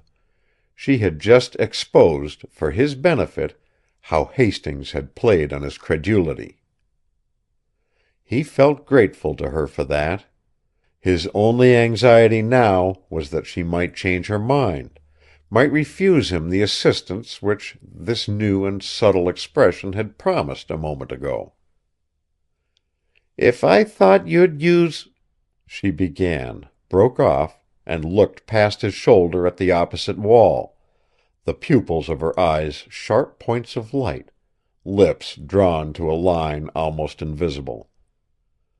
Her evident prudence fired his eagerness. "If I'd do what?" he asked. "If you thought I'd what?" "Let me think," she requested. He changed his posture, with a great show of watching the sunset sky, and stole little glances at her smooth, untroubled face. He believed now that she could put him on the trail of the murderer. He confessed to himself, unreservedly, that Hastings had tricked him, held him up to ridicule, to the ridicule of a nation, for this crime held the interest of the entire country. But here was his chance for revenge. With this smart woman's help, he would outwit Hastings. "If you'd use my ideas confidentially," she said at last, eyeing him as if she speculated on his honesty. "If I were sure that—" "Why can't you be sure of it?" he broke in. "My job is to catch the man who killed your daughter. I've got two jobs. The other is to show up old Hastings. Why wouldn't I do as you ask, exactly as you ask?" She tantalized him. "And remember that what I say is ideas only, not knowledge?" "Sure, certainly, Mrs. Brace." "And, even when you arrest the right man, say nothing of what you owe me for my suggestions? You're the kind of man to want to do that sort of thing, give me credit for helping you." Even that pleased him. "If you specify silence, I give you my word on it," he said, with a fragment of the pompous manner he had brought into the apartment more than an hour ago. "You'll take my ideas, my theory, work on it and never bring me into it in any way? If you make that promise, I'll tell you what I think, what I'm certain is the answer to this puzzle." "Win or lose, right or wrong idea, you have my oath on it." "Very well." She said that with the air of one embarking on a tremendous venture and scorning all its possibilities of harm. "I shall trust you fully. First, let me sketch all the known facts, everything connected with the tragedy, and everything I know concerning the conduct of the affected individuals since." He was leaning far toward her once more, a childlike impatience stamped on his face. As she proceeded, his admiration grew. For this there was ample ground. The newspaper paragraph Hastings had read that morning, commenting on her mastery of all the details of the crime, had scarcely done her justice. Before she concluded, Crown had heard from her lips little incidents that had gone over his head. She put new and accurate meaning into facts time and time again, speaking with the particularity and vividness of an eyewitness. "Now," she said, having reconstructed the crime and described the subsequent behavior of the tragedy's principal actors, "now, who's guilty?" "Exactly," echoed Crown, with a click in his throat. "Who's guilty? What's your theory?" She was silent, eyes downcast, her hands smoothing the black, much-worn skirt over her lean knees. Recital of the gruesome story, the death of her only child, had left her unmoved, had not quickened her breathing. "In telling you that," she resumed, her restless eyes striking his at rapid intervals, "I think I'll put you in a position to get the right man, if you'll act." "Oh, I'll act," he declared largely. "Don't bother your head about that." "Of course, it's only a theory—" "Yes, I know, and I'll keep it to myself." "Very well. Arthur Sloane is prostrated, can't be interviewed. He can't be interviewed for the simple reason that he's afraid he'll tell what he knows. Why is he afraid of that? Because he knows too much, for his own comfort, and too much for his daughter's comfort. How does he know it? Because he saw enough, night before last, to leave him sure of the murderer's identity. He was the man who turned on the light, showing Webster and Judge Wilton bending over Mildred's body. It occurred at a time when usually he is in his first sound sleep, from bromides. Something must have happened to awake him, an outcry, something. And yet he says he didn't see them, Wilton and Webster." "By gravy!" exclaimed the sheriff, awestruck. "Either," she continued, "Arthur Sloane saw the murder done, or he looked out in time to see who the murderer was. The facts substantiate that. They are corroborated by his subsequent behavior. Immediately after the murder he was in a condition that couldn't be explained by the mere fact that he's a sufferer from chronic nervousness. When Hastings asked him to take a handkerchief, he would have fallen to the ground, but for the judge's help. He couldn't hold an electric torch. And ever since he's been in bed, afraid to talk. Why, he even refused to talk to Hastings, the man he's retained for the family's protection." "He did he? How do you know that, Mrs. Brace?" "Isn't it enough that I know it, or advance it as a theory?" "I thought possibly Jarvis, the valet, told you?" She ignored that. "Now, as to the daughter of the house. There was only one possible reason for Lucille Sloane's hiring Hastings. She was afraid somebody in the house, Webster, of course, would be arrested. Being in love with him, she never would have suspected him unless there had been concrete, undeniable evidence of his guilt. Do you grasp that reasoning?" "Sure I do," Mr. Crown condemned himself. "What I'm wondering is why I didn't see it long ago."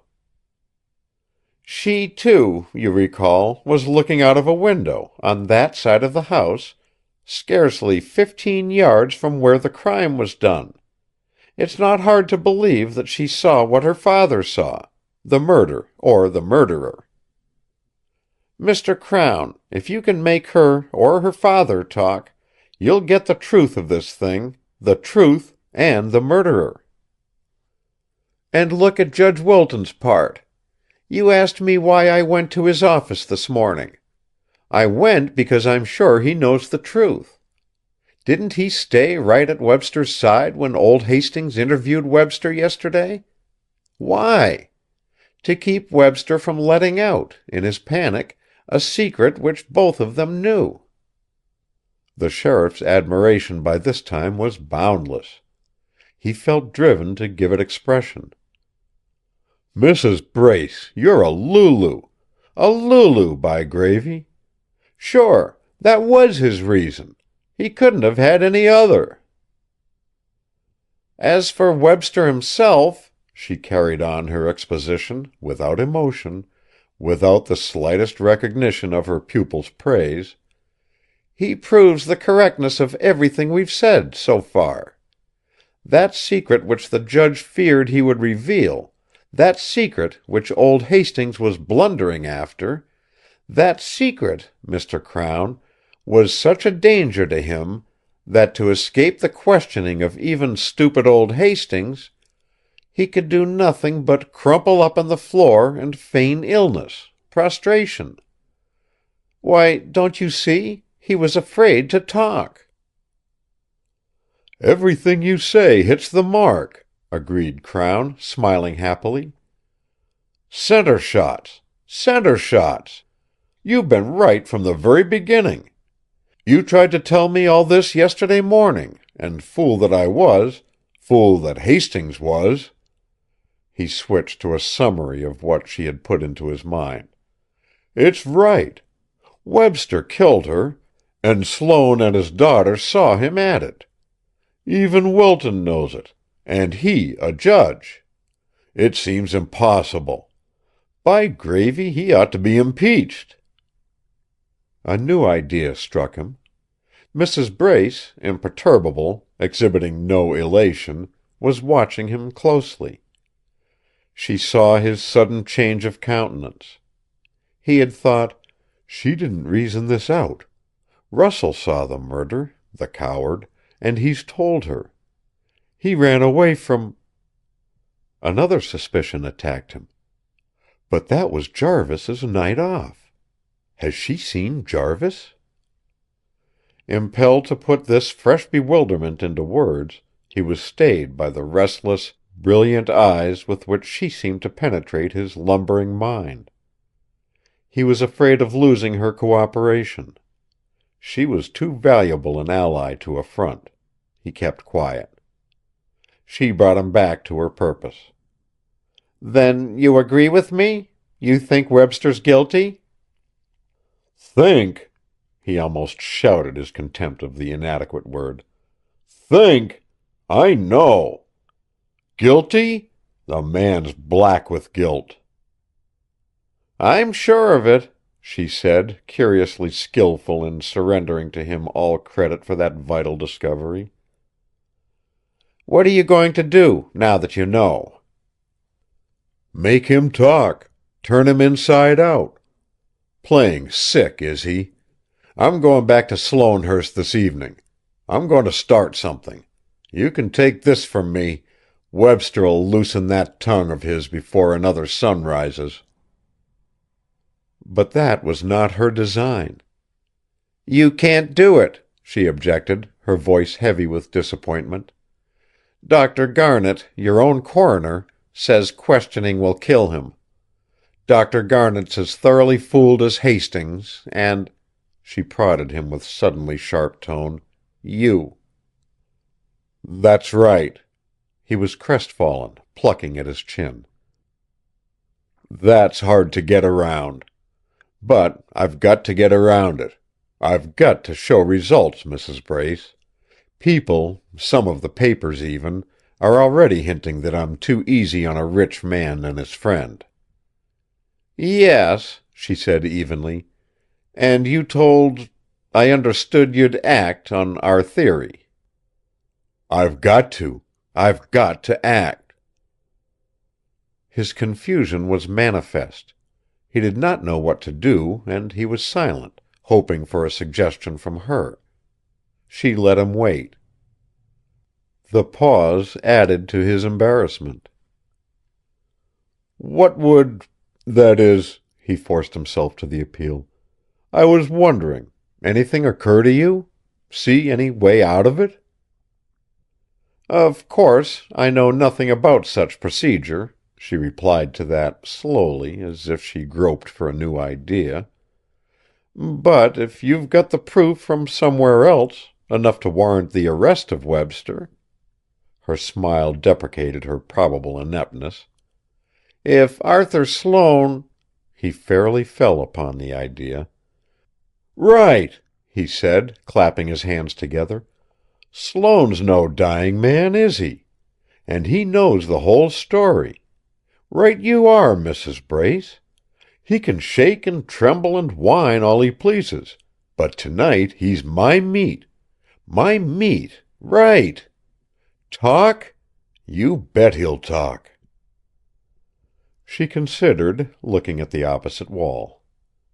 He was convinced that she examined the project, viewing it from the standpoint of his interest, seeking possible dangers of failure. Nevertheless, he hurried her decision. "It's the right thing to do, isn't it?" "I should think so," she said at last. "You, with your mental forcefulness, your ability as a questioner, why, I don't see how you can fail to get at what he knows. Beside, you have the element of surprise on your side. That will go far toward sweeping him off his feet." He was again conscious of his debt of gratitude to this woman, and tried to voice it. "This is the first time," he declared, big with confidence, "I've felt that I had the right end of this case." When she had closed the door on him, she went back to the living room and set back in its customary place the chair he had occupied. Her own was where it always belonged. From there she went into the bathroom, and, as Hastings had seen her do before, drew a glass of water which she drank slowly. Then, examining her hard, smooth face in the bedroom mirror, she said aloud: "Pretty soon, now, somebody will talk business with me." There was no elation in her voice, but her lips were, for a moment, thick and wet, changing her countenance into a picture of inordinate greed. Chapter 15. In Arthur Sloane's Room. Hastings went back to Sloanehurst that evening for another and more forceful attempt to argue Arthur Sloane into frankness. Like Mrs. Brace, he could not get away from the definite conclusion that Lucille's father was silent from fear of telling what he knew. Moreover, he realized that without a closer connection with Sloane, his own handling of the case was seriously impeded. Lucille was on the front porch, evidently waiting for him, although he had not notified her in advance of his visit. She went hurriedly down the steps and met him on the walk. When he began an apology for having to annoy her so frequently, she cut short his excuses. "Oh, but I'm glad you're here, so glad. We need your help. The sheriff's here." She put her hand on his coat sleeve. He could feel the tremor of it as she pulled, unconsciously, on the cloth. She turned toward the veranda steps. "What's he doing?" he asked, detaining her. "He's in Father's room," she said in feverish haste, "asking him all sorts of questions, saying ridiculous things. Really, I'm afraid for Father's health. Can't you go in now?" "Couldn't Judge Wilton manage him? Isn't the judge here?" "No. He came over at dinner time, but he went back to the Randalls. Father didn't feel up to talking to him."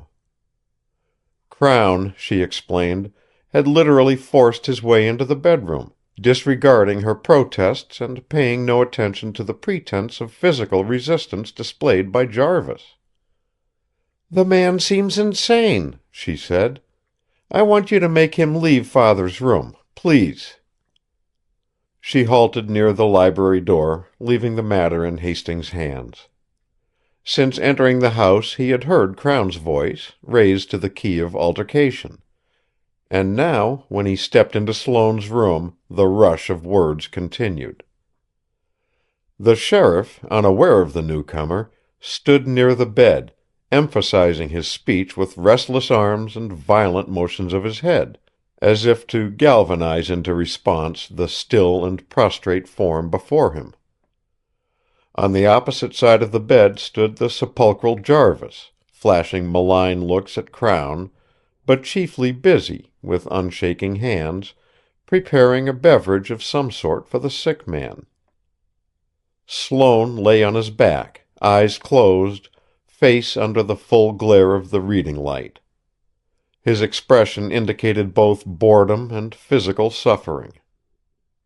"Have to make an arrest," Crown was saying. "You're making me take that action, ain't you?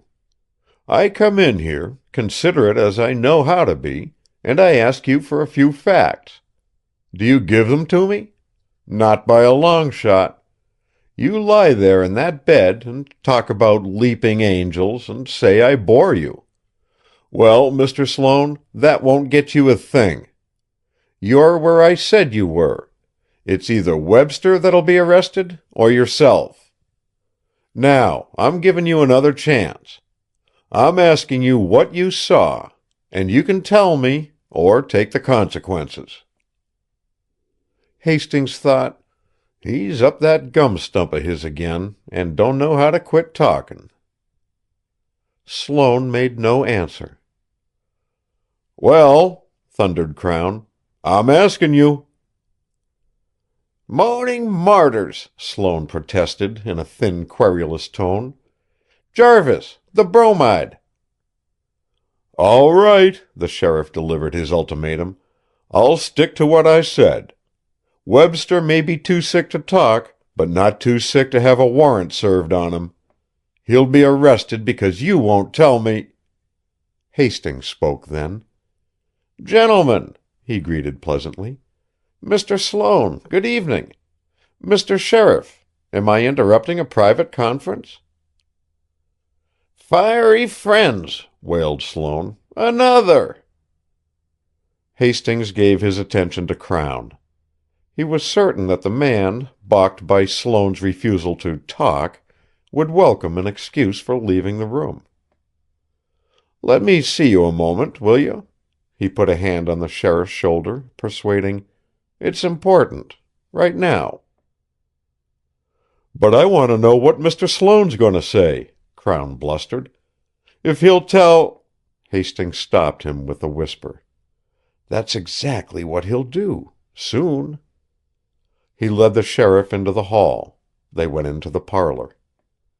"Now," Hastings began, in genial tone, "did you get anything from him?" "Not a dad-blamed thing." Crown was still blustery. "But he'll talk before I'm through. You can put your little bets down on that." "All right. You've had your chance at him. Better let me see him." Crown looked his distrust. He was thinking of Mrs. Brace's warning that this man had made a fool of him. "I'm not trying to put anything over on you," the detective assured him. "Fact is, I'm out here for the newspaper men. They've had nothing from him. They've asked me to get his story. I'll give it to you before I see them. What do you say?" Crown still hesitated. "If, after you've heard it," Hastings added, "you want to question him further, you can do it, of course. But this way we take two shots at it." To that the other finally agreed. Hastings found Sloane smoking a cigarette, his eyes still closed. Jarvis was behind a screen near the door, now and then clinking glass against glass as he worked. The old man took a chair near the bed and waited for Sloane to speak. He waited a long time. Finally the invalid looked at him from under lowered lids, slyly, like a child peeping. Hastings returned the look with a pleasant smile, his shrewd eyes sparkling over the rims of his spectacles. "Well," Sloane said at last, in a whiny tone, "what do you want?" "First," Hastings apologized, "I want to say how sorry I am I didn't make myself clearly understood, night before last, when I told Miss Sloane I'd act as mouthpiece for this household. I didn't mean I could invent a statement for each of you, or for any of you. What I did mean amounts to this. If you, for instance, would tell me what you know, all you know, about this murder, I could relay it to the reporters, and to the sheriff, who's been annoying you so this evening. As—" "Flat-headed fiends!" Sloane cut in, writhing under the light coverlet. "Another harangue!" Hastings kept his temper. "No harangue about it. But it's come to this, Mr. Sloane. You're handicapping me, and the reporters and the sheriff don't trust you." "Why? Why don't they trust me?" shrilled Sloane, writhing again. "I'll tell you in a very few words. Because you refused to testify at the inquest yesterday, giving illness as an excuse. That's one reason. The—" "Howling hellions! Wasn't I ill? Didn't I have enough to make me ill? Jarvis, a little whiskey." "Dr. Garnet hasn't told them so, the reporters. He won't tell them so. In fact," Hastings said, with less show of cordiality, "from all he said to me, I gather he doesn't think you an ill man, that is, dangerously ill." "And because of that, they say what, these reporters, this sheriff? What?" "They're in ugly mood, Mr. Sloane. They're saying you're trying to protect somebody by keeping still about a thing which you should be the first to haul into daylight. That's it, in a nutshell." Sloane had stopped trembling. He sat up in the bed and stared at the detective out of steady, hard eyes. He waved away the whiskey Jarvis held toward him. "And you want what, Mr. Hastings?" he inquired, a curiously effective sarcasm in his voice. "A statement covering every second from the time you waked up Saturday night until you saw the body." "A statement! Reporters! He was snarling on that. What's got into you, anyway? What are you trying to do? Make people suspect me of the murder? Make 'em suspect Berne? He threw away the cigarette and shook his fist at Hastings. He gulped twice before he could speak again. He seemed on the point of choking. In an ugly mood, are they? Well, they can stay in an ugly mood. You too. And that hydrophobic sheriff. Quivering and crucified saints. I've had enough of all of you. All of you, understand? Get out of here. Get out. Although his voice was shrill, there was no sound of weakness in it. The trembling that attacked him was the result of anger, not of nervousness. Hastings rose, astounded by the outbreak. I'm afraid you don't realize the seriousness of— Oh, get out of here! Sloane interrupted again. You've imposed on my daughter with your talk of being helpful and all that rot, but you can't hoodwink me. What the devil do you mean by letting that sheriff come in here and subject me to all this annoyance and shock? You'd save us from unpleasantness. He spoke more slowly now, as if he cudgeled his brain for the most biting sarcasm, the most unbearable insolence. Don't realize the seriousness. Flat-headed fiends. Are you any nearer the truth now than you were at the start? Try to understand this, Mr. Hastings. You're discharged. Fired. From now on, I'm in charge of what goes on in this house. If there's any trouble to be avoided, I'll attend to it. Get that? And get out.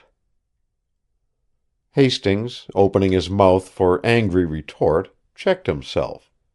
He stood a moment silent, shaken by the effort it cost him to maintain his self-control. Humph!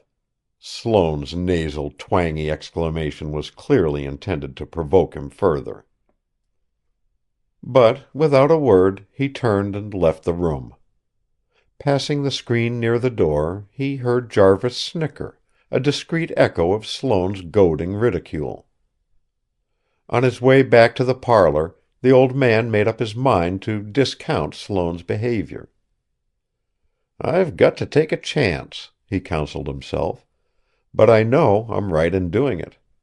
A big responsibility, but I'm right. Then he submitted this report. He says nothing new, Crown. Far as I can make out, nothing unusual waked him up that night, except chronic nervousness. He turned on that light to find some medicine. He knew nothing of the murder until Judge Wilton called him. Humph, growled Crown. And you fall for that? Hastings eyed him sternly. It's the statement I'm going to give to the reporters. The sheriff was silent, irresolute. Hastings congratulated himself on his earlier deduction, that Crown, unable to frighten Sloane into communicativeness, was thankful for an excuse to withdraw. Hendricks had reported the 2-hour conference between Crown and Mrs. Brace late that afternoon. Hastings decided now, the man's in cahoots with her, his ally, and he won't act until he's had another session with her. And she won't advise an arrest for a day or two anyway. Her game is to make him play on Sloane's nerves for a while. She advises threats, not arrests, which suits me to a T. He fought down a chuckle, thinking of that alliance. Crown corroborated his reasoning. All right, Hastings, he said doggedly. I'm not going back to his room. I gave him his chance. He can take the consequences. What consequences? I'd hardly describe 'em to his personal representative, would I? But you can take this from me. They'll come soon enough. And rough enough. Hastings made no reference to having been dismissed by Sloane. He was glad when Crown changed the subject. Hastings, you saw the reporters this afternoon. I've been wondering.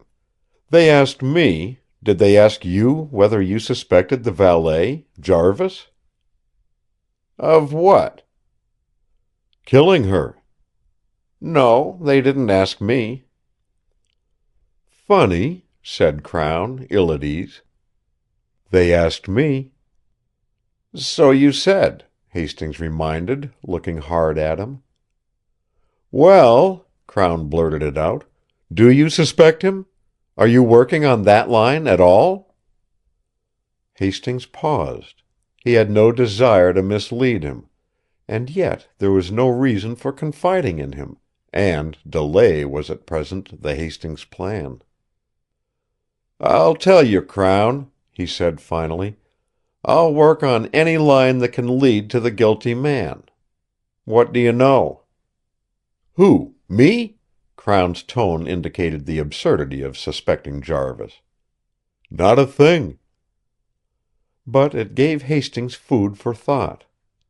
Was Mrs. Brace in communication with Jarvis? And did Crown know that? Was it possible that Crown wanted to find out whether Hastings was having Jarvis shadowed? How much of a fool was the woman making of the sheriff, anyway?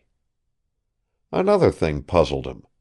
Why did Mrs. Brace suspect Arthur Sloane of withholding the true story of what he had seen the night of the murder?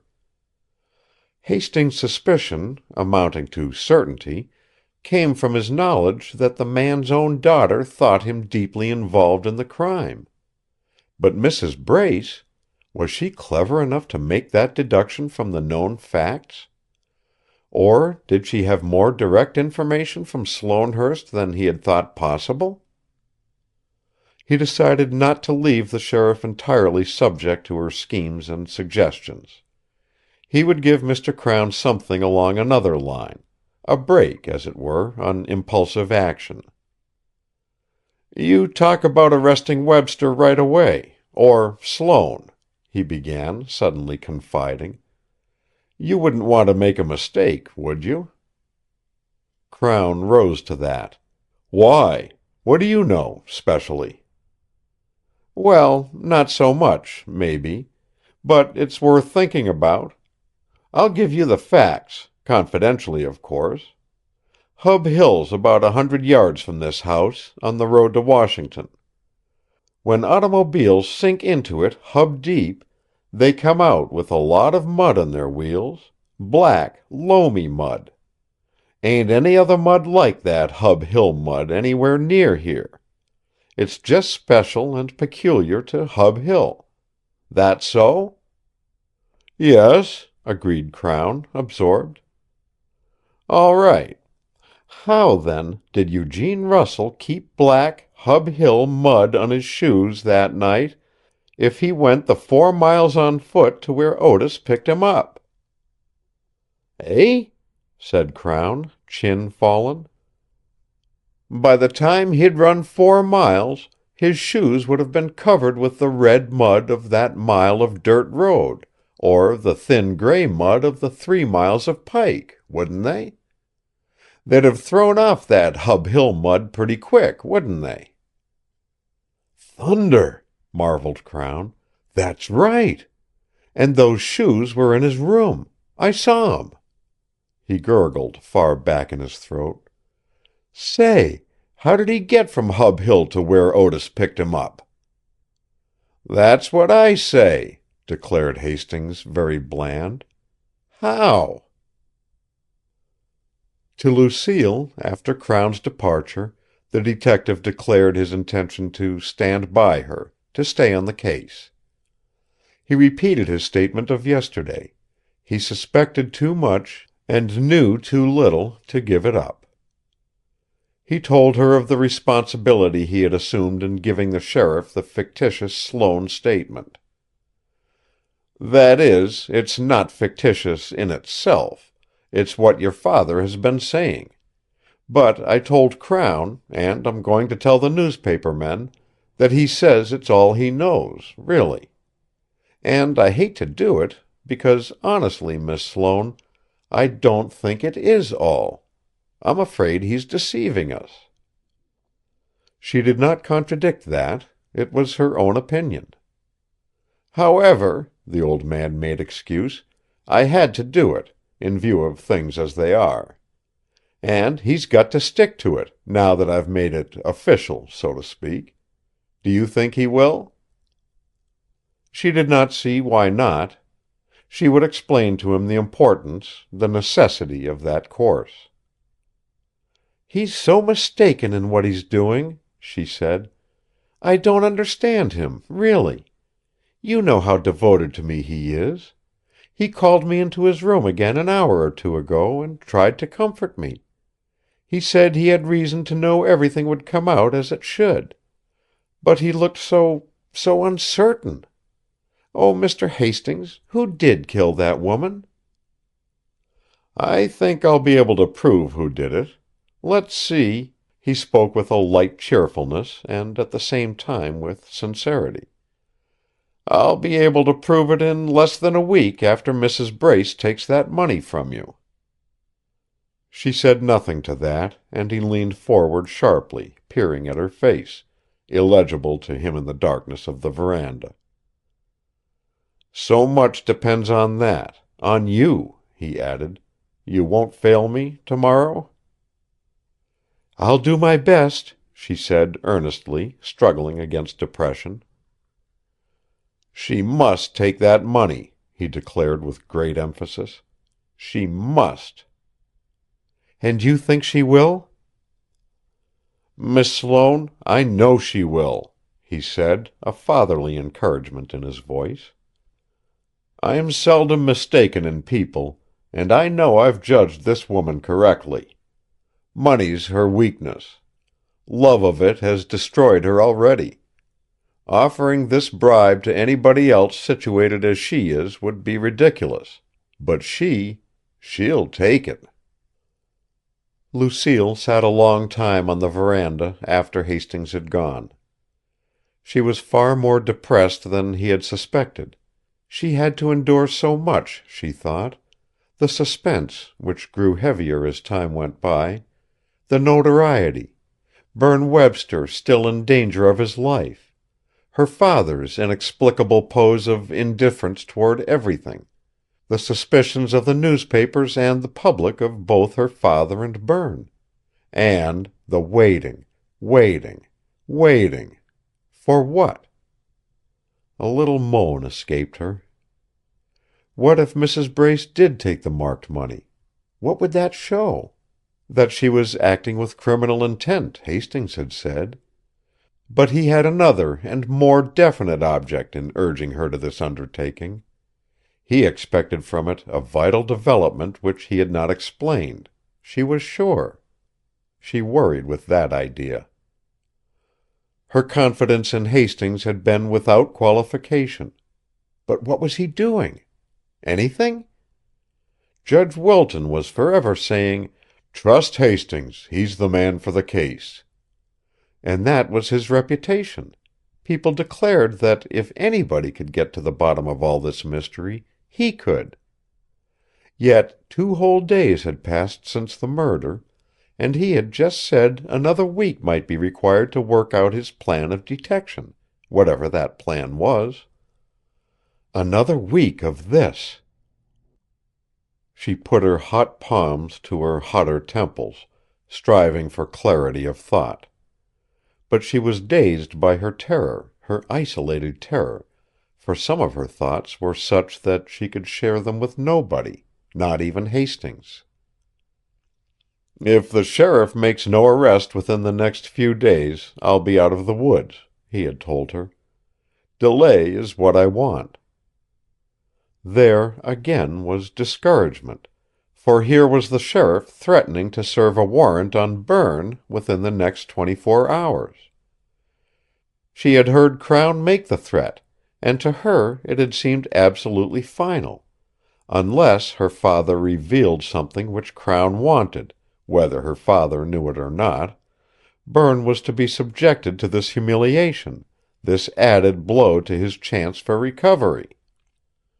She sprang up, throwing her hands wide and staring blindly at the stars. The woman who she was to bribe cast a deep shadow on her imagination.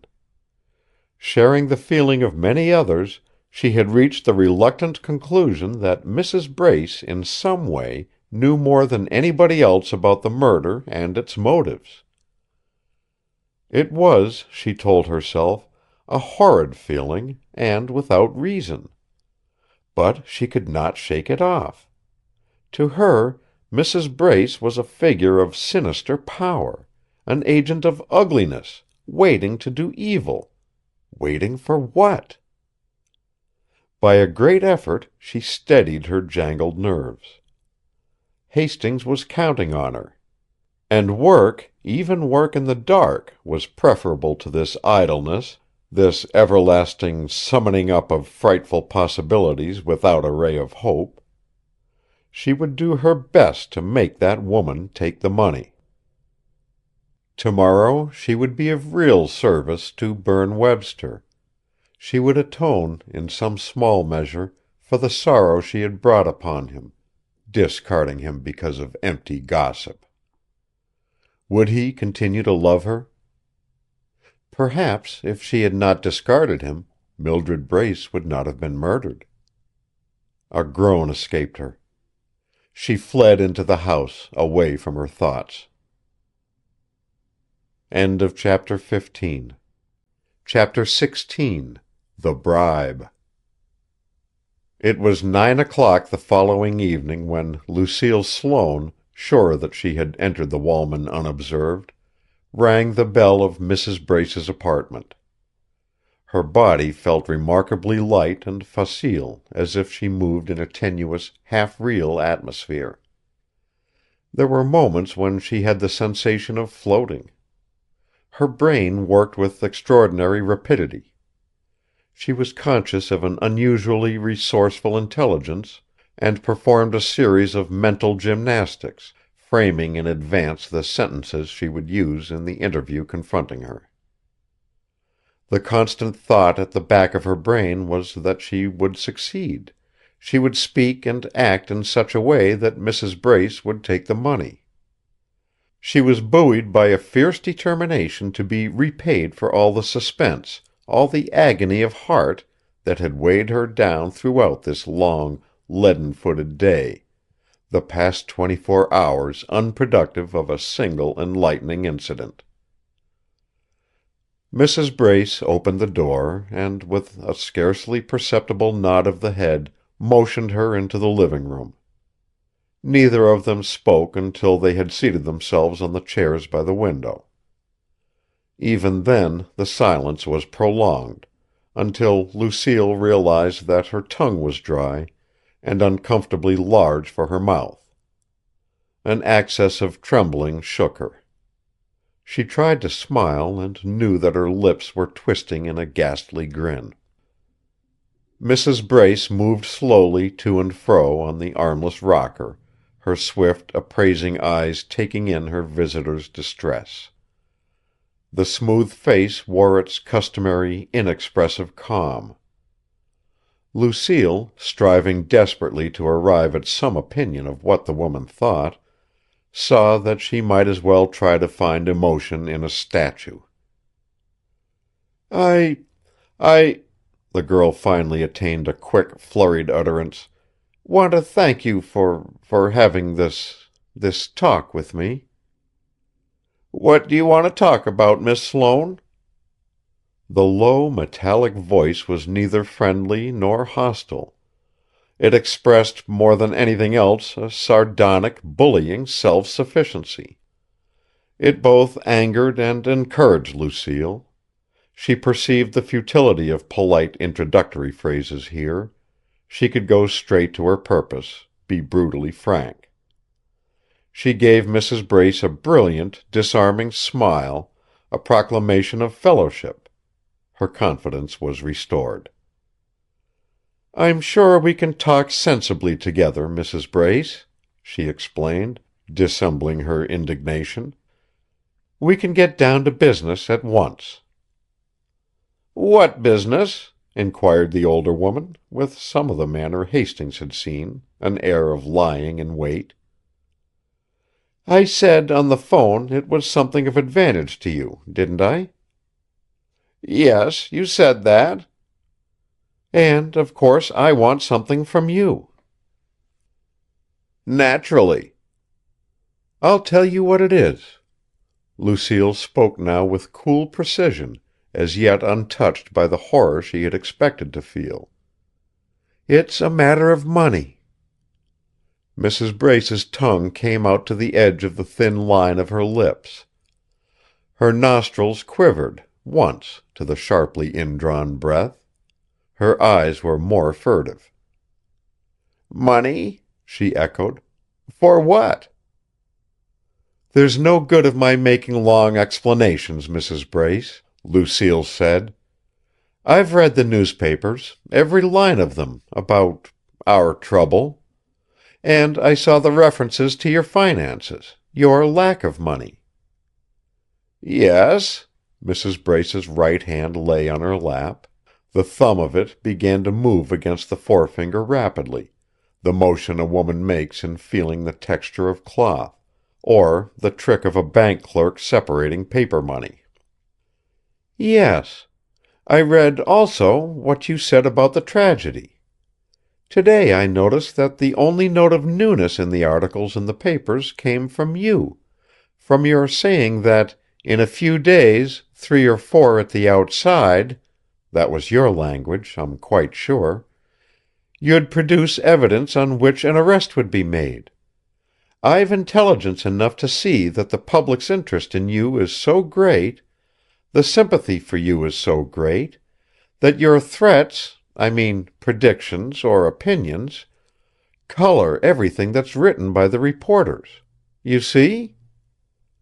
"Do I see what?" Despite her excellent pose of waiting with nothing more than a polite interest, Lucille saw in her a pronounced alteration. That was not so much in her face as in her body. Her limbs had a look of rigidity. "Don't you see what I mean?" Lucille insisted. "I see that you can make endless trouble for us, for all of us at Sloanehurst. You can make people believe Mr. Webster guilty, and that Father and I are shielding him. People listen to what you say. They seem to be on your side." "Well?" "I wondered if you wouldn't stop your interviews, your accusations." The younger woman's eagerness, evident now in the variety of her gestures, and the rapid procession of pallor and flush across her cheeks, persuaded Mrs. Brace that Lucille was acting on an impulse of her own, not as an agent to carry out another's well-designed scheme. The older woman, at that idea, felt safe. She asked: "And you want what?" "I've come here to ask you to tell me all you know, or to be quiet altogether." "I'm afraid I don't understand fully," returned Mrs. Brace, with an exaggerated bewilderment. "Tell all I know?" "That is, if you do know anything you haven't told," Lucille urged her. "Oh, don't you see? I'm saying to you that I want to put an end to this dreadful suspense." Mrs. Brace laughed disagreeably. Her face was harder, less human. "You mean I'm amusing myself? Exerting myself needlessly, as a matter of spite? Do you mean to tell me that?" "No, no," Lucille denied, impatient with herself for lack of clearness. "I mean I'm sure you're attacking an innocent man. And I'm willing, I'm anxious, oh, I hope so much, Mrs. Brace, to make an agreement with you, a financial arrangement." She paused the fractional part of a second on that, and seeing that the other did not resent the term, she added: "To pay you to stop it. Isn't that clear?" "Yes, that's clear." "Understand me, please. What I ask is that you say nothing more to the reporters, the sheriff, or the Washington police, that will have the effect of hounding them on against Mr. Webster. I want to eliminate from the situation all the influence you've exerted to make Mr. Crown believe Mr. Webster's guilty and my father's protecting him." "Let me think," Mrs. Brace said, coolly. Lucille exulted inwardly. "She'll do it! She'll do it!" The hard eyes dissected her eager face. The girl drew back in her chair, thinking now, "She suspects who sent me." At last the older woman spoke. "The detective, Hastings, would never have allowed you to come here, Miss Sloane. Excuse my frankness," she interjected, with a smile she meant to be friendly. "But you're frank with me. We're not mincing matters, and I have to be careful. He'd have warned you that your errand's practical confession of your knowledge of something incriminating Berne Webster. If you didn't suspect the man even more strongly than I do, you'd never have been driven to this." She leaned the rocker back and crossed her knees, the movement throwing into high relief the hard lankness of her figure. She gazed at the wall, over Lucille's head, as she dealt with the possibilities that presented themselves to her analysis. Her manner was that of a certain gloating enjoyment, a thinly covered, semi-orderly greediness. "She's not even thinking of her daughter," Lucille thought, and went pale a moment. "She's as bad as Mr. Hastings said. Worse." "Then, too," Mrs. Brace continued, "your father discharged him last night." Lucille remembered the detective's misgivings about Jarvis. How else had this woman found that out?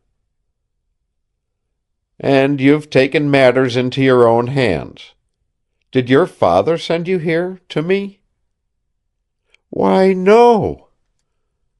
The other smiled slyly, the tip of her tongue again visible, her eyebrows high in interrogation. "Of course," she said, "you wouldn't tell me if he had. He would have warned you against that admission." "It's Mr. Webster about whom I'm most concerned," Lucille reminded, sharpness in her vibrant young voice. "My father's being annoyed is merely incidental." "Oh, of course, of course," Mrs. Brace grinned, with broad sarcasm. Lucille started. The meaning of that could not be misunderstood. She charged that the money was offered at Arthur Sloane's instigation, and that the concern for Berne Webster was merely pretense. Mrs. Brace saw her anger and placated it. "Don't mind me, Miss Sloane. A woman who's had to endure what I have, well, she doesn't always think clearly." "Perhaps not," Lucille assented, but she was aware of a sudden longing to be done with the degrading work. "Now that we understand each other, Mrs. Brace, what do you say?" Mrs. Brace thought again. "How much?" she asked at last, her lips thickening. "How much, Miss Sloane, do you think my silence is worth?" Lucille took a roll of bills from her handbag. The woman's chair slid forward, answering to the forward-leaning weight of her new posture. She was lightly rubbing her palms together, as, with head a little bowed, she stared at the money in the younger woman's hand.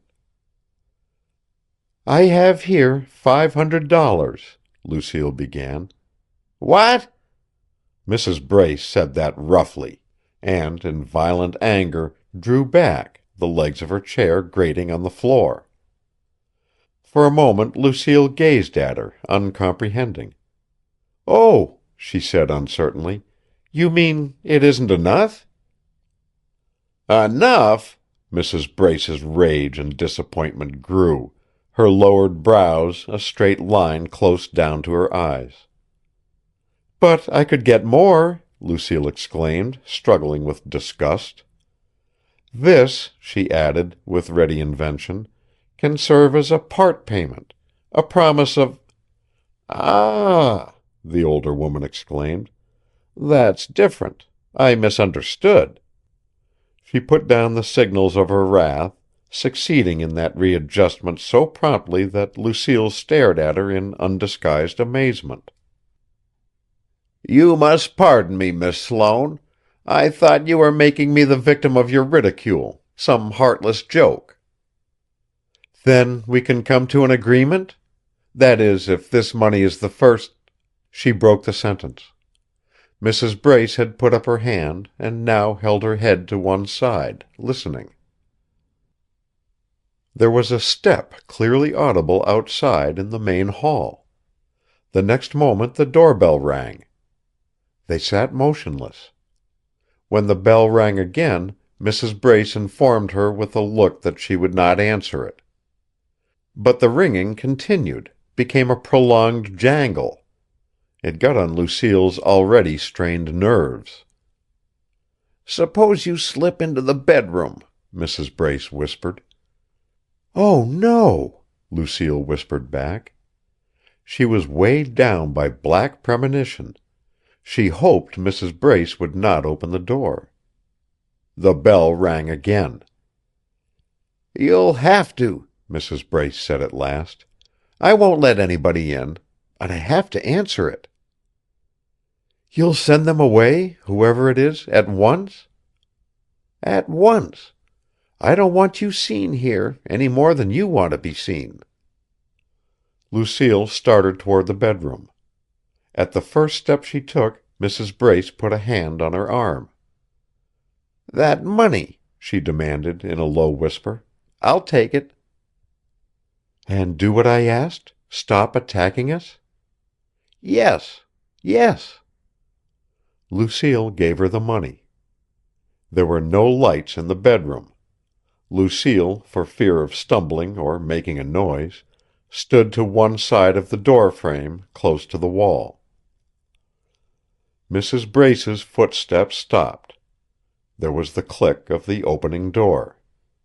Then there came to Lucille the high-pitched, querulous voice which she had been afraid she would hear. It was her father's. End of chapter 16. Chapter 17. The Whole Truth. "Mrs. Brace, good evening. May I come in?" Then followed the sound of footsteps and the closing of the door. "I shan't detain you long, Mrs. Brace." They were still in the hall. "May I come in?" "Certainly." The tardy assent was the perfection of indifference. They entered the living room. Lucille, without using her eyes, knew that her father was standing just within the doorway, glancing around with his slight squint, working his lips nervously, his head thrust forward. "Ah!" His shrill drawl, although he kept it low, carried back to Lucille. "All alone, may I ask?" He went toward the chairs by the window. "That is, I hope to have, well, a rather confidential little talk with you." Mrs. Brace resumed her place on the armless rocker after she had moved a chair forward for him. Lucille heard it grate on the floor. Certain that he had taken it, she looked into the room. Her intuition was correct. Mrs. Brace had placed it so that his back was turned to both the bedroom door and the door into the entry. This made her escape possible. The relief she got from the thought was of a violent nature. It came to her like a blow, almost forcing a gasp from her constricted throat. If she could tiptoe, without sound, a distance of 18 feet, a matter of 6 or 7 steps, she could leave the apartment without his knowledge. To that she was doubly urged. In the first place, Hastings' warning drummed upon her brain. He had specified the importance of keeping even her father in ignorance of her errand. Upon that came another reason for flight, her fear of hearing what her father would say. A wave of nausea weakened her. She bowed down, there in the dark, under the burden of her suspicion. He had come to do, for quite a different reason, what she had done. She kept away from definite analysis of his motive.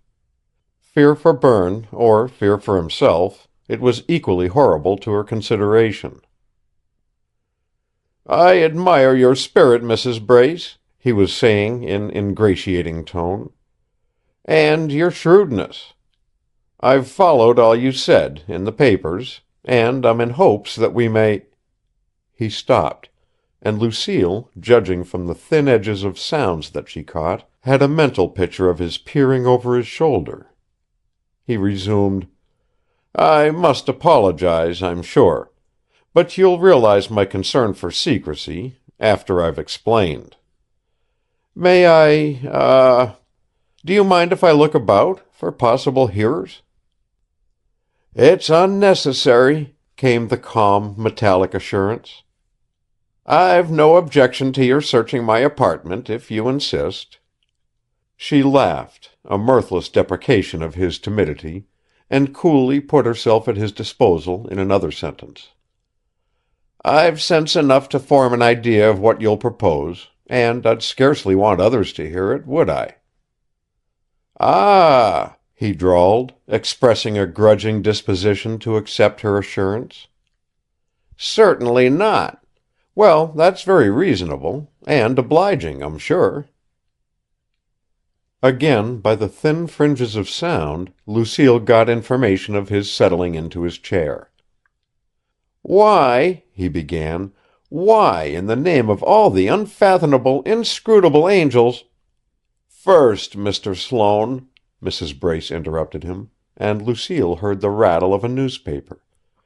"As a preface to our—shall we say conference—our conference, then, let me read you this summary of my position. That is, if you care to understand my position thoroughly." She was far from her habitual quietness, rattling the newspaper incessantly. The noise, Lucille realized, would hang as a curtain between her father's ears and the possible sounds of her progress from the bedroom door to the entry. Stealing a glance into the living room, she saw his back, and, over his stooped shoulders, Mrs. Brace's calm face. In that instant the newspaper shook more violently, enough, she thought, to signal cooperation. She sickened again at sight of that woman about to dispense bought favors to her father. The impulse to step forth and proclaim her presence rose strongly within her, but she was turned from it by fear that her interruption might produce disastrous results. After all, she was not certain of his intention. She knew, however, that at any moment he might insist on satisfying himself, by a tour of inspection, that he was safe from being overheard. She hesitated no longer. She would try to get away. "Look at this, Mr. Sloane, if you please," Mrs. Brace was saying. "Notice how the items are made to stand out, each in a paragraph of large type?" She held the paper so that Sloane bent forward, and, against his will, was held to joint perusal while she read aloud. The curtain of protecting noise thus was thickened. "That Mrs. Brace has knowledge of the following facts," the harsh, colorless voice was reading. Lucille began her escape. She moved with an agony of precaution, taking steps only a few inches long, her arms held out from her sides to avoid unnecessary rustling of her clothing. She went on the balls of her feet, keeping the heels of her shoes always free of the floor, each step a slow torture. Her breathing stopped. A hysterical contraction of her chest prevented breathing. Her face burned like fire. Her head felt crowded, as if the blood tried to ooze through the confining scalp. There was a great roaring in her ears. The pulse in her temples was like the blows of sledges. Once, midway of the distance, as she stood lightly balanced, with arms outstretched, something went wrong with her equilibrium. She started forward as she had often done when a child, with a sensation of falling on her face. Her skirt billowed out in front of her. If she had had any breath in her, she would have cried out. But the automatisms of her body worked better than her overtaxed brain. Her right foot went out easily and softly, she marveled at that independent motion of her leg, and, taking up the falling weight of her body, restored her balance. Mrs. Brace's voice had not faltered, although she must have seen the misstep. Arthur Sloane's bowed shoulders had not stirred. Mrs. Brace continued the printed enumeration of her stores of knowledge. Lucille took another step. She was safe, almost. There remained but a yard of her painful progress. One more step, she comforted herself, would put her on the threshold of the entry door, and from there to the corridor door, shielded by the entry wall from possible observation by her father, would be an easy business. She completed that last step. On the threshold she had to turn her body through an arc of 90 degrees, unless she backed out of the door. This she was afraid to do. Her heel might meet an obstruction. A raised plank of the flooring, even, would mean an alarming noise. She began to turn. The reading continued. The whole journey from door to door, in spite of the anguished care of every step, had consumed scarcely a minute. She was turning, the balancing arms outstretched. Deep down in her chest there was the beginning of a sensation, muscles relaxing, the promise of a long breath of relief. Her left hand, or perhaps her elbow, in the blinding, benumbing flash of consternation she did not know which, touched the pile of magazines on the table that was set against the door frame.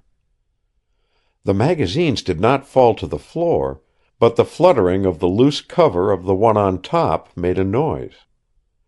She fled, taking with her the flashing memory of the first stirring of her father's figure and the crackle of the paper in Mrs. Brace's hand. In 2 light steps she was at the corridor door.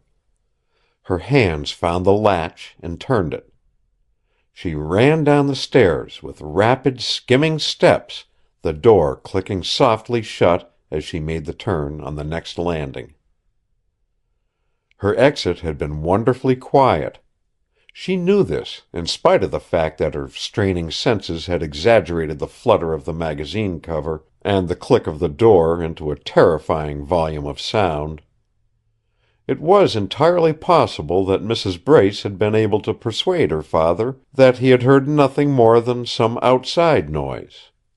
She was certain that he had not seen her. She crossed the dim, narrow lobby of the Walman so quickly and so quietly that the girl at the telephone board did not look in her direction. Once in the street, she was seized by desire to confide to Hastings the story of her experience. She decided to act on the impulse. He was at first more concerned with her physical condition than with what she had to tell. He saw how near she was to the breaking point. "My dear child," he said, in the tone of fatherly solicitude which she had learned to like. "Comfort before conference. Here, this chair by the window. So. And this wreck of a fan. Can you use it? Fine. Now, cool your flushed face in this thin, very thin stream of a breeze. Feel it? A glass of water? Just for the tinkling of ice? That's better, isn't it?" The only light in the room was the reading lamp, under a dark green shade, and from this little island of illumination there ran out a chaotic sea of shadows, huge waves of them, mounting the height of the bookshelves and breaking irregularly on the ceiling.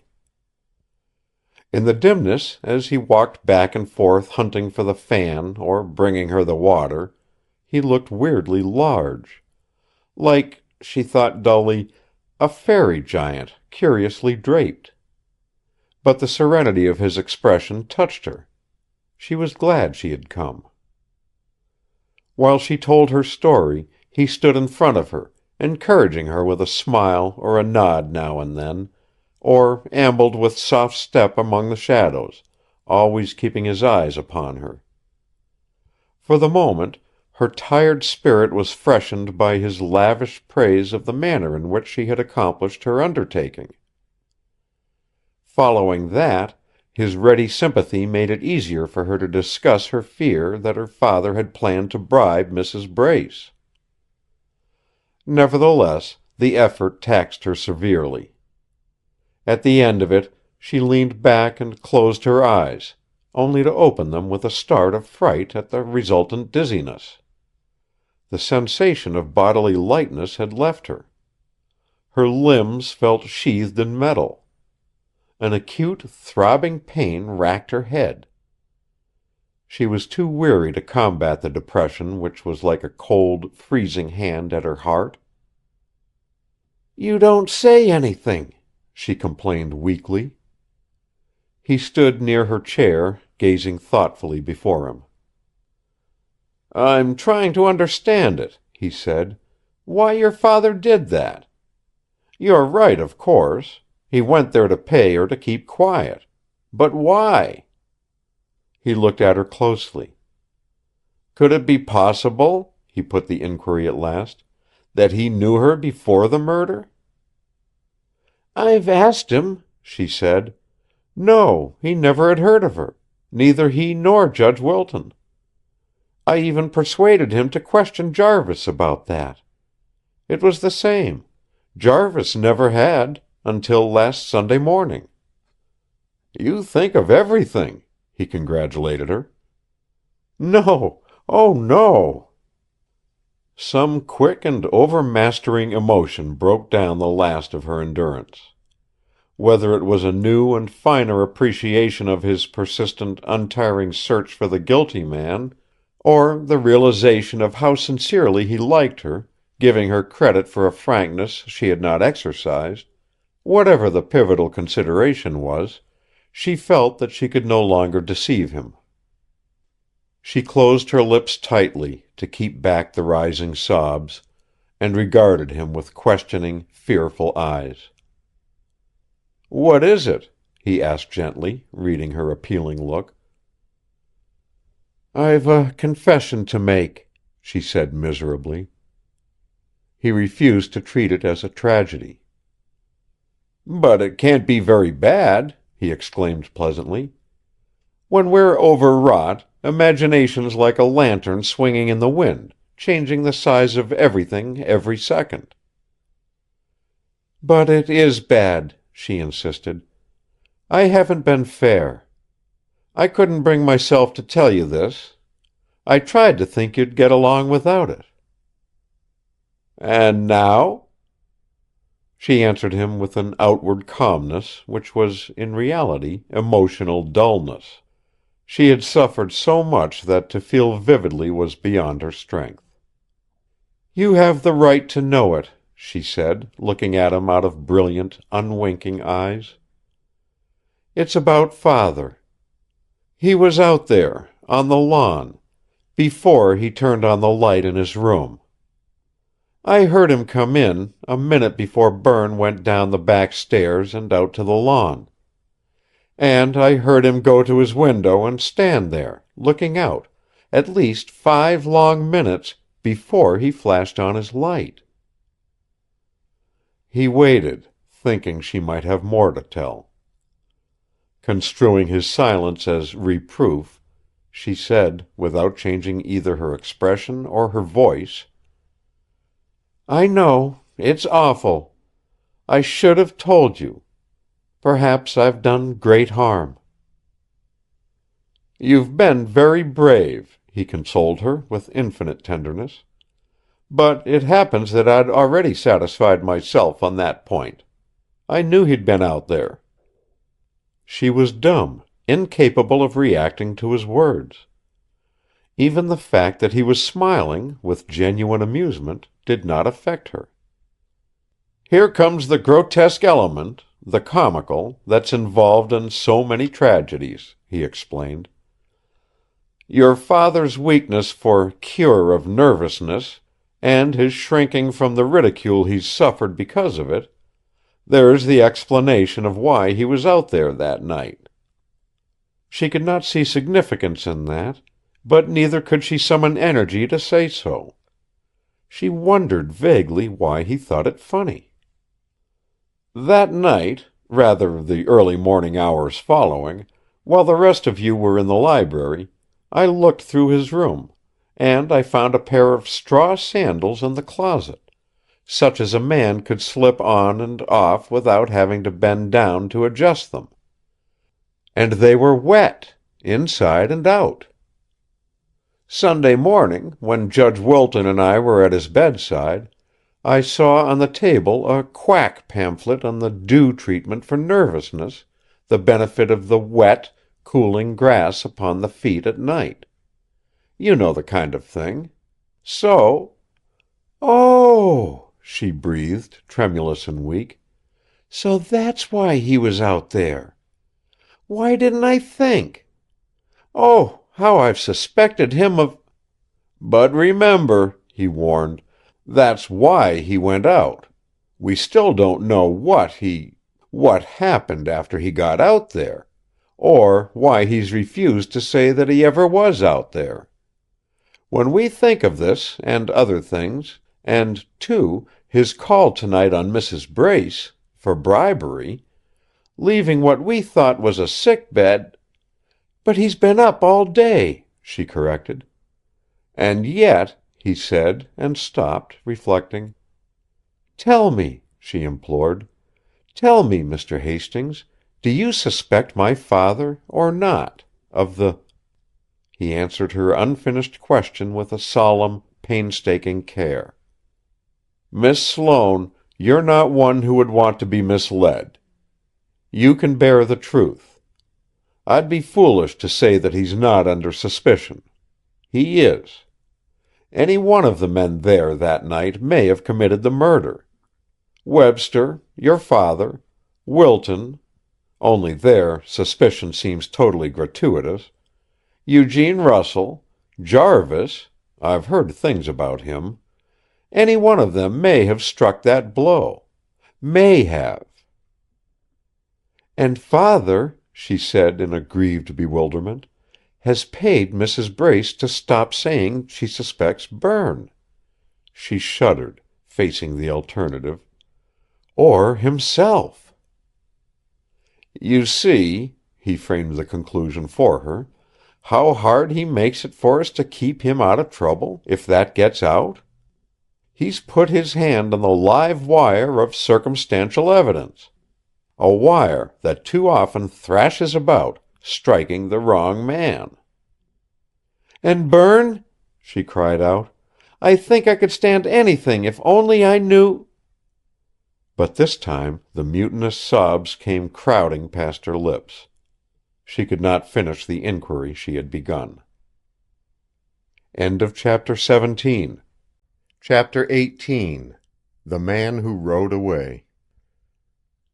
It was early in the afternoon of Wednesday when Mr. Hastings, responding to the prolonged ringing of his telephone, took the receiver off the hook and found himself in communication with the sheriff of Alexandria County. This was not the vacillating, veering sheriff who had spent nearly 4 days accepting the hints of a detective, or sitting chameleon-minded at the feet of a designing woman. Here was an impressive and self-appreciative gentleman, one who delighted in his own deductive powers and relished their results. He said so. His confidence fairly rattled the wire. His words annihilated space grandly, and leaped into the old man's receptive ear with sizzling and electric effect. Mr. Crown, triumphant, was glad to inform others that he was making a hit with himself. "Hello, that you, Hastings? Well, old fellow, I don't like to annoy you with an up-to-date rendition of 'I told you so,' but it's come out, to the last syllable, exactly as I said it would, from the very first." Ensued a pause for dramatic effect. The detective did not break it. "Waiting, are you? Well, here she goes. Russell's alibi's been knocked into 1,000 pieces. It's blown up. It's gone glimmering. What do you think of that?" Hastings refrained from replying that he had regarded such an event as highly probable. Instead, he inquired, "And that simplifies things?" "Does it?" exploded Mr. Crown. "I'm getting to you a few minutes ahead of the afternoon papers. You'll see it all there." An apologetic laugh came over the wire. "You'll excuse me, I know. I had to do this thing up right, put on the finishing touches before you even guessed what was going on. I've wound up the whole business. The Washington police nabbed Russell an hour ago, on my orders." "Simplifies things? I should say so. I guess you can call 'em simplified when a murder's been committed and the murderer's waiting to step into my little ring-tum-fee-diddle-dee of a country jail. No clue to this mystery, the papers have been saying. What's the use of a clue when you know a guy's guilty? That's what I've been whistling all along." "But the alibi," Hastings prompted. "You say it's blown up?" "Blown. Gone. Result of my sending out those circulars asking if any automobile parties passed along the Sloanehurst Road the murder night. Remember?" Yes. The old man recalled having made that suggestion, but did not say so. "This morning the chief of police of York, Pennsylvania, wired me. I got him by long distance right away. He gave me the story, details absolutely right and straight, all verified and everything. A York man named Stevens saw a newspaper account for the first time this morning of the murder. He and 4 other fellows were in a car that went up Hub Hill that night a little after 11, a few minutes after. Hear that?" "Yes, go on." "Stevens was on the back seat. They went up the hill on low. Terrible piece of road, he calls it. They were no more than crawling. He says he was the only sober man in the crowd. Been out on a jollification tour of 10 days. He saw a man slide onto the running board on his side of the car as they were creeping up the hill. The rest of the party was singing, having a high old time. Stevens said he never said a word, just watched the guy on the running board, and planned to crack him on the head with an empty beer bottle when they got on the straight road and were hitting up a good clip. Just playing, you understand. After he'd watched the guy a while and was trying to fish up a beer bottle from the bottom of the car, the chauffeur slowed down and hollered back to him on the back seat that he wanted to stop and look at his radiator. It was about to blow up. Too hot. He'd been burning the dust on that stretch of good road. When he slowed down, the guy on the running board slipped off. Stevens says he rolled down a bank." The jubilant Mr. Crown stopped for breath. "That's all right, far as it goes," Hastings said. "But does he identify that man as Russell?" "To the last hair on his head," replied the sheriff. "Stevens' description of the fellow is Russell all over. All over. Just to show you how good it is, take this. Stevens described the clothes Russell wore, and says what Otis said. He'd lost his hat." "Stevens get a good look at him?" "Says the headlights were full on him as he stood on the side of the road, there on Hub Hill, waiting to slide on the running board. And this Stevens is a shrewd guy, the York chief says. I guess his story plugs Russell's lies, shoots that alibi so full of holes it makes a sifter look like a piece of sheet iron. That car went up Hub Hill at 7 minutes past 11. That means Russell had plenty of time to kill the girl after the rain stopped, and to get out on the road and slip onto that running board. And the car slowed up, where he rolled off the running board, at 18 minutes past 11. Time's right, location's right, identification's right. Pretty sweet, ain't it, old fellow? Congratulate me, don't you? Congratulate me, even if it does step on all those mysterious theories of yours. That right?" Hastings bestowed the desired felicitations upon the exuberant conqueror of crime. Turning from the telephone, he gazed a long time at the piece of gray envelope on the table before him. He had clung to his belief that in those fragments of words was to be found a clue to the solution of the mystery. He picked up his knife and fell to whittling. Outside in the street a newsboy set up an abrupt, blaring din, shouting sensational headlines: "Sloanehurst mystery solved! Russell the murderer! Alibi a fake!" The old man considered grimly the various effects of this development in the case. Lucille Sloane's unbounded relief mingled with censure of him for having added to her fears, and especially for having subjected her to the ordeal of last night's experience with Mrs. Brace, the adverse criticism from both press and public because of his refusal to join in the first attacks upon Russell, Arthur Sloane's complacency at never having treated him with common courtesy. His thoughts went to Mrs. Brace and her blackmail schemes, as he had interpreted or suspected them. "If I'd had a little more time," he reflected, "I might have put my hand on—" His eyes rested on the envelope flap.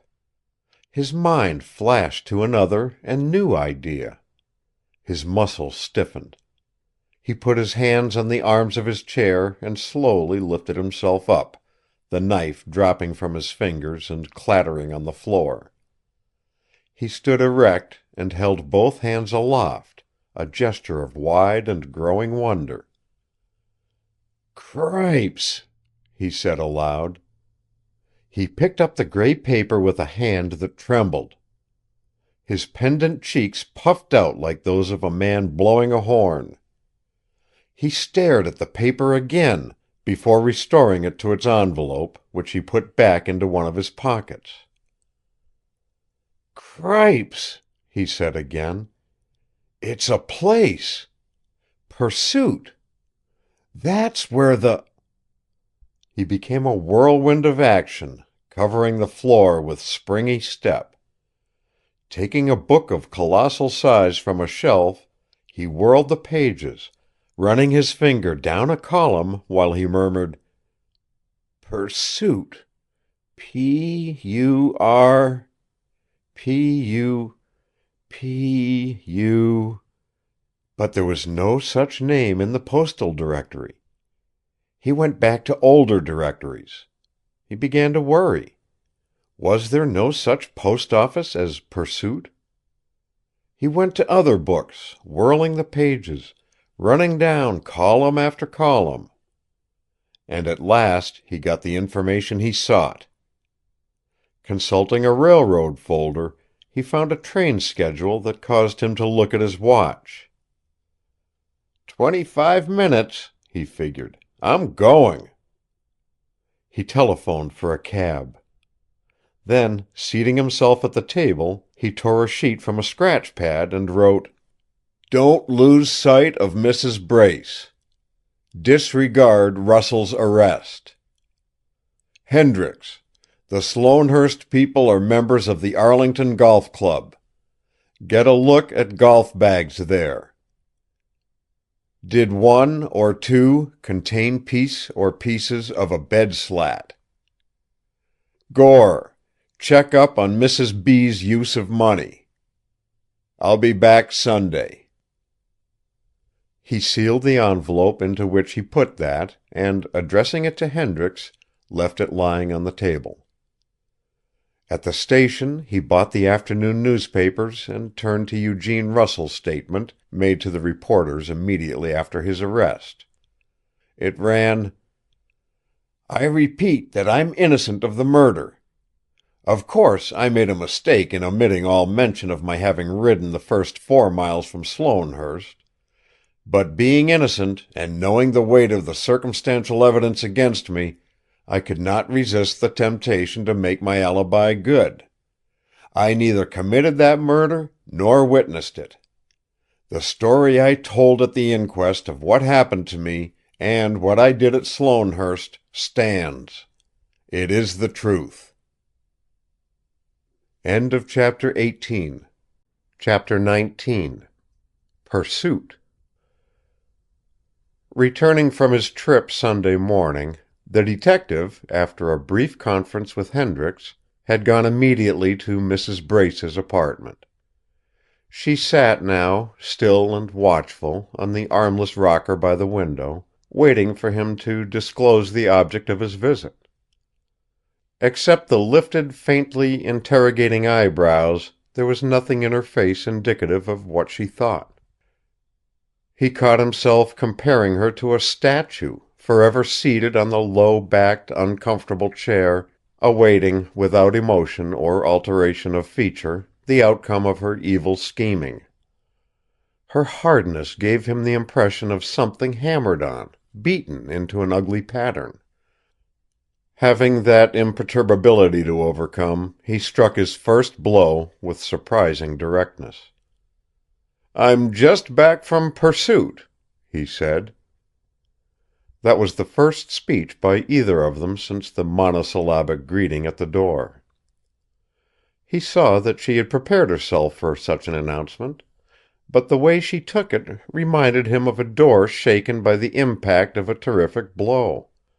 A little shiver, for all her force of repression, moved her from head to foot. "You are," she responded, her voice controlled, the hard face untouched by the shock to which her body had responded. "Yes, I got back half an hour ago, and except for one of my assistants, you're the first person I've seen." When that drew no comment from her, he added, "I want you to remember that, later on." He began to whittle. "Why?" she asked, with genuine curiosity, after a pause. "Because it may be well for you to know that I'm dealing with you alone, and fairly. I got all the facts concerning you." "Concerning me?" Her tone intimated doubt. "Now, Mrs. Brace," he exclaimed, disapproving her apparent intention, "you're surely not going to pretend ignorance or innocence?" She crossed her knees, and putting her left forearm across her body, rested her right elbow in that hand. She began to rock very gently, her posture causing her to lean forward and giving her a look of continual but polite questioning. "If you want to talk to me," she said, her voice free of all feeling, "you'll have to tell me what it's about." "All right, I will," he returned. "You'll remember, I take it, my asking you to tell me the meaning of the marks on the flap of the gray envelope?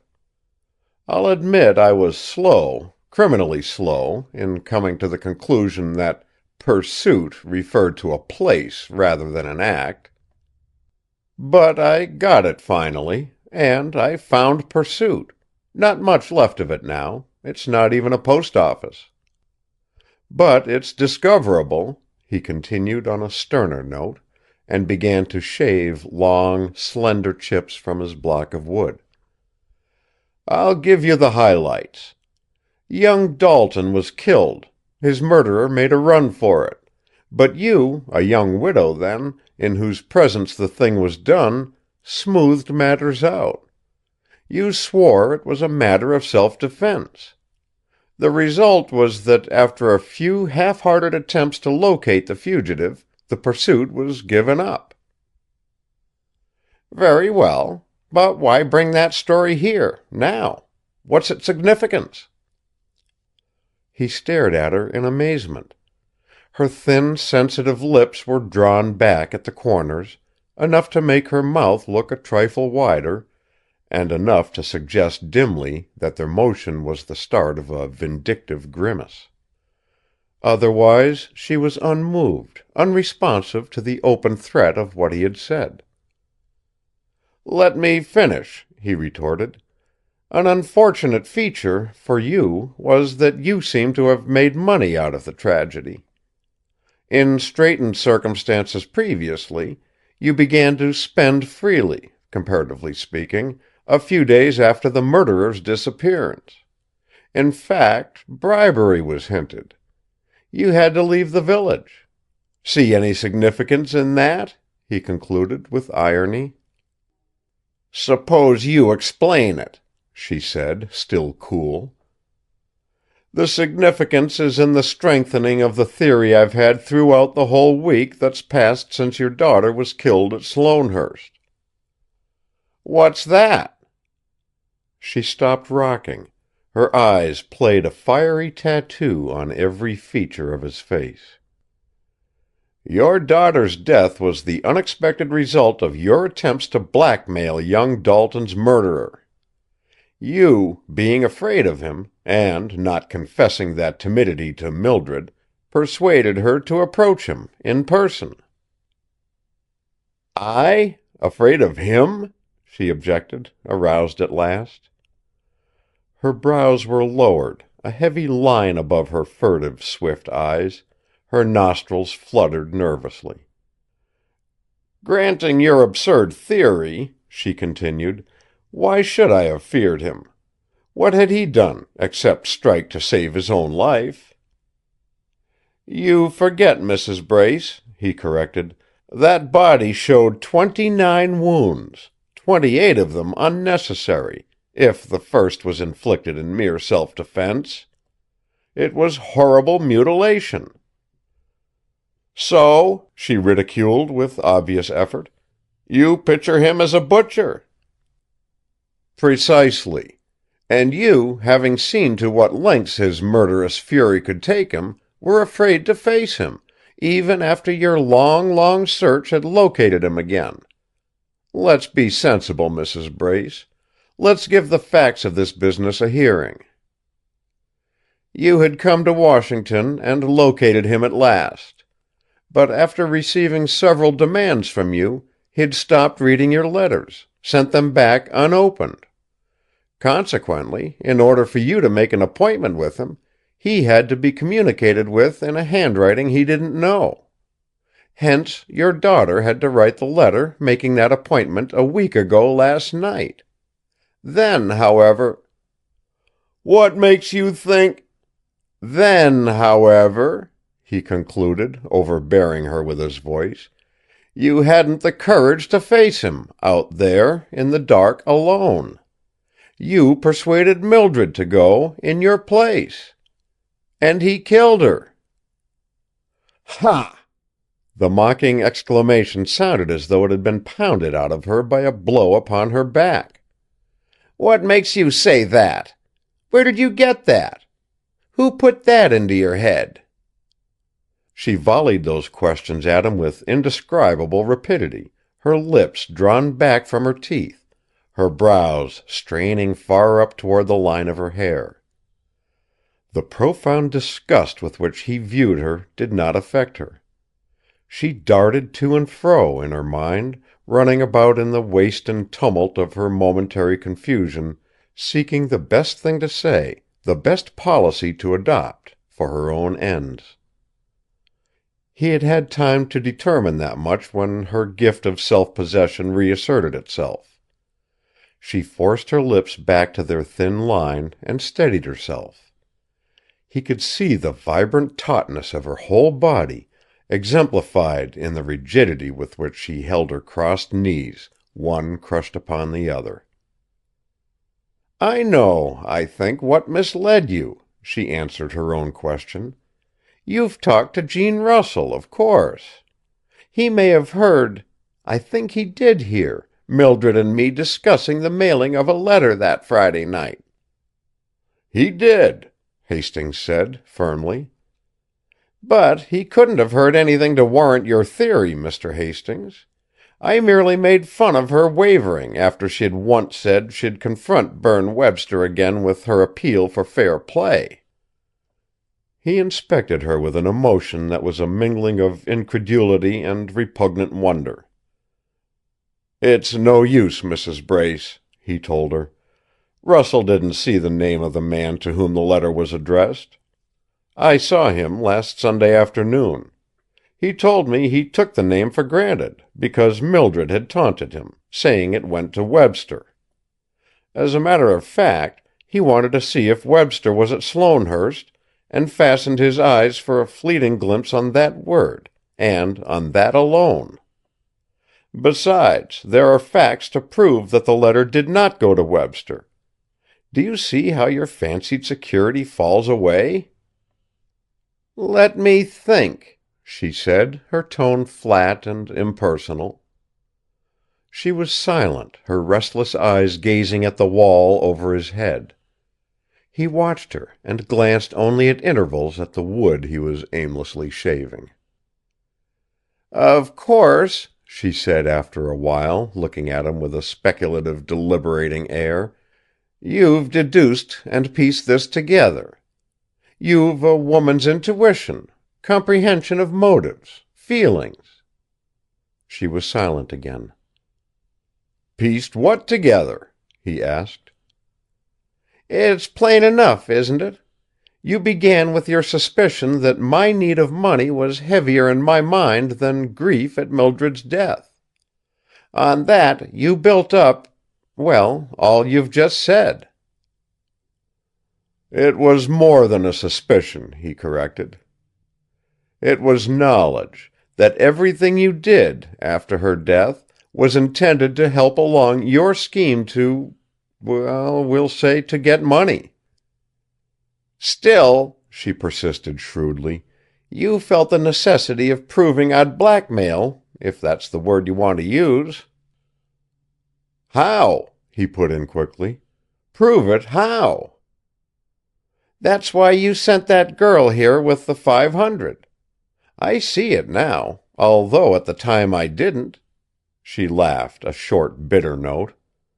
"Perhaps the money, or my need of it, kept me from thinking straight." "Well?" "Of course," she made the admission calmly, "as soon as I took the hush money, your theory seemed sound, the whole of it. My motives and identity of the murderer."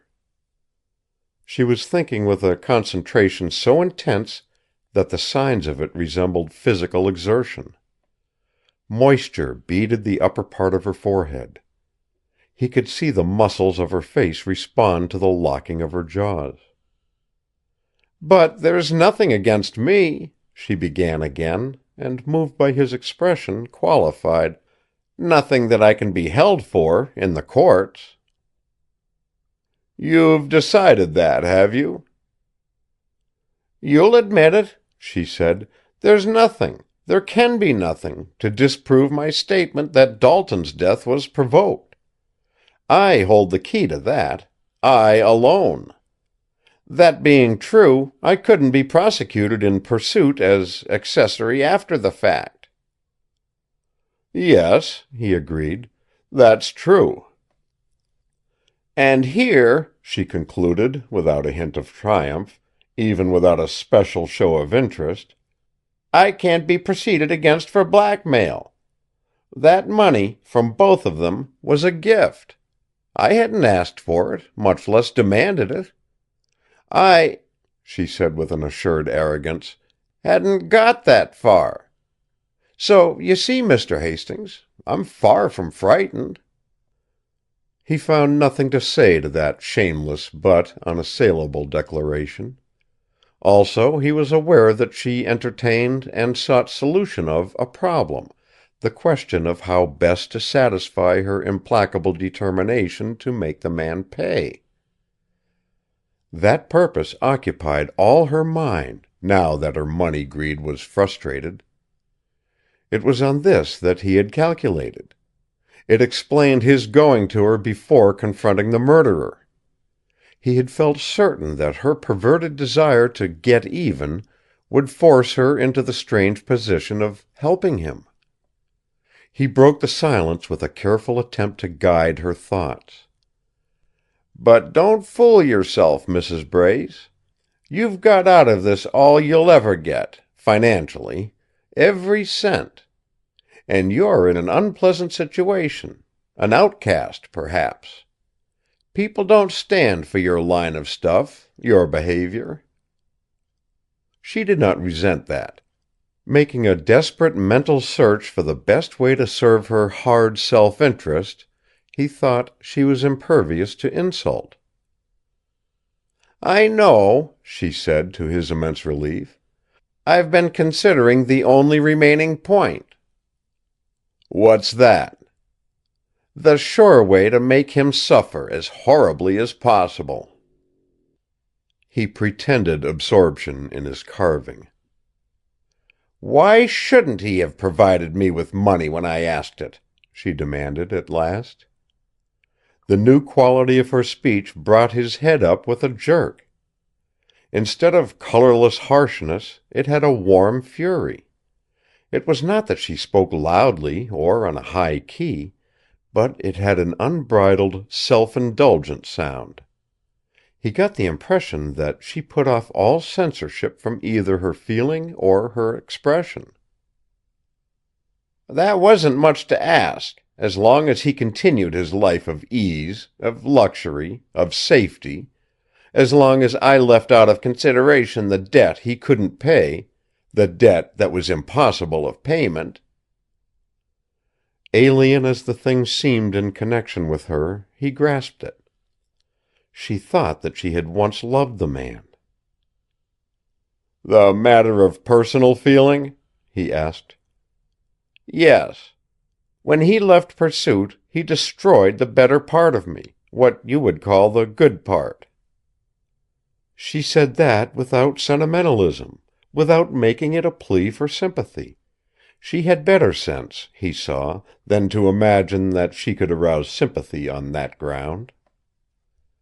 "And," she continued with intense malignity, "what was so monstrous in my asking him for money? I asked him for no payment of what he really owes me. That's a debt he can't pay. My beauty, destroyed, withered and covered over with the hard mask of the features you see now.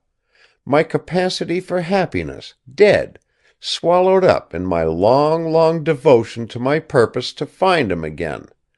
Those things, man as you are, you realize are beyond the scope of payment or repayment." Without rising to a standing position, she leaned so far forward that her weight was all on her feet, and although her figure retained the posture of one seated on a chair, she was in fact independent of support from it, and held herself crouching in front of him, taut, a tremor in her limbs because of the strain.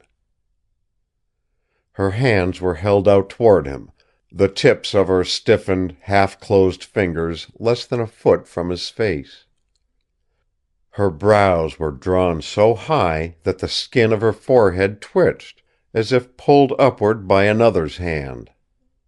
It was with difficulty that he compelled himself to witness the climax of her rage. Only his need of what she knew kept him still.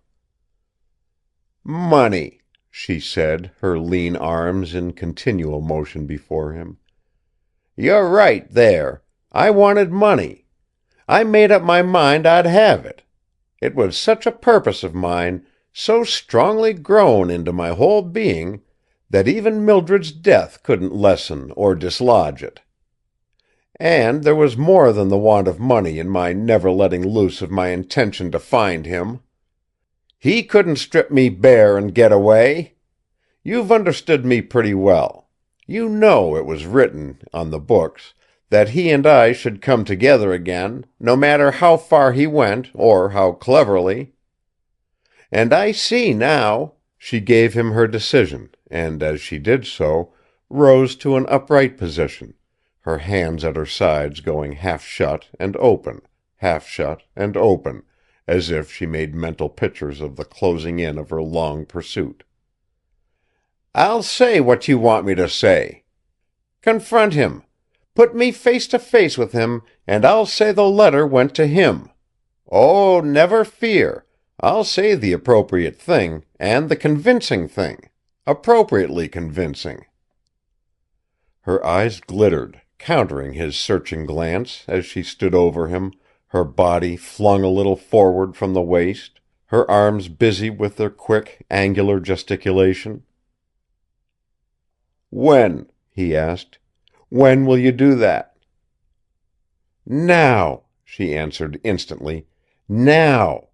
Now. Oh, don't look surprised. I've thought of this possibility. My God," she said with a bitterness that startled him, "I've thought of every possibility, every possible crook and quirk of this business." She was struck by his slowness in responding to her offer. "But you," she asked, "are you sure? Have you the proof?" "Thanks," he said dryly. "You needn't be uneasy about that. Now, if I may do a little telephoning, we'll start." He went a step from her and turned back. "By the way," he stipulated, "that little matter of the 500.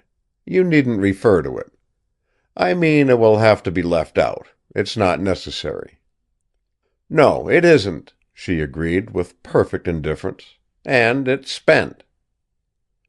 When he had telephoned to Sloanehurst and the sheriff's office, he found her with her hat on, ready to accompany him. As they stepped out of the Walman, she saw the automobile waiting for them. She stopped, a new rage darting from her eyes. He thought she would go back. After a brief hesitation, however, she gave a short, ugly laugh.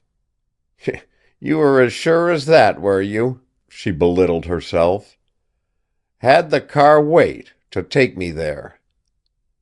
"By no means," he denied. "I hoped you'd go, that's all." "That's better," she said, determined to assert her individuality of action. "You're not forcing me into this, you know.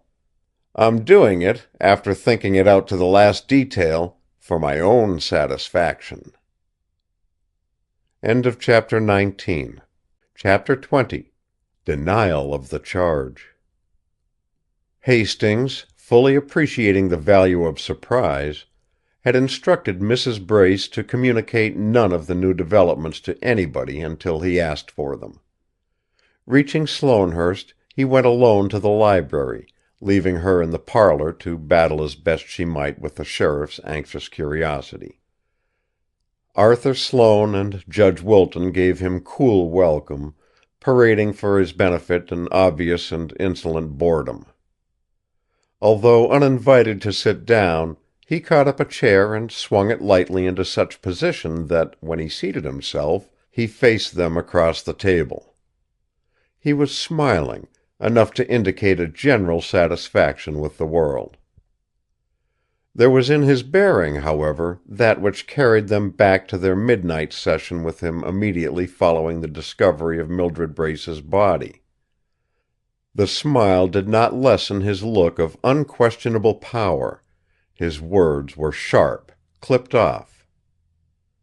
"I take it," he said briskly, untouched by their demeanor of indifference, "you gentlemen will be interested in the fact that I've cleared up this mystery?" "Ah!" drawled Sloane. "Again?" "What do you mean by 'again'?" he asked good-naturedly. "Crown, the sheriff accomplished it 4 days ago. I'm credibly informed." "He made a mistake." "Ah?" Sloane ridiculed. "Yes, ah!" Hastings took him up curtly, and with a quick turn of his head, addressed himself to Wilton. "Judge, I've been to Pursuit."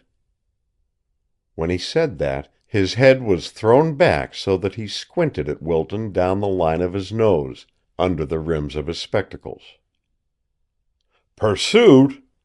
Wilton's echo of the word was explosive. He had been leaning back in his chair, eyeing the detective from under lowered lids, and drawing deep, prolonged puffs from his cigar. But with the response to Hastings' announcement, he sat up and leaned forward, putting his elbows in the rim of the table. It was an awkward attitude, compelling him to extend his neck and turn his face upward in order to meet the other's glance.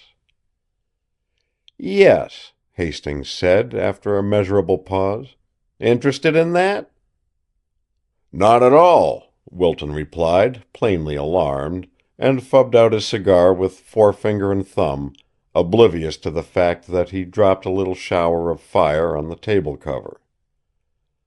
"I'll trouble you to observe, Mr. Sloane," Hastings put in, "that being excited, the judge's first impulse is to extinguish his cigar.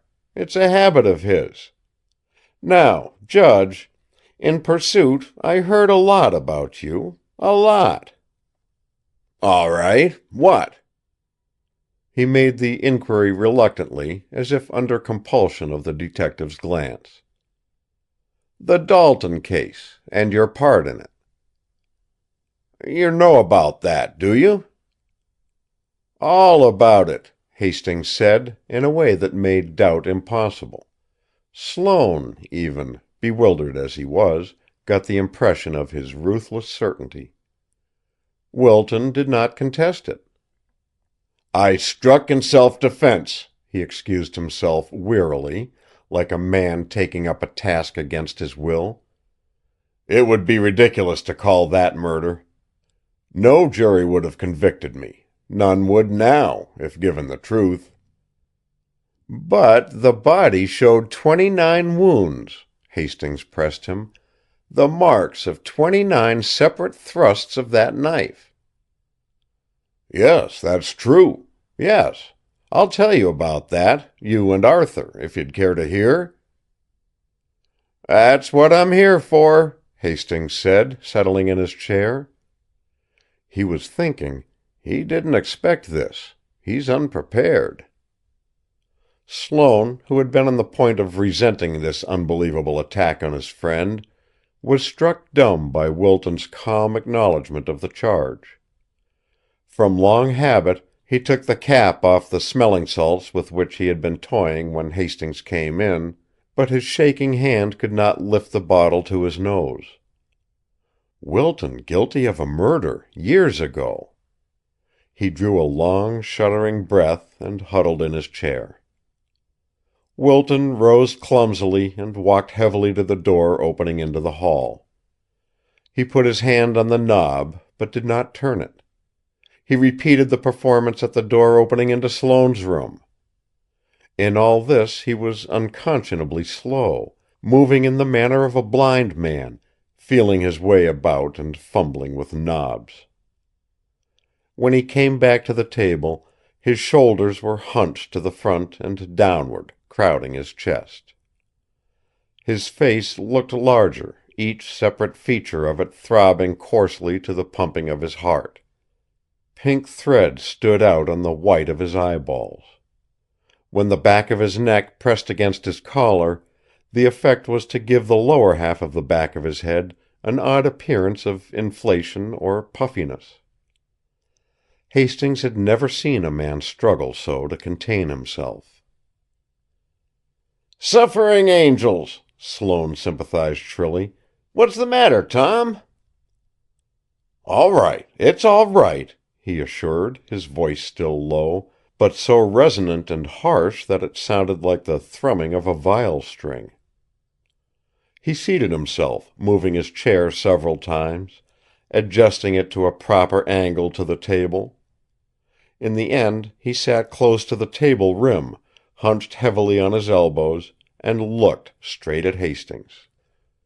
"But, since you've been to Pursuit, what do you imply, or say?" he asked, the words scraping, as though his throat had been roughened with a file. "That you killed Mildred Brace," Hastings answered, also leaning forward to give the accusation weight. "I killed her?" Wilton's teeth went together with a sharp click. The table sagged under his weight. "I deny it! I deny it!" He ripped out an oath. "This man's crazy, Arthur. He's dragged up a mistake, a tragedy of my youth, and now has the effrontery to use it as a reason for suspecting me of murder." "Exactly," chimed Sloane, in tremulous relief. Shivering saints, why haven't you said so long ago, Tom? I didn't give him credit for the wild insanity he's showing, said Wilton thickly.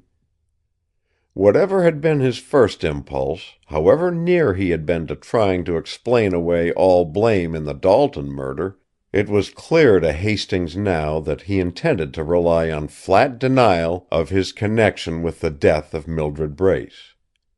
He had perhaps decided that explanation was too difficult. Seeing his indecision, Hastings turned to Sloane. "You've been exceedingly offensive to me on several occasions, Mr. Sloane, and I've had enough of it. Now, I've got the facts to show that you're as foolish in the selection of your friends as in making enemies. I'm about to charge this man Wilton with murder. He killed Mildred Brace, and I can prove it. If you want to hear the facts back of this mystery, if you want the stuff that will enable you to decide whether you'll stand by him or against him, you can have it." Before Sloane could recover from his surprise at the old man's hot resentment, Wilton said, with an air of careless contempt, "Oh, we've got to deal with what he says, Arthur. I'd rather answer it here than with an audience." "The reading public, for instance?" Hastings retorted, and added, "It may interest you, Mr. Sloane, to know that you gave me my first suspicion of him. When you stepped back from the handkerchief I held out to you, remember, as I was kneeling over the body and the servant laughed at you, I jammed it into Wilton's right-hand coat pocket. Later, when I got it back from him, I saw clinging to it a few cigar ashes and 2 small particles of wet tobacco. He had had in that pocket a cigar stump wet from his saliva. When he began then his story of finding the body, he said, 'I'd been smoking my good-night cigar. This is what's left of it.' As he said that, he pointed to the unlit, remember that, unlit, cigar stump between his teeth. He made it a point to emphasize the fact that so little time had elapsed between his finding the body and his giving the alarm that he hadn't smoked up the cigar, and also he hadn't taken time to put his hand to his mouth, take out the cigar, and throw it away. It was one of the over-fine little touches that a guilty man tries to pile on his scheme for appearing innocent. But what are the facts? Just now, as soon as he got excited, he mechanically fubbed out his cigar. It's a habit of his, whenever he's in a close corner. He did it during the interview I had with him and Webster in the music room last Sunday morning, when, in fact, something dangerous to him came up. He did it again when I was talking to him in his office, following a visit from Mrs. Brace. There you have the beginning of my suspicion. Why had he gone out of his way to put a cigar stump into his pocket that night, and to explain that he had had it in his mouth all the time? When he came into my room to wake me up, he had no cigar in his mouth. But when you and I rounded the corner of the porch and saw him kneeling over the body, he had one hand in his right-hand coat pocket. And when we stood beside him, he had put a half-smoked, unlit cigar into his mouth. You see my point clearly? Instead of having had the cigar in his mouth, and having kept it there while he found the body and reported the discovery to us, the truth is this. He had fubbed out the cigar when he met Mildred Brace on the lawn, and it had occurred to his calculating mind that it would be well, when he chose to give the alarm, to use the cigar stunt as evidence that he hadn't been engaged in quarreling with and murdering a woman. He was right in his opinion that the average man doesn't go on calmly smoking while engaged in such activities. He was wrong in letting us discover where he'd carried the stump until he needed it. He had put it into that pocket, but after committing the murder, he wasn't quite as calm as he'd expected to be. Something had gone wrong. Webster had appeared on the scene, and the cigar wasn't restored to his mouth until you and I first reached the body. Here's my handkerchief, showing the ashes and the pieces of cigar tobacco on it, just as it was when he handed it back to me." He took from one of his pockets a tissue paper parcel, and, unwrapping it, handed it to Sloane. "Ah, that's what it shows," Sloane admitted, bending over the handkerchief. Wilton welcomed that with a laugh which he meant to be lightly contemptuous. "See here, Arthur," he objected, "I'm perfectly willing to listen to any sane statement this man may make, but—" "You said you wanted to hear this," Hastings stopped him. "I'm fair about it. I've told you why I began to watch you. I've got more." "You need it," Sloane complained. "If it's all that thin—" "Don't shout too soon," Hastings interrupted again. "Mr. Sloane, this man's been working against me from the start. Think a moment, and you'll realize it. While he was telling your daughter and a whole lot of other people that I was the only man to handle the case, he was slipping you the quiet instruction to avoid me, not to confide in me, not to tell me a single thing. Isn't that true?" "Well, he did say the best way for me to avoid all possibility of being involved in the thing was not to talk to anybody." "I knew it," Hastings declared, giving his contempt full play. "And he persuaded you that you might have seen, might, mind you, and he gave you the suggestion skillfully, more by indirection than by flat statement, that you might have seen Berne Webster out there on the lawn that night, when you were uncertain, when you feared it yourself, a little. Isn't that true?" Sloane looked at him with widening eyes, his lips trembling. "Come, Mr. Sloane, let's play fair. Didn't he?" "Well, yes." "And," Hastings continued, thumping the table with a heavy hand to drive home the points of his statement, "he persuaded you to offer that money to Mrs. Brace, last Tuesday night. Didn't he? And that matches his slippery cunning in pretending he was saving Webster by hiding the fact that Webster's hand had gagged him when they found the body. He figured his willingness to help somebody else would keep suspicion away from him. "Rot! All rot!" Wilton broke in. "Where do you think you are, Arthur, on the witness stand? He'll have you saying white's black in a minute." "Mr. Sloane," the detective said, getting to his feet, "he induced you to pay money to Mrs. Brace. While it's the color of blackmail, it won't be a matter for prosecution. You gave it to her, in a sense unsolicited, but he induced you to do that because he knew she was out for blackmail. He hoped that if you bought her off, she wouldn't pursue him farther." "Farther!" echoed Sloane. "What do you mean by that?" "Why, man, don't you see? Money was back of all that tragedy. He murdered the girl because she had come here to renew her mother's attempts at blackmail on him. Not content with duping you, with handling you as if you'd been a baby, he put you up to buying off the woman who was after him. And he did it by fooling you into thinking that you were saving the name, if not the very life, of your daughter's fiancé. He—" "Lies! Wild lie!" thundered Wilton, pushing back from the table. "I'm through with—" "No, no!" shrilled Sloane. "Wait! Prove that, Hastings! Prove it, if you can! Shuddering saints! Have I—" He looked once at Wilton's contorted face and recoiled, the movement confessing at last his lack of faith in the man. "I will," Hastings answered him, and moved toward the door. "I'll prove it, by the girl's mother." He threw open the door, and, sure now of holding Sloane's attention, went in search of Mrs. Brace and the sheriff. End of chapter 20.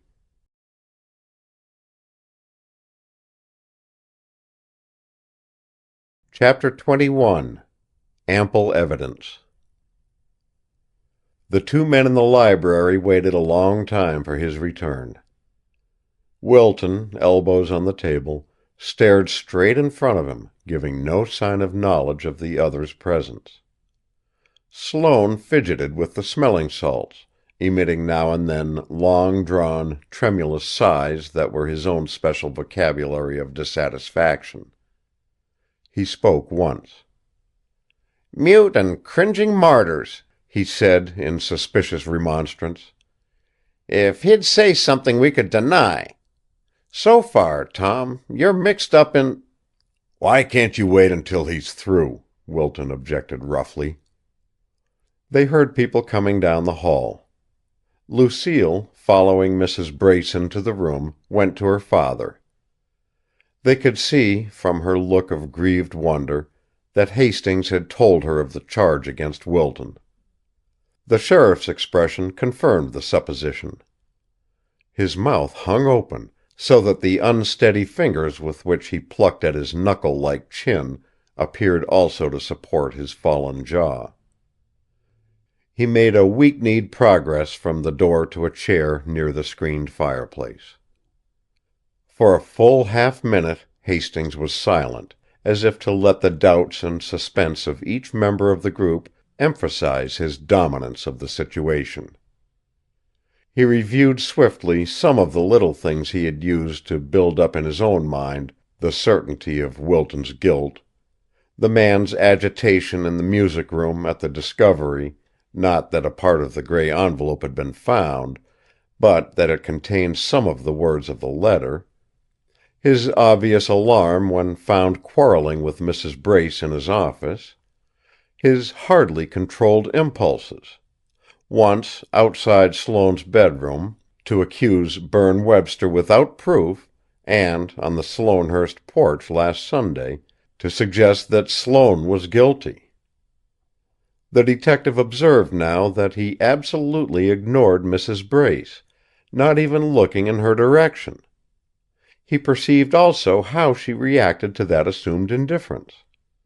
The tightening of her lips, the flutter of her mobile nostrils, left him no longer any doubt that she was in the mood to give him the cooperation she had so bitterly promised. To be dragged down by such a woman, he thought. "Mrs. Brace," he said, "I've charged Judge Wilton with the murder of your daughter. I say now, he killed her, with premeditation, having planned it after receiving a letter from her." "Yes," she responded, a certain tenseness in her voice. She had gone to a chair by the window, and, like the sheriff, she faced the trio at the table: Wilton, Sloane, and Lucille, who stood behind her father, a hand on his shoulder. Hastings slowly paced the floor as he talked, his hands clasped behind him and now and then moving the tail of his coat up and down. He glanced at Mrs. Brace over the rims of his spectacles, his eyes shrewd and keen. He showed an unmistakable self-satisfaction, like the elation Wilton had detected in his bearing on two former occasions. "Now," he asked her, "what can you tell us about that letter?" Wilton, his chest pressed so hard against the edge of the table that his breathing moved his body, turned his swollen face upon her at last, his eyes flaming under the thatch of his down-drawn brows. Mrs. Brace, her high-shouldered, lean frame silhouetted against the window, began in a colorless, unemotioned tone: "As you know, Mr. Hastings, I thought this man Wilton owed me money. More than money. I'd looked for him for 26 years. Less than a year ago I located him here in Virginia, and I came to Washington. He refused my requests. Then he stopped reading my letters, Sent them back, unopened at first. Later he destroyed them unread, I suppose." She cleared her throat lightly and spoke more rapidly. The intensity of her hate, in spite of her power of suppression, held them in a disagreeable fascination. "I was afraid of him, afraid to confront him alone. I'd seen him kill a man. But I was in desperate need. I thought if my daughter could talk to him, he would be brought to do the right thing. I suppose," she said with a wintry smile, "you'd call it an attempt to blackmail, if he had to let it go far enough. She wrote him a letter, on gray paper, and sent it, in an oblong gray envelope, to him here at Sloanehurst last Friday night. He got it Saturday afternoon. If he hadn't received it, he'd never have been out on the lawn, with a dagger he'd made for the occasion, at 11 or 11:15, which was the time Mildred said in her letter she'd see him there. She had added that, if he did not keep the appointment, she'd expose him, his crime in pursuit." "I see," Hastings said, on the end of her cold, metallic utterance, and took from his pocket the flap of gray envelope. "Is this the flap of that envelope? Or, better still, are these fragments of words and the word 'pursuit' in your daughter's handwriting?" "I've examined them already," she said. "They are my daughter's writing." Her lips were suddenly thick, taking on that appearance of abnormal wetness which had so revolted him before. "And I say what you've just said," she supplemented, her eyebrows high upon her forehead. "Tom Wilton killed my daughter. And when I went to his office, I was sure then that he'd be afraid to harm me so soon after Mildred's death, I accused him of the murder. He took it with a laugh. He said I could look at it as a warning that—" "Wait!" The interruption came from Wilton. "I'm going to make a statement about this thing," he ground out, his voice coarse and rasping. Hastings hung upon him with relentless gaze. "What have you got to say?" "Much," returned Wilton. "I'm not going to let myself be ruined on this charge because of a mistake of my youth. Mistake, I say. I'm about to tell you the story of such suffering, such misfortune, as no man has ever had to endure. It explains that tragedy in Pursuit. It explains my life. It explains everything. I didn't murder that boy Dalton. I struck in self-defense. But the 29 wounds on his body—" He paused, preoccupied. He was thinking less of his hearers than of himself. It was at that point, Hastings thought afterwards, that he began to lose himself in the ugly enjoyment of describing his cruelty. It was as if the horrors to which he gave voice subjected him to a specious and irresistible charm, equipped him with a spurious courage, a sincere indifference to common opinion. "There is," he said, "a shadow on my soul. My greatest enemy is hidden in my own mind. But I've fought it all my life. You may say the makeshifts I've adopted, the strategy of my resistance, my tactics to outwit this thing, do me little credit.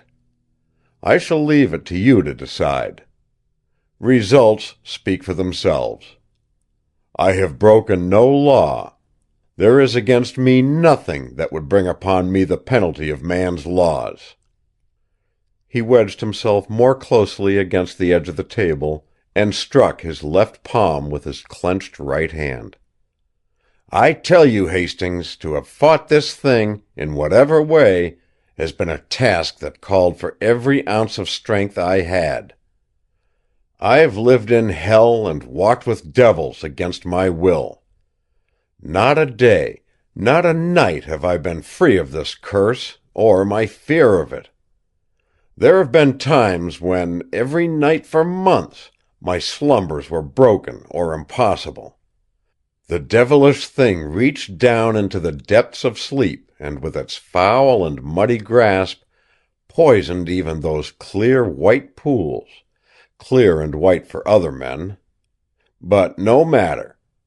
You've heard of obsessions, of men seized every 6 months with an irresistible desire to drink, of kleptomaniacs who, having all they need or wish, must steal or go mad, of others driven by inexplicable impulse, mania, to set fire to buildings for the thrill they get out of seeing the flames burst forth.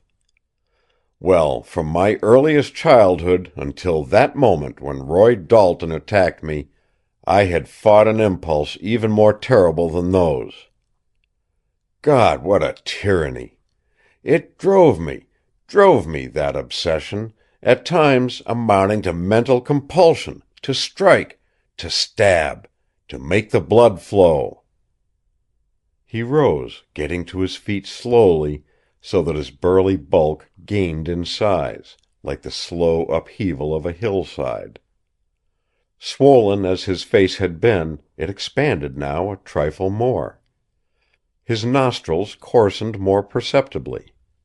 The puffiness that had been in the back of his neck extended entirely around his throat. He hung forward over the table, giving all his attention to Hastings, who was unmoved, incredulous.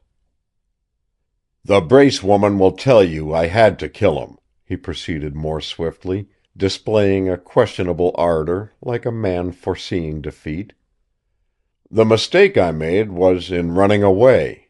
A bitter mistake. But those unnecessary wounds, 28 that need not have been made. The obsession to see the blood flow drove me to acts which a jury, I thought, would not understand. And even if you don't see the force of my explanation, Hastings, if you don't understand, I shall be in little better plight, after all these years." He put there a sorrowful appeal into his voice, but a sly contradiction of it showed faintly in his face, a hint that he took a crafty pleasure in dragging into the light the depravity he had kept in darkness for a lifetime. "I got away. I drifted to Virginia, working hard and studying much. I became a lawyer. But always I had that affliction to combat. All my life, man. Always. There were periods, months long, when devils came up from the ugly corners of my soul to torture and tempt me. It wasn't the ordinary temptation, not a weak, pale idea of "I'd like to kill and see the blood," but an uproar, an imperial voice, an endless command. Kill! Draw blood! Kill! What it did to me! But to this day I've beaten it. I've been a good citizen. I've observed the law. I've refused to let that involuntary lust for blood ruin me or cast me out. Let me tell you how. I decided that if I had a hand in awarding just punishments, my affliction would be abated enough for me to live in some measure of security. There you have the explanation of my being on the bench. I cheated the obsession to murder by helping to imprison or execute those who did murder. That's why I can tell you of my innocence of the Brace murder. Do you think I'd tell it unless I knew there could be not even an excuse for suspecting me? On the other hand, if I had kept silent as to the true motive that drove my hand to those unnecessary mutilations of young Dalton, the only time, remember, that my weakness ever got the better or the worse of me, if I had kept silent on that, you would have had ground for suspecting me of a barbarous murder then, and arguing from that, of the Brace murder now. Do I make myself clear? Do you want me to go into further detail?" He sank slowly back to his chair, spent by the strain of supreme effort. His breathing was labored, stertorous. "That, Crown," Hastings denounced, "is a confession. Knowing he's caught, he's got the insolence to whine for mercy because of his sufferings. Think of it! The thing of which he boasts is the thing for which he deserves death, since death is supposed to be the supreme punishment.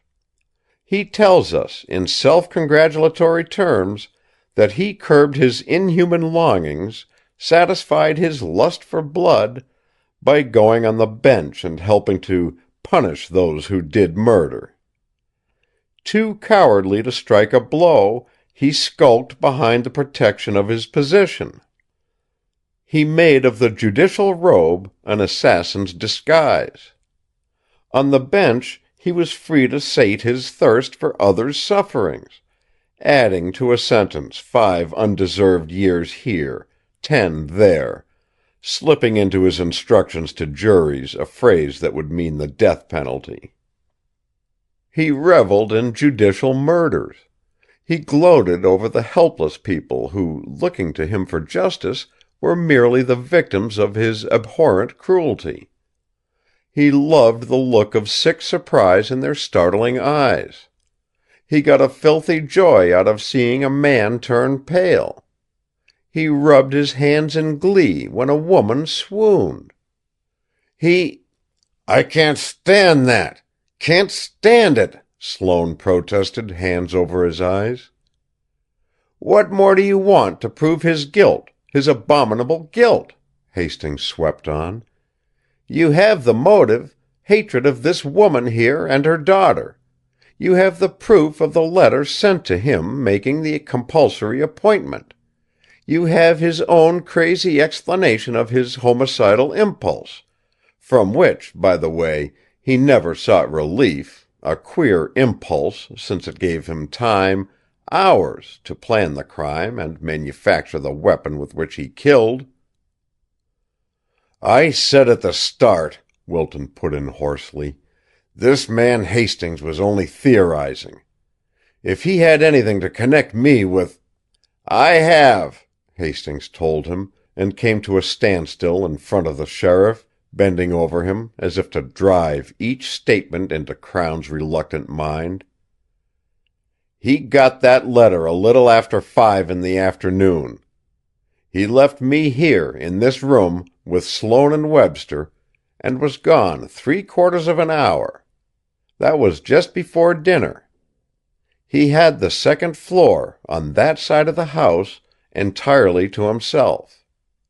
He took a nail file from Webster's dressing case, and in Webster's room put a sharper point on it by filing it roughly with the file blade of his own penknife. That's doubly proved. First, my magnet, with which I went over the floor in Webster's room, picked up small particles of steel. Here they are." He produced a small packet, and without unwrapping it, handed it to Crown. "Again, you'll find that the file blade of his knife retained particles of the steel in the little furrows of its corrugated surface. I know, because last Sunday, as your car came up the driveway, I borrowed his knife, on the pretext of tightening a screw in the blade of mine. And I examined it."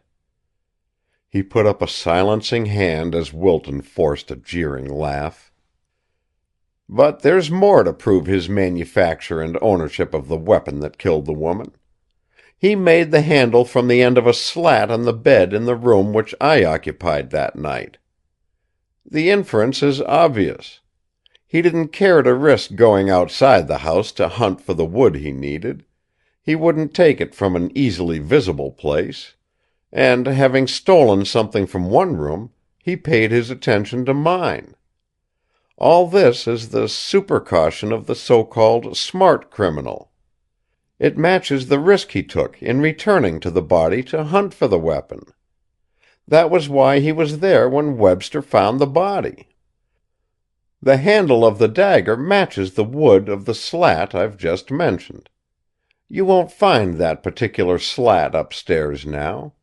It was taken out of the house the next day, broken into sections and packed in his bag of golf sticks. But there is proof in this room of the fact that he and only he made the dagger. You'll find in the edge of the large blade of his penknife a nick, triangular in shape, which left an unmistakable groove in the wood every time he cut into it. That little groove shows, to the naked eye, on the end of the shortened slat and on the handle of the dagger. If you doubt it—" "Thunder!" Crown interrupted, in an awed tone. "You're right!" He had taken the dagger from his pocket and given it minute scrutiny. He handed it now to Sloane. Wilton, watching the scene with flaming eyes, sat motionless, his chin thrust down hard upon his collar, his face shining as if it had been polished with a cloth. Sloane gave the dagger back to Crown before he spoke in a wheezy, shrill key. "They're there. The marks, the grooves." He did not look at Wilton. Hastings straightened to his full stature and looked toward Wilton. "Now, Judge Wilton," he challenged, "you said you preferred to answer the accusation here and now. Do you still?" Wilton, slowly raising the heavy lids of his eyes, like a man coming out of a trance, presented to him and to the others a face which, in spite of its flushed and swollen aspect, looked singularly bleak. "It's not an accusation," he said in his roughened, grating voice. "It's a network of suppositions, of theories, of impossibilities, a crazy structure, all built on the rotten foundation of a previous misfortune." "Arrest him, Crown!" Hastings commanded sharply. Wilton tried to laugh, but his heavy lips merely worked in a crazy barrenness of sound. With a vague, clumsy idea of covering up his confusion, he started to light a cigar. He stopped, hands in mid-air, when Crown, shambling to his feet, said: "Judge, I've got to act. He's proved his case." "Proved it?" Wilton made weak protest. "If he hasn't, let's see your penknife." Wilton put his hand into his trousers pocket, began the motion that would have drawn out the knife, checked it, and withdrew his hand empty. He managed a mirthless, dreary laugh, a rattling sound that fell, dead of any feeling, from his grimaced lips. "No, by God!" he refused. "I'll give it to neither of you. I don't have to." In that moment he fell to pieces. With his thick shoulders dropping forward, he became an inert mass bundled against the table edge. The blood went out of his face so that his cheeks hollowed, and shadows formed under his eyes. He was like the victim of a quick consumption. Crown's eyes were on Hastings. "That's enough," the old man said shortly. "Too much," agreed Crown. "Judge, there's no bail on a murder charge." "I'm very glad," Mrs. Brace commented, a terrible satisfaction in her voice. "He pays me, at last." In the music room, Dr. Garnet had just given Lucille and Hastings a favorable report on Berne Webster's condition. "I should so like to tell him," she said, her glance entreating, "if you'll let me. Wouldn't he get well much faster if he knew it, knew the suspense was all over, that neither he nor father suspected any more?" "I think," the doctor gave his opinion with exaggerated deliberation, "it might. In fact, it really will be his best medicine." She thanked him, stars swimming in her eyes. End of No Clue by James Hay.